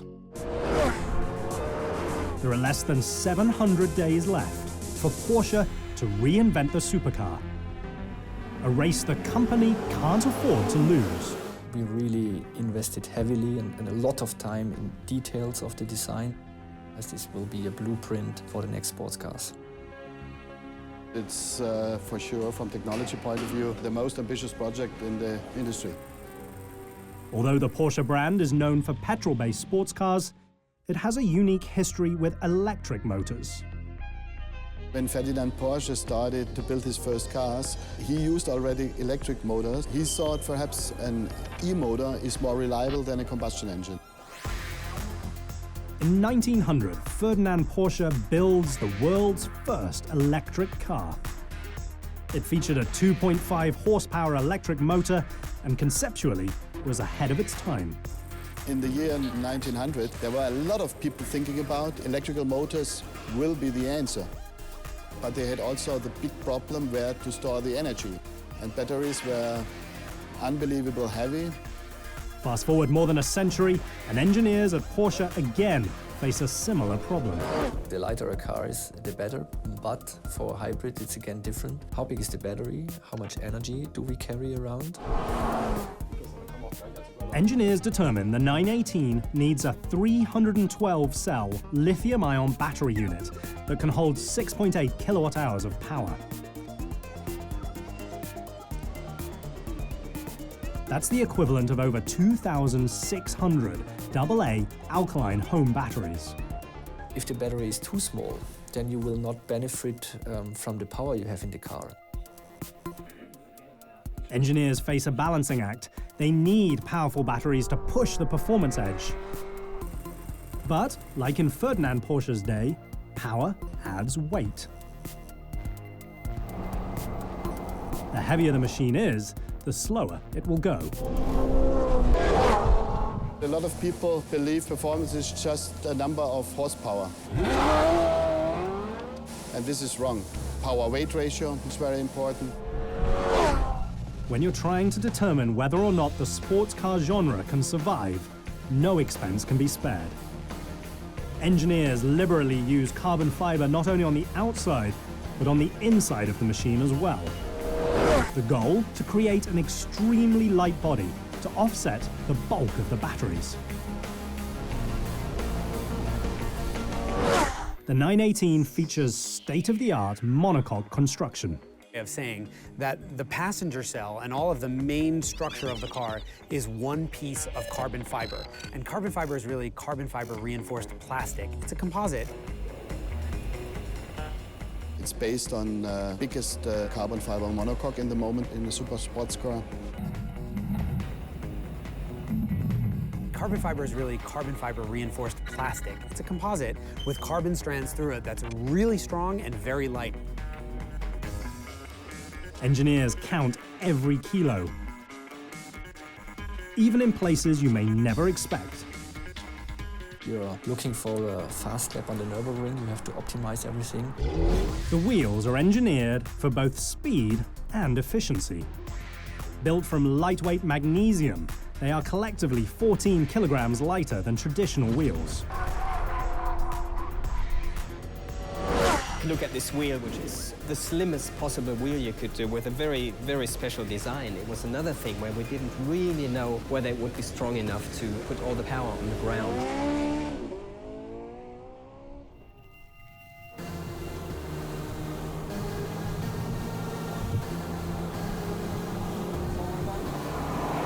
The result is a chassis and crash structure which weighs a scant 220 kilograms. With full bodywork, powertrain and batteries, the 918 tips the scale at less than 1,700 kilos. The powertrain is the heaviest part of the 918, so engineers put their racing-derived V8 engine on a diet inside a computer environment. Here is the assembly area from the engine department. So all the prototype engines were built here before they went into the cars. We took basically every part and thought about how we could make it lighter. Maybe you can make this a little bit thinner or maybe another material. To save weight, the engine uses titanium connecting rods, a carbon fiber airbox, and an oil channel that runs inside of the crankshaft. With the calculations complete, the team tests the new V8 on a state-of-the-art dyno. High ref engine, that was one of the targets. We wanted to make it 9,000 RPM. On the other hand, we wanted to have a very light engine. The most emotional engine that we could think of. The team places all that emotion inside the chassis with pure performance in mind. The general layout of the car, the space where we put in the battery, where the engine is, where the gearbox is, where the driver is sitting, and then lower everything to make the car as stiff as possible. Nearly 80% of the machine's weight sits below the center line of the car, helping it achieve tremendous cornering speeds on a racetrack. If your layout is right, then you have the best chance to make a really fast car. Many auto manufacturers strive to build machines with an equal 50-50 weight distribution between the front and the rear of the machine.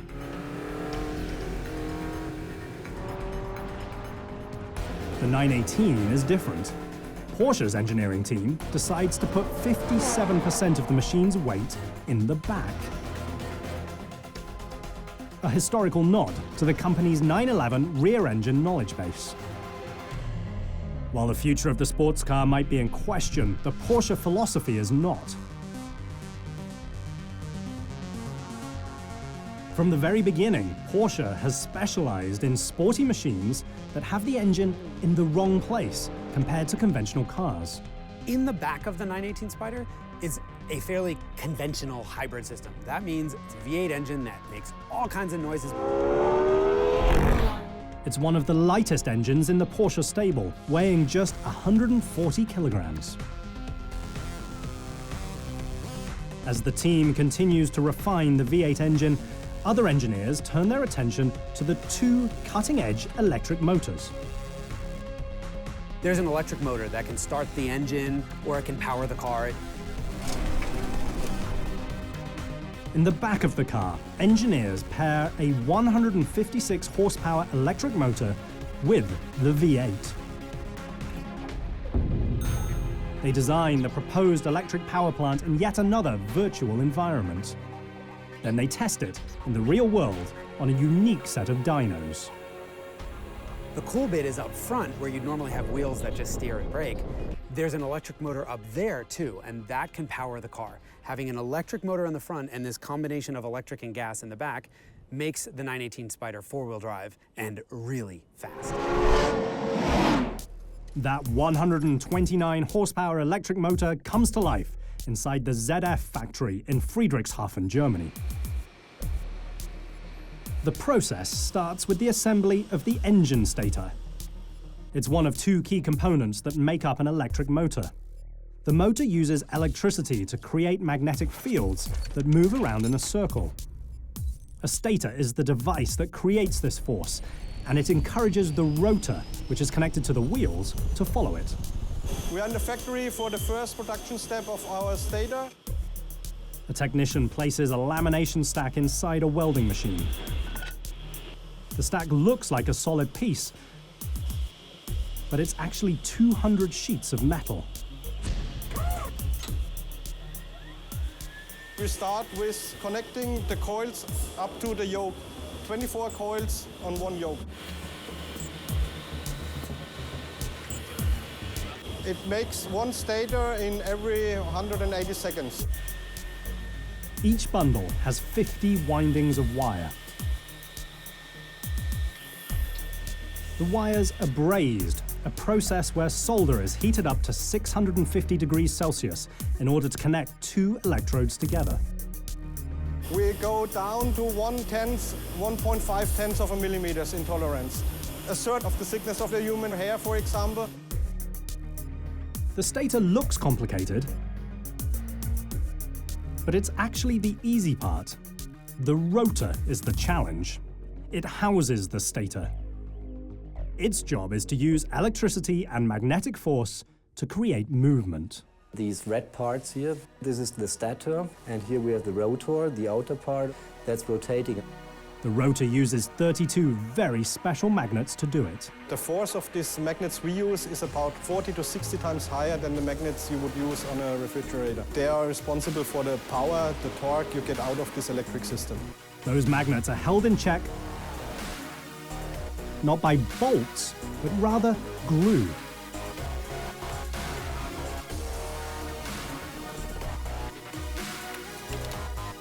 After the stator and rotor are joined, it's time to install the torque damper and the flywheel.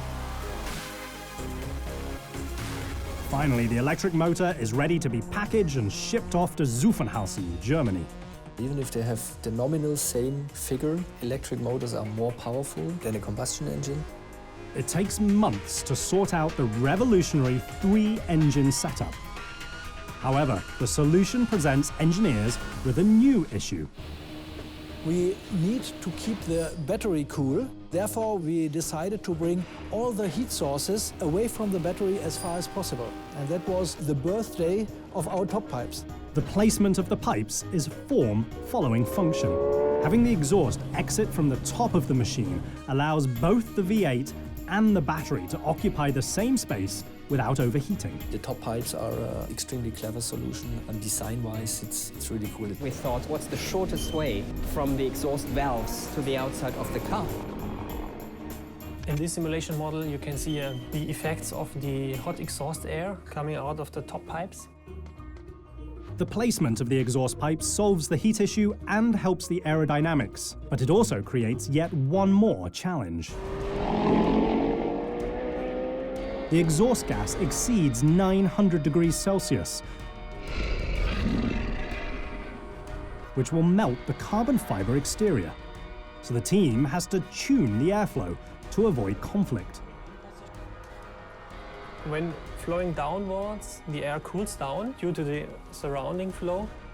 The colleagues from aerodynamics can calculate a lot, and that made it much easier to check if it will work without having a real car in front of you. In theory, the 918 is now light, powerful, and efficient. However, there's still one massive hurdle for the team to cross. They still need to test it in the real world.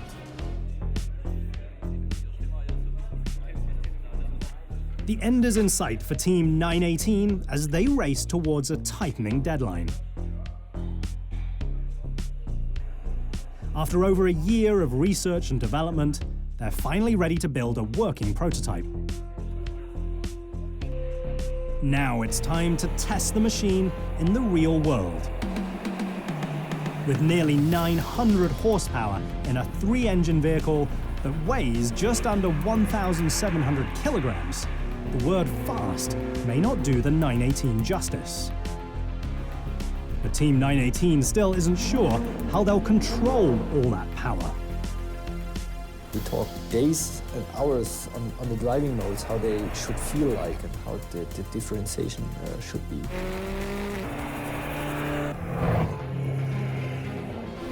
They test the cutting-edge driving modes in extreme environments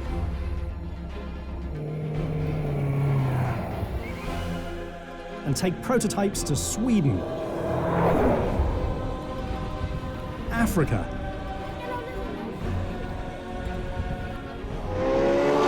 and Las Vegas. We tested for 100,000 miles. We have new technology on board that makes it really, really complicated. But we learned week by week, day by day, hour by hour, how to test a hybrid. After months of trial and error, 5 driving modes are chosen, each activated via buttons on the steering wheel. We talk in particular about 4 positions of this map switch called E, H, S, and R. By default, the 918 starts in E-Power mode as a fully electric front-wheel drive only machine.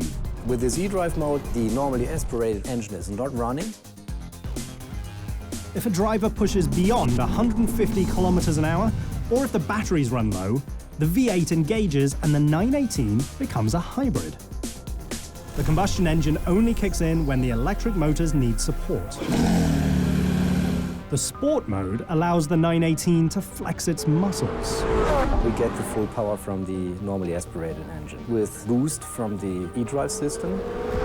Now the race-bred V8 supplies the majority of the power. The combustion engine isn't the only support system that comes to life in Sport hybrid mode.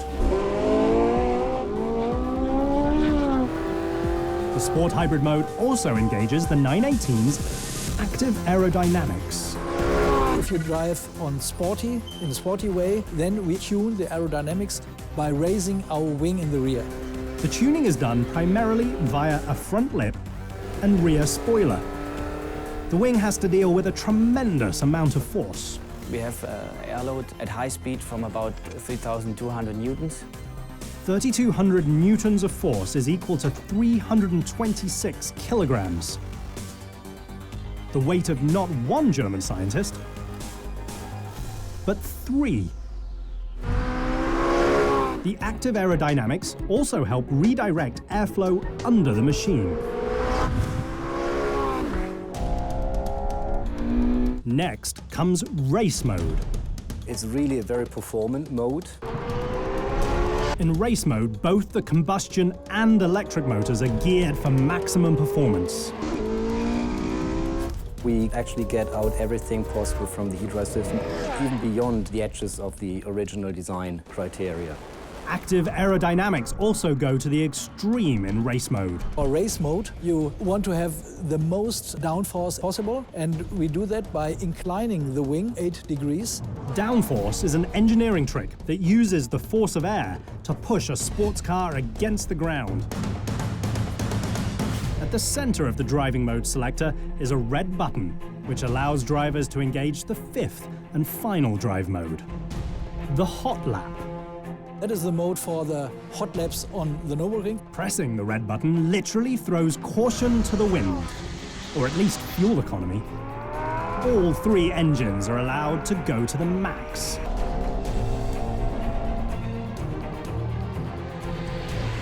None of the computers care about preserving battery charge.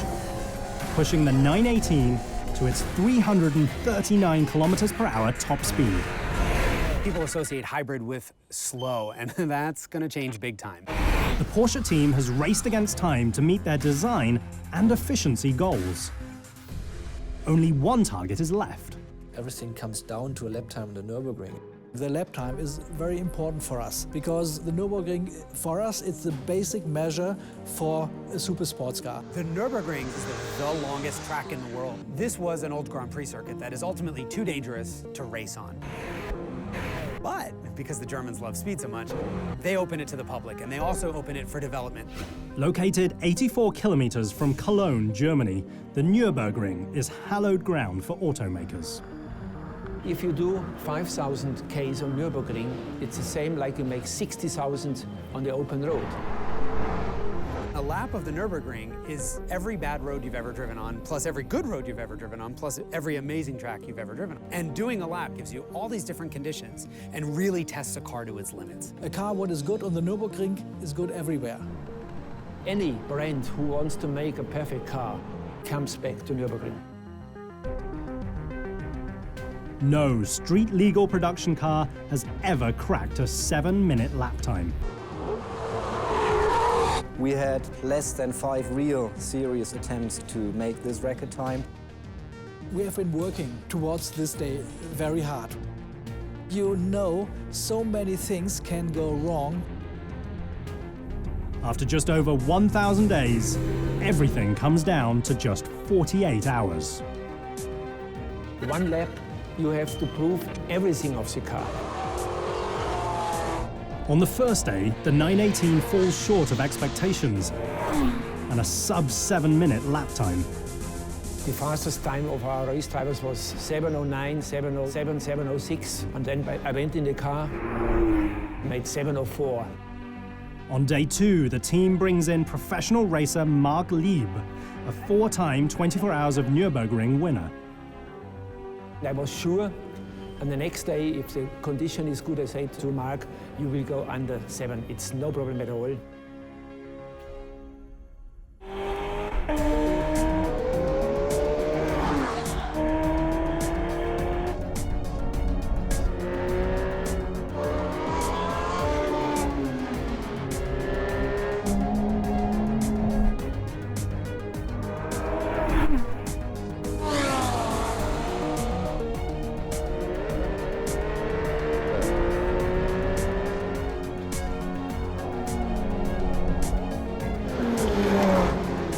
His second lap was 6 minutes and 57. He said, listen, boys, think to this day in 38 years. The boys said, why? In 38 years, you are as old as I am today. The final lap time, 6 minutes and 57 seconds. The fastest lap ever for a street-legal car around the Nürburgring Nordschleife. This is a number which nobody could imagine, let's say, even 5 years ago. The 918 has the rare ability to be both a daily driver and a supercar. But now the team has to start building it for customers. And to do that, they'll need a cutting-edge factory. It's taken a team of engineers and designers just over 1,000 days to perfect the 918 supercar. Now they need to figure out how to build it. Zuffenhausen, Germany, has been both the spiritual and literal home of the brand since 1950.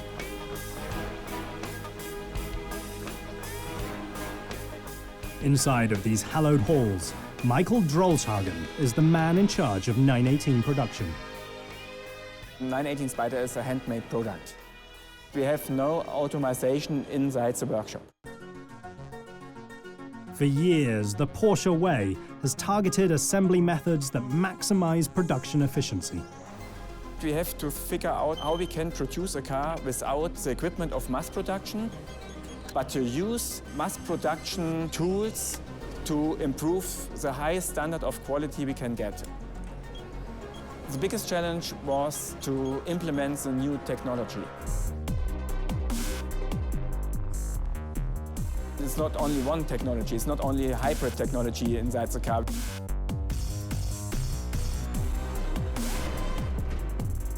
The monocoque is the first piece of cutting-edge technology to arrive at the factory. It's just one of hundreds of new technologies in the car.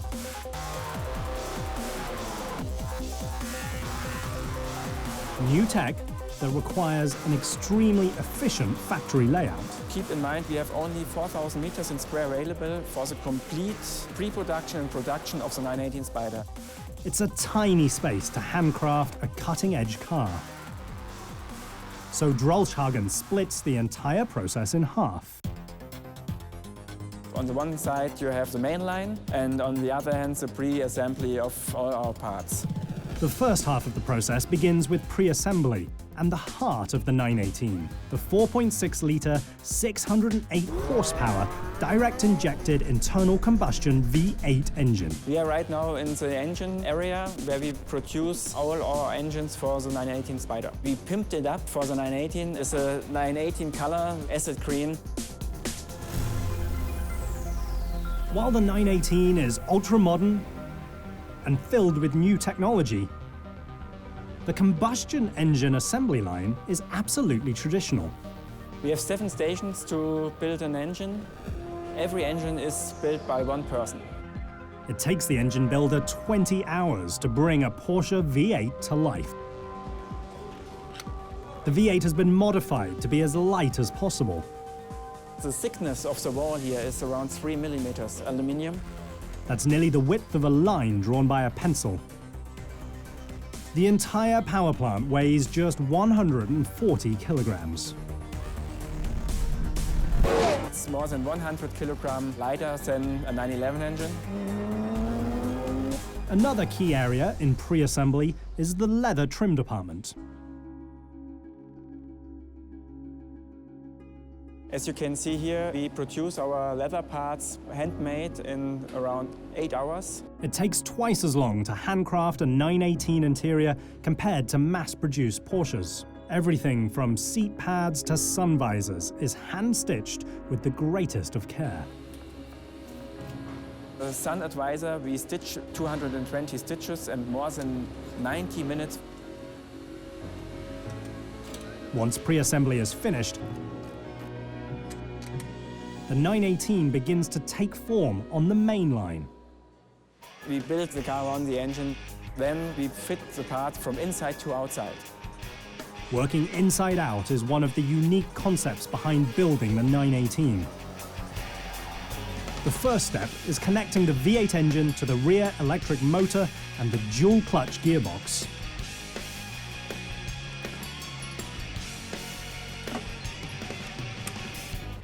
What Porsche calls the PDK transaxle.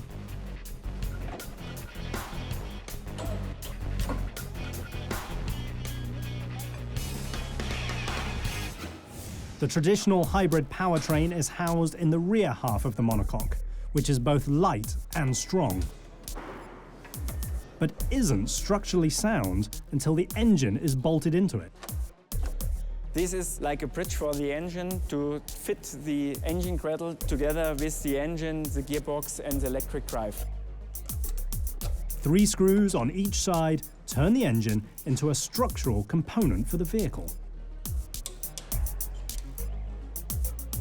Then the whole powertrain unit joins the front half of the carbon fiber monocoque at Station 2. The engine comes alive once both halves of the machine are put together. We are now at the 3rd station where we start to build up the car from inside to outside. As you can see with the tubes, wiring harness, air intakes and so on. Here the monocoque can be lifted and moved to fit intricate systems like the wiring harness. The monocoque was 140 kilograms and it's exactly the same weight of the engine. Minimizing the weight of both the engine and the monocoque is one of the keys to the 918's performance on a racetrack. Another is keeping the center of gravity low. So they put the heaviest part of the car in the bottom, the battery. This hole you can see here is for the high voltage battery. And with the cables is connected to the front electric drive here. Once they finish wiring the battery, the 918 is ready for the last of its 3 power plants. The front electric engine. It arrives at the line already pre-assembled to the front suspension.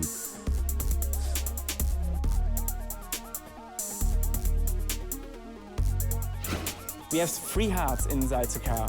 The V8 engine and 2 electric drives. And we have a 4-wheel drive only by cable. There is no traditional drive shaft connecting the engine to all 4 wheels. The 4-wheel drive system is run by a cable. The computer can continually vary the power split between the front and rear wheels. What you can see here is the brake system of the 918 Spider. They very carefully install the rear brakes by hand. The 406mm custom Brembo ceramic rotors work in concert with the electric drive system to recuperate energy. A big advantage of the cars, you have not only the standard braking system available, you have in addition 2 braking systems with the 2 electric drives.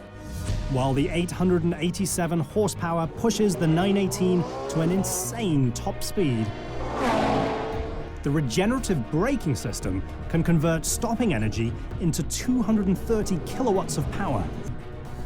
That's enough power to run 183 American houses. The benefit of a hybrid system is that you're recapturing a lot of the energy that would have gone wasted into braking. Slam on the brakes, and the 918 goes from 100 kilometers an hour to a dead stop in 28.6 meters. Roughly 2/5 the wingspan of a 747 jumbo jet. Once the mechanical pieces are set, the 918 receives its bodywork. Now the machine is ready for perhaps its most famous part, the badge. A symbol that combines the historic colors of southern Germany and a black stallion, which has been an iconic fixture in Stuttgart's coat of arms since the 14th century. But the 918 isn't quite finished.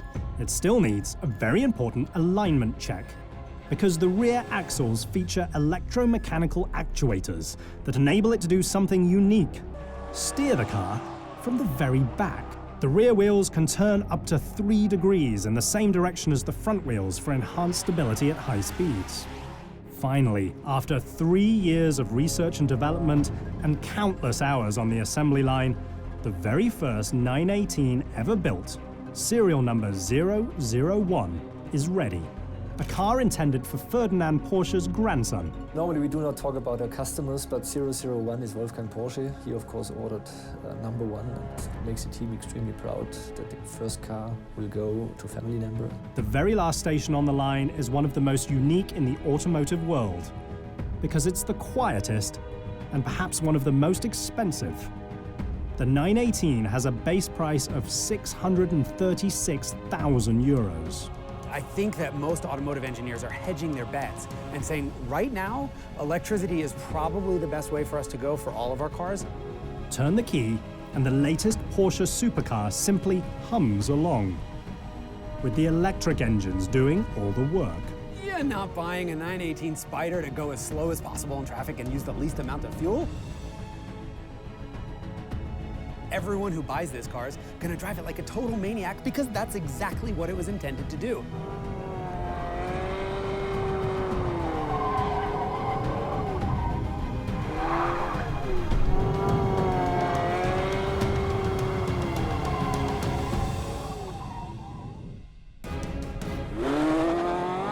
Put the pedal to the metal, and all 3 motors come roaring to life. Anytime you get into an electrically powered car, whether it's just a pure electric vehicle or a hybrid that's electric intense, it is immediate psychotic acceleration. It's unlike any gas engine. After just 1 wheel rotation, the 918 is already going over 25 kilometers an hour. The difference between turbo lag and a normally aspirated racing engine is this big. The difference between a gas engine and an electric car is that big. The cutting-edge hybrid powertrain produces an astounding 887 horsepower. At its peak output, the 918's 3 power plants produce 1,280 Newton-meters of torque. The 918 catapults from 0 to 100 kilometers per hour in just 2.2 seconds. The 918 Spider gets to 60 faster than that. At 300 kilometers an hour, the 918 covers 42 meters in half a second. Half the short side of a New York City block. It goes 0 to 200 kilometers an hour in just 7.3 seconds. Never slowing down until its maximum speed of 339 kilometers an hour. Yet the most impressive number could be its fuel economy. The 918 uses just 3 liters per 100 kilometers, unheard of for a sports car. The interesting twist on this one is that not only is it the state-of-the-art in speed, but it's also the state-of-the-art in getting good ratings on fuel economy challenges. In the end, if it's then fun to drive, that is really an opener for new technology. And from that point of view, I think the 918 Spider is an opener for really a new decade of super sports cars. First, it was a dream. Then it was a concept car. Now it's simply the world's fastest four-wheel drive hybrid supercar. It's always a challenge, it's always something interesting, sometimes it's unexpected. If you're working for Porsche, it's never a project that will be boring. It is definitely not certain that electricity is the future. It is a future, I think. But it looks like every probable direction is heading towards electric.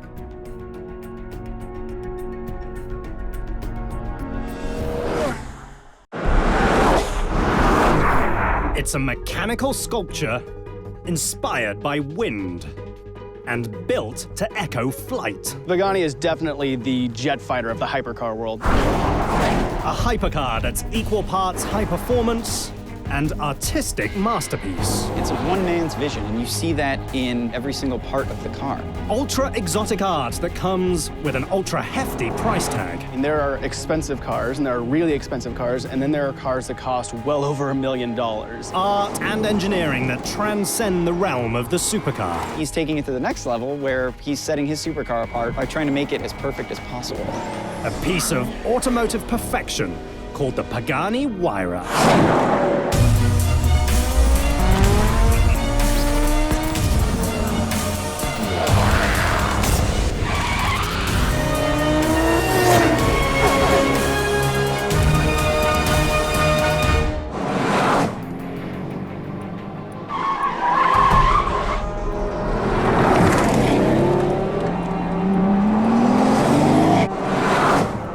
Nothing about this car is ordinary. Its engine cranks out 730 horsepower, almost double most sports cars.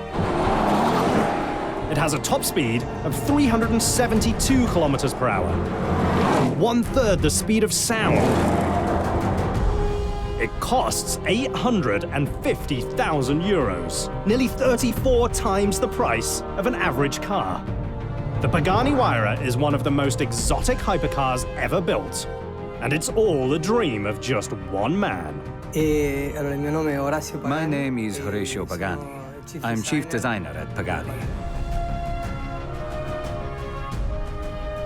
In the small Italian town of San Cesario sul Panaro, Horacio Pagani is leading an automotive renaissance. For the last 125 years of the automobile, the most special cars have come from the visions of one man. Horacio Pagani really fancies himself an artist as much as an engineer. It's one guy, and it's his vision of a supercar, and it's a world crowded with supercars. This is the home of Pagani Automobili, where Horacio Pagani has set out to do the unthinkable, build his very own supercar company. Pagani kind of came out of nowhere, much like Lamborghini did many, many years ago. In 1999 at the Geneva Auto Show, Pagani takes the world by storm when he introduces his very first car, the Zonda. Arrivare al Salone di Ginevra, che I was at Geneva Motor Show, the quintessential automotive show amongst all the car exhibitions, with a car designed, built, and planned by me. The machine wows critics and car fans alike. All of a sudden, here's this car that's so great to look at and to listen to and observe and touch and feel that it captured the imagination of car people all over the world. The Zonda is an ultra-lightweight, mid-engine exotic, featuring a hand-built Mercedes-Benz AMG V12. The machine becomes a poster child for a new automotive term, the hypercar.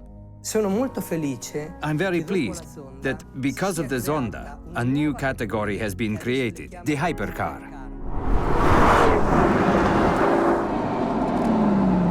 For years, the number of machines capable of breaking the 300-kilometer-per-hour barrier was small. And for good reason.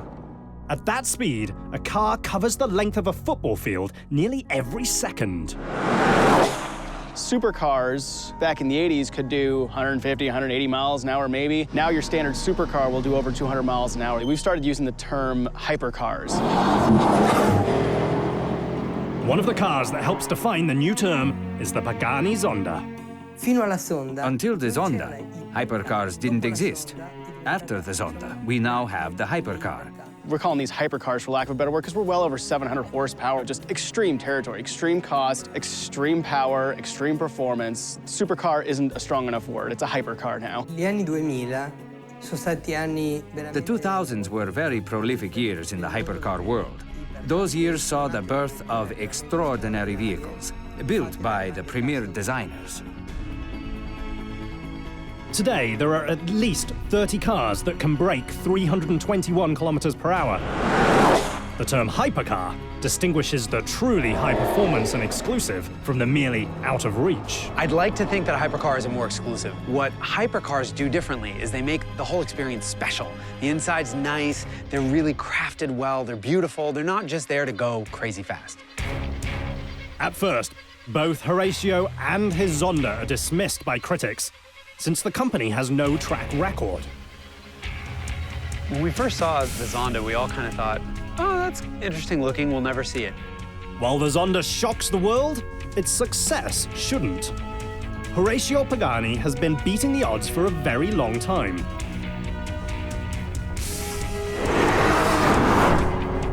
Born on the 10th of November 1955 in Argentina, Horatio builds his first race car at the age of 20. By 1983, his passion for speed brings him to Italy as the chief of engineering at Lamborghini. His crowning achievement is the Countach Evoluzione, the world's first car with a carbon fiber frame. Horatio sees lightweight carbon fiber as the future of the supercar genre. His bosses at Lamborghini disagree. So in 1991, Horatio leaves to start his own firm. It takes a strong person to form a company and stick to what you want and make sure that the final product comes out looking like what you wanted it to with all the compromises inherent in engineering a car. Horatio's vision is to do the impossible, start his own supercar company. A feat that doesn't happen very often in the automotive world. Pagani has created a brand out of really nothing, and it's an amazing thing. Pagani is a little bit more on the side of art and theater than perhaps some of the other titans of the automotive industry, but he's definitely one of them. Exact figures are elusive, but in the brand's first 15 years of existence, they sell around 150 Zondas. You're never going to see another Pagani at a red light next to you, and I think that's part of the appeal. Those 150 machines only end up in the hands of the wealthiest individuals in the world. Pagani exists in a really rarefied air. Only the richest guys in the world who really love cars have one of these. Owning a Pagani not only requires tremendous wealth, but also an appreciation for the machine's styling. Pagani has sort of carved out a niche in that world, and he's building his own thing, and his customers are sort of part of that vision now. 15 years after the machine's introduction, the Zonda is growing long in the tooth. And when you build only one model, that can spell financial disaster. The biggest risk for Horacio Pagani is that people get tired of Paganis. He's got a very niche business. He's selling a small number of extremely expensive hand-built cars to extremely wealthy customers. And extremely wealthy customers can sometimes be very fickle. With the Zonda aging, Pagani's ultra-exclusive customers clamor for a new machine. I mean, you've got to have a follow-up act. Horacio Pagani has spent 15 years basking in the glory of a universally revered hypercar. Now he needs a follow-up. His answer is to start from scratch, focusing not just on higher performance figures, but also a greater artistic expression. Entrare proprio in tutti I dettagli. To be immersed in all of the details, even the most hidden, to try to convey the art behind it. It takes 5 arduous years to perfect the Huayra's styling. E questa macchina doveva esprimere tutta la creatività, tutta la fantasia mia e This car needs to express all the creativity, my imagination and that of my team, and all of the highly skilled labor and artistry of all the artisans who work at Pagani and at our partners. The Pagani design team creates 8 scale models, as well as 2 full-size models. Each evolves the machine's look until Horacio is finally satisfied. Quando invece pensai alla Huayra, pensai a una cosa diversa. When I thought up the Huayra, I thought of something different. A different engine, inspired by the idea of the wind. Different weight distribution, measurements, suspension, frame, all completely different.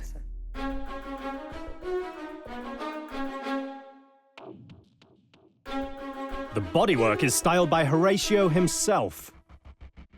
The standout feature is a 2-part active aerodynamic system. Una nuova sfida. The new challenge. This is the first car in the world with active aerodynamics. These flaps move, and the car changes its distance from the ground because it works like a wing.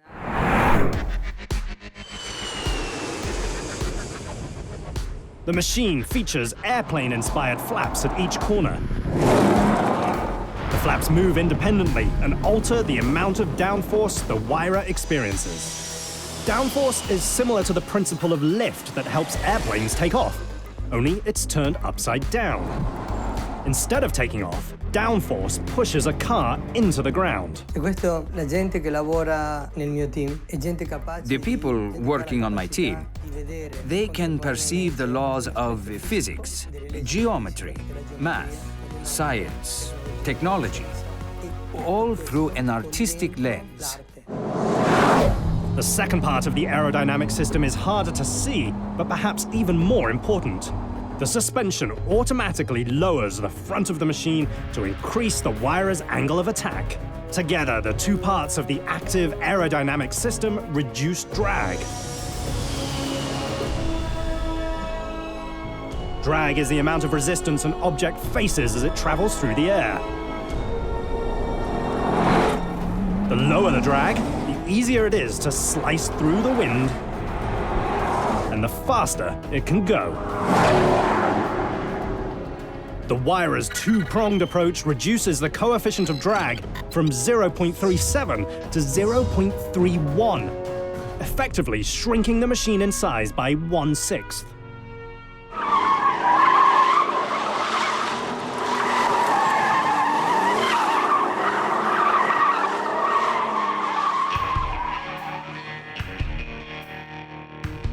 Davide Testi is the chief test driver for the brand.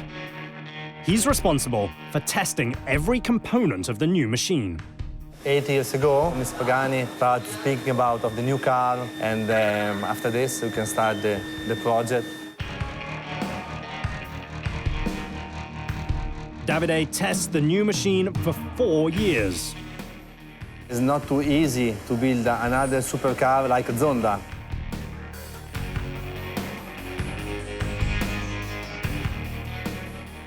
He drives over 1 million kilometers in one of 5 Huayra prototypes. That's 46 times the average distance an American travels per year in a car. It's very strange because it's like the first meeting with a new girl, you know?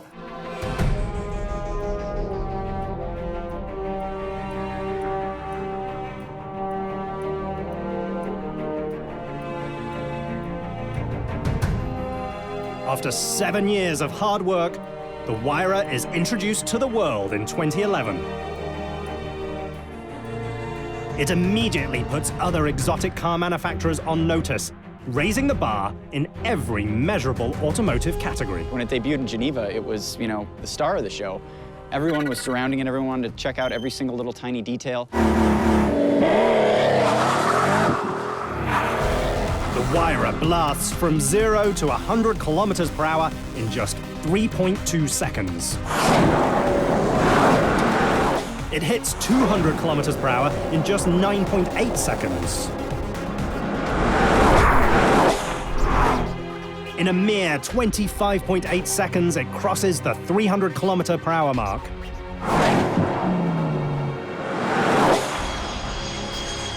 That's faster than a jumbo jet at takeoff. To power the Huayra, Pagani once again turns to one of the most legendary automotive brands in the world. So the engine comes from Mercedes-Benz. It comes from their performance subsidiary, AMG. We have many things to offer for him because love for details is what we like too. When Horatio first discusses the new machine with the famed engine tuners, he asks for a newer, more powerful V12 engine. The Pagani V12 is a very interesting and exciting story for AMG. We got the order to make the highest performance engine we ever made, and that was the challenge we are searching for every day. The team spends over 1,000 days exploring possibilities. Their response is simply called the M158. AMG is special because they've always concentrated on insanity. AMG stuff has always been about lunacy. This company exists to make insane cars, insane engines, and, the proof is that it wound up in an insane Pagani. AMG's solution is to add turbochargers. Something that Horatio Pagani isn't keen on, because historically, it adds a small delay in throttle response called turbo lag. There's the special turbo lag, everybody knows it, we don't like it, and nobody wants to feel the turbo lag, of course. The turbochargers also offer tremendous efficiency. The Huayra uses around 20 liters per 100 kilometers, unheard of fuel economy for a hypercar. Normally it's not so easy in the life of engineers to have two advantages, but in this case we have more power and less consumption. We don't have much time to do it. That was a little bit pressure. It takes the AMG team 3 years to perfect the power plant. It's Mercedes' most powerful modern engine, and in the Pagani, it makes even more horsepower. Pagani's V12 produces almost twice as much torque as a Ferrari 458, and 2.5 times the grunt in a base Porsche 911. All that power is built in a very artisanal way by one man on one assembly line. It's not a regular production line engine. It's one guy who builds this engine, and that's something really special. Building the Huayra's engine is the responsibility of Michael Kubler, one of just 2 men who are allowed to put Pagani engines together. It's really an honor to be one of the 2 who are able and allowed to build it. Even when you're a talented engine builder handcrafting one of the rarest V12s in the world, you still get starstruck. I've met him once when he has showed us his Pagani Huayra. I'm a petrol head, and to see one other petrol head who has passion for cars, it's crazy, it's an honor. From start to finish, it takes just 8 hours to build a Pagani V12 engine. That's roughly 90 horsepower per hour. And there are more than 500 parts. The first step is swinging the massive engine block onto a specially designed cart. After that, we get the crankshaft in it.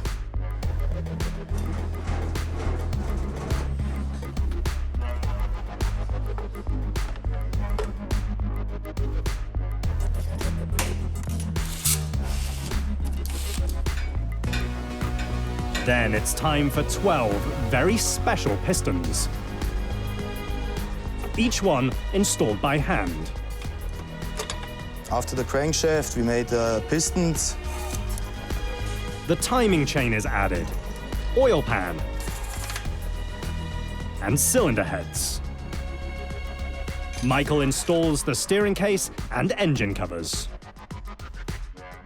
Finally, the brightest piece on the engine, and it's most important, the turbochargers.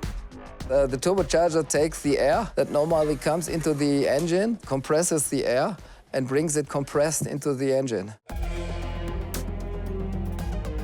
The turbochargers force 2 times as much air into the engine as a normally aspirated power plant. During a top-speed run, the engine will consume 400 liters of oxygen per hour. That's 70% of the amount of oxygen a human being breathes in a single day. After the turbo, the air intake, which is very special for the Pagani Huayra, has a bigger one than the other V12 engines from AMG. After the air intake, we have the gold cover, like this, what is a symbol of art, would I say.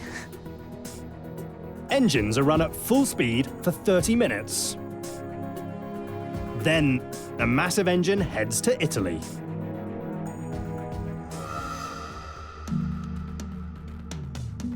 While the engine is being shipped in another part of Italy, over 400 unique parts are exquisitely CNC milled by sub-supplier Aspa. Here at Aspa, we manufacture many parts for Pagani automobiles. What lies within these walls is a candy store of the choicest automotive bits. You might say the pieces are artisanal, but achieved by industrial means, because these are very small batches produced with great precision, a precision that even transcends industrial standards.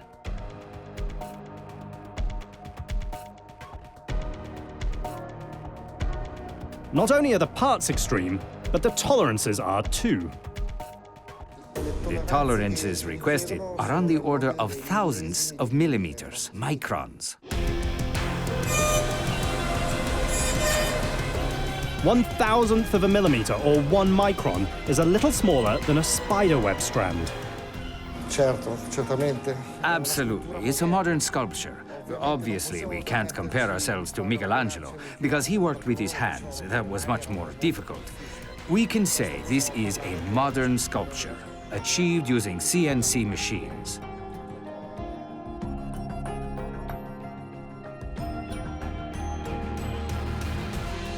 Aspa applies that level of precision to over 400 parts for the Huayra.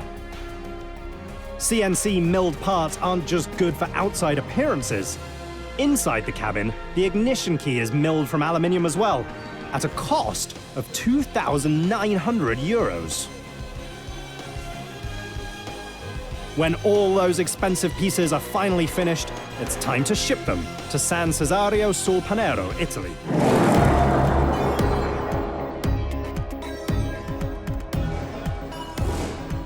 Automotive visionary Horacio Pagani has spent 7 years trying once again to push the boundaries of the hypercar envelope. We're at a point in the history of the automobile where everything is fast. When you have a family sedan that can keep up with a 10-year-old supercar, what are you going to call the stuff that's one step ahead of that? Pagani stays ahead of the competition 1 cut, 1 bolt, and 1 car at a time. Inside of a facility located on a tiny side street in a small industrial park, where 53 craftspeople endeavor to be perfect. While the building might be small, the ambition is grand. The Huayra brings together so many new technologies, particularly in the realm of composite materials.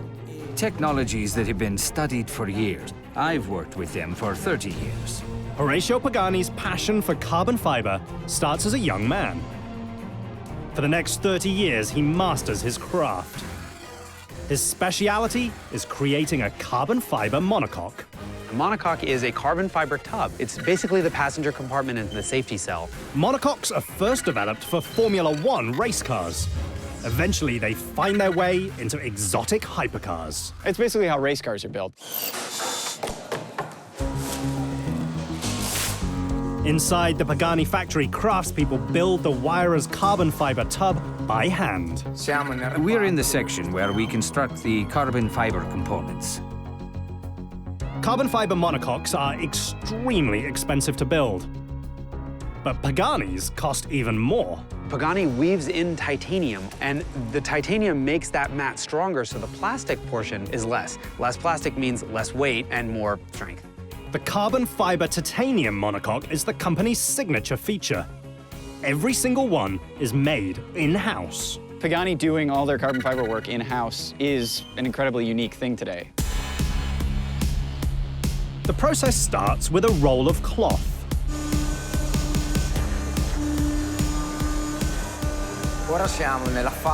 Now we're looking at the area where the material is cut, which takes place in a separate room from the regular production process. Our material, our carbon fiber, comes to us in rolls. It's basically a bolt of cloth and glue, and you put those two things together and you get an incredibly lightweight and strong structure.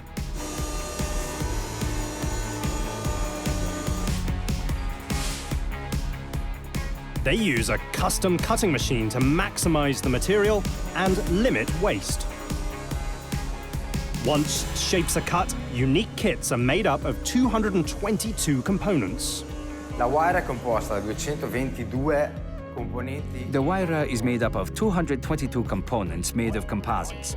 Each component is made up of, on average, 4 layers of carbon fiber.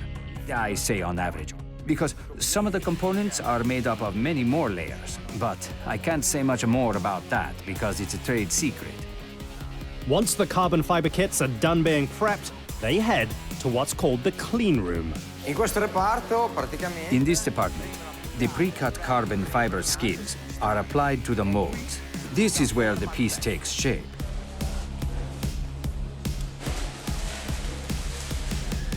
The pre-cut shapes are applied to a mold and resin is added before pressure is applied.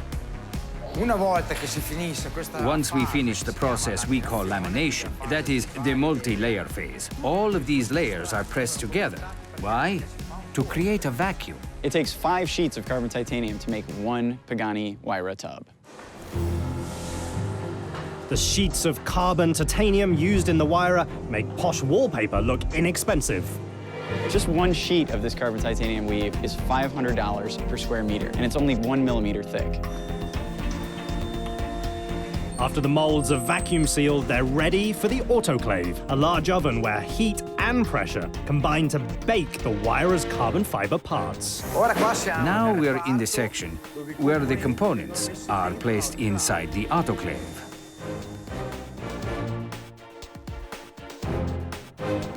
The autoclave cooks Huayra pieces between 120 and 145 degrees Celsius.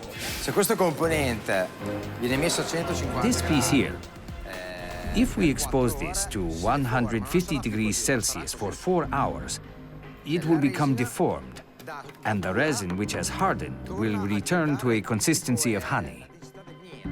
To make a carbon fiber piece, you basically take this mat of carbon fiber fabric, you cut it to the right size, and you put it in the mold, you squeeze down on it really hard, and you bake it in a vacuum.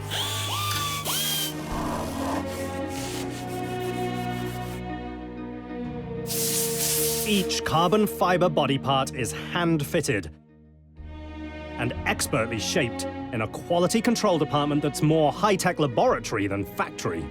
Carbon fiber as a fabric isn't beautiful, but to get the pieces to match up when you have this 3-dimensional weave is not easy. And the seams on this car are invisible. Their pieces are matched up against each other, and that's what you're paying for. If you're the type of person to understand that, you'll really appreciate it. I mean, you see the way the carbon fiber weave is all fitted together, how it all works together. It's just impeccable, impeccable detail. The importance of the carbon fiber can't be understated. This brick, you see, represents what we're doing with our vehicle. It's a brick that weighs less than a kilogram, and it has structural characteristics that are identical to this steel, which weighs 4 kilograms.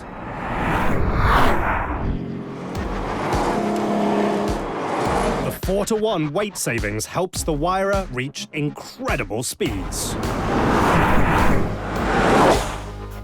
Once the pieces are perfectly fit together, the bodywork heads to paint, while the monocoque heads to the final assembly area.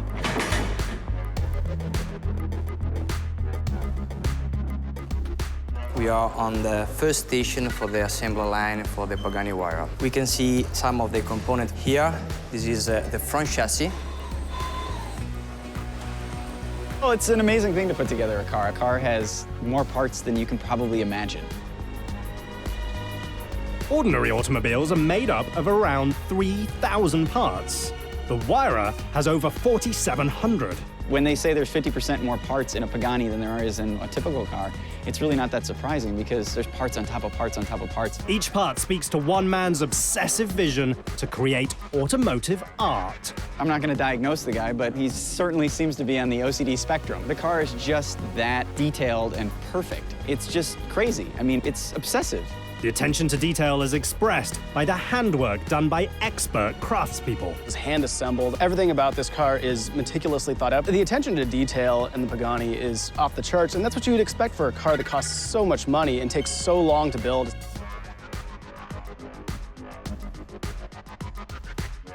In a mass production factory, a new car can roll off the line every 60 seconds. At Pagani, it takes 3 months to build just one Huayra. They have that kind of buyer who's willing to wait for something that's perfect.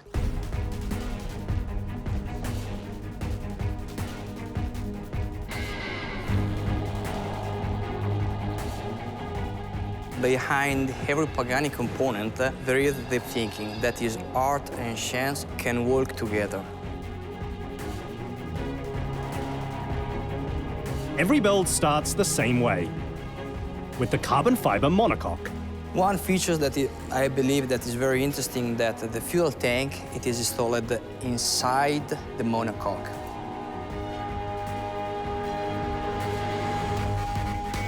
They move the front subassembly into place, then bolt it together using special titanium hardware. Every titanium bolt has the Pagani logo etched on it. I mean, that's the kind of attention to detail that you don't see that anywhere else. The obsession with details comes with a heady price. A single titanium bolt costs 68 euros, and the Huayra uses 1,200 bolts. Each is lined up precisely.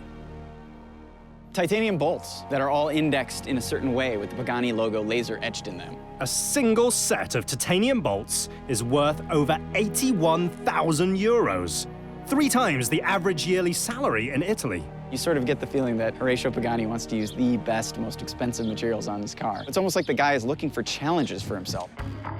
The front subassembly also carries 2 of the Huayra's carbon ceramic Brembo brakes. We equip our vehicle with a carbon fiber brakes. We have used the carbon fiber brakes because the performance is higher than a standard brakes, let me say. The 380mm carbon ceramic brakes give the Huayra awesome stopping power. We can start our car from 300 kilometers per hour to 0 in less of 7 seconds. And a single brake disc is 1/10 the length of an entire Volkswagen Beetle. Typically, a car with a really, really great braking system has 4 times the braking power of the engine. 4 times the Huayra's V12 engine is equal to almost 3,000 horsepower. That's nearly 2 megawatts of energy, enough juice to power 1,000 houses. It's taken Horacio Pagani 7 long years to bring his newest hypercar creation to life. But when you're building automotive perfection, for nearly a decade, Horacio Pagani has been preparing to replace one of the first hypercars. His response is the Huayra, a machine that can blast from 0 to 100 kilometers per hour in just 3.2 seconds, thanks to an AMG V12 engine. The 730 horsepower V12 is bolted to the Huayra's monocoque chassis during rear sub-assembly installation. There's no clock ticking or rush to get the job done. Each piece is hand-fitted and then refitted until it's perfect. Even though putting the Huayra together is a slow and methodical process, shifting the machine is not. The transmission switches gears in 60 milliseconds. Half the time it would take light to travel around the Earth's equator. The Huayra has a 7-speed, single-clutch automated manual. Basically, it's a manual that is mechanized and robotized, and it comes from the same company that builds Formula One gearboxes. Unlike many high-end supercars, the Huayra doesn't use a double-clutch transmission. The official company line is that a dual-clutch unit would have been too heavy. When Pagani engineers first study their transmission options, they discover that a dual-clutch transmission adds 70 kilograms to the machine, almost double the single-clutch transmission's weight. It's a single clutch, and that means rough shifts.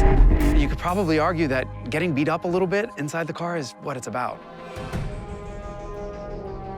The team shaves weight on another piece of the drivetrain as well, the titanium handmade exhaust. It weighs a mere 10 kilograms. And you see that exhaust, and it wraps around, and it comes into these really special mufflers. You don't see these mufflers on regular cars. These look like motorcycle mufflers. The exhaust is handmade, and yet another piece of metal artwork. While work continues on both ends of the machine, other craftsmen focus on the interior.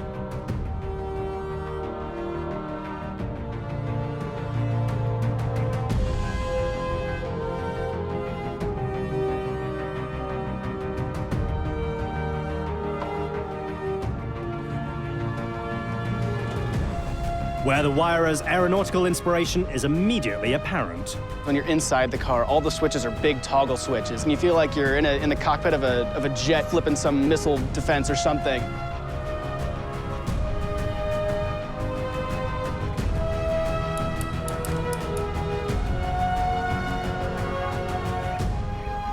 One of the key elements is the openly exposed shifter.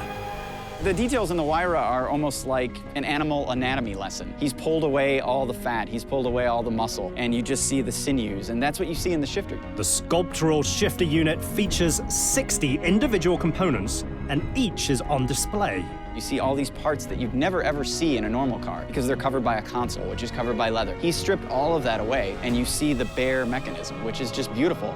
Even the switchgear is unique looking. The gas pedal is beautiful, and the linkage that it moves, nothing you'd ever see anywhere else. The switchgear imitates clarinet keys. It's just obsessive, really. Honestly, this cabin is pure concept car. This should never be in a real car because it's too beautiful. The most expensive, best cars in the world are never like this, where every single piece is a piece of art. The analog instrument gauges are a focal point. Each dial is handcrafted just 35 kilometers away in Bologna, Italy. The gauge cluster is something that looks like it was made by, like, Rolex. The fact that the gauges look like a watch face is no accident. They actually are. Chronograph manufacturer Patek Philippe uses it to make watch faces. A set of 4 gauges costs nearly 7,100 euros. The gauges, they've got a very retro aircraft kind of look, you know, stuff that was functional 70 years ago, but today just looks really cool. The details in the dashboard are equaled by the distinctiveness of the Huayra's key. I mean, look at that. It's a billet aluminum piece of gorgeous art with an unlock and lock button on it. Pull it apart, that's the part of the key you shove in. Horacio Pagani's obsession with weight reduction can be seen in each and every part of the Huayra, even the stereo speakers. The units are built by Sonos Faber, a famed audiophile company located near Vicenza, Italy. The company's name loosely translates to handmade sound. A pair of their household speakers costs up to 157,000 euros. The main challenge in the Pagani was to stay within a certain amount of weight, because of course you have an extreme high performance car, and the performance is about the ratio between the total weight and the power of the engine. The Faber system features 1,200 watts of power, which is roughly 4 times the power in an ordinary home stereo. The techniques we use for the Huayra is something unique, to reproduce. We wanted to achieve the maximum possible quality. The task was the weight. To remove weight, the team focuses on using carbon fiber materials, just like the Huayra's monocoque frame. We are using carbon fiber for the cone. It's a special sandwich of material, and we use it for the rigidity and for the weight, of course. We started from a blank sheet of paper and designed all the parts inside to match perfectly with the door. Those doors are as eye-catching as any in the hypercar universe. You pull up anywhere in a DeLorean or a Gullwing or a Pagani and you open the doors and traffic stops. Inside the final assembly facility, each Gullwing door is carefully installed, bolt by bolt. If you're gonna do a parlor trick like Gullwing doors, a supercar or hypercar is the best place to do it because there is no such thing as kitschy or gaudy when it comes to these cars. The more over the top, the better. And frankly, Gullwing doors are about as over the top as it gets. After 3 months of nearly fanatical attention to detail, a brand new Huayra is finally ready for the real world. Pagani is a craftsman, and everything he builds is so detailed. Every little part, you get the feeling that somebody really thought about it and stressed over it and put their life into. It's kind of priceless, and you know, here you have something you can drive. Nearly half of all Huayras will eventually end up in Asia. Another 30% are destined for the United States. Yet no matter which country a machine calls home, there's only one place a Huayra is meant to be. Basically, this is a street-going Le Mans prototype. It's got active aero on it, it's got 4 ailerons, 2 in the front, 2 in the back, that react to what the car's doing. The Huayra's active aero system helps keep it glued to the ground. The idea behind the ailerons is simple. If the flaps go up, they use the wind to push the car down. The system kicks in between 100 and 280 kilometers per hour to stabilize the car. Over 50 miles an hour to stabilize the car and to create a little bit of downforce. All 4 come up about 10 degrees. In the corners, the flaps deploy to keep the car planted in the turn. When you're going into corners, they can pop up to 20 just to push down on the car and help it turn. During heavy braking, the system activates again, this time to generate additional braking force. And under braking, they pop up to 40 degrees as kind of a parachute. The Huayra's active aerodynamics package gets the attention, but the machine's power-to-weight ratio is even more impressive. In terms of power to weight, there's no question the Huayra is at the top of its game. There are very few cars that have this much power, this little weight, and are ultimately this fast. The Huayra weighs a mere 1,350 kilograms. The Huayra isn't a heavy car. It's 3,200 pounds, and it's got this huge 6-liter Mercedes V12. It's not light either, and the Huayra still manages to weigh 3,200 pounds, basically because it's all carbon fiber. Pagani's obsession with weight reduction pays off. The Huayra is an astounding 590 kilograms lighter than a Bugatti Veyron.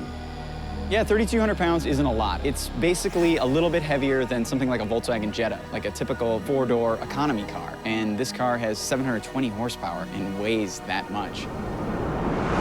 Driving the Huayra is a high-speed, artistic experience, unlike any other. If there's anything the Italians do better, it's theater. The doors fly open. There are ailerons when you hit the brakes. The car opens up like a clamshell. It's there to say, look at me. It's a very fast and dramatic performance. The acceleration is smooth, like when you're sitting on the runway in a jet and they hammer it for takeoff. The astonishing acceleration has a unique sound, too. The soundtrack is not like you're used to. You expect a big, loud, thundering exhaust, but this is really like sitting on top of a jet engine. A jet engine with roots in the highest levels of automotive racing. You've got a lot of race technology in here. Single clutch, automated gearbox, carbon ceramic brakes, something that F1 uses in a different form. The racing-inspired tech catapults the machine to a nearly unheard of 372 km/h top speed. Yet the Huayra's speed blasts right past its scarcity. I've probably driven 2,000 cars in the last couple of years. And I never even thought I'd see a Pagani in person. That's how rare this car is. I've worked in the industry for 14 years, and I'd never driven a Huayra until today. The only other Pagani I've ever seen was at the Geneva show when they introduced the Huayra a few years ago. This isn't just a fast car. It's an experience.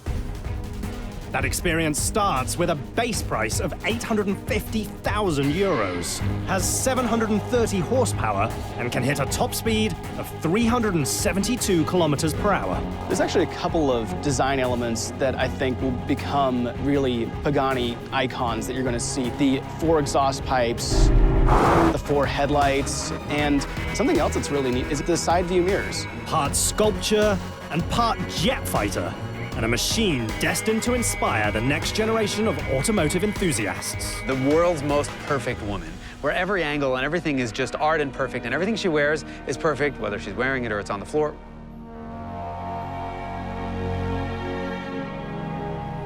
It's a machine that is a testament to one man's vision for automotive perfection. There's definitely some ego to it, but you know what? The guy started his own supercar company. That's not something that happens every day. Pagani not only built a supercar, he built a hypercar, one of the most expensive in the world, one of the most finely detailed in the world, and he made a successful business out of it. When you pull off that kind of success, you've kind of earned it.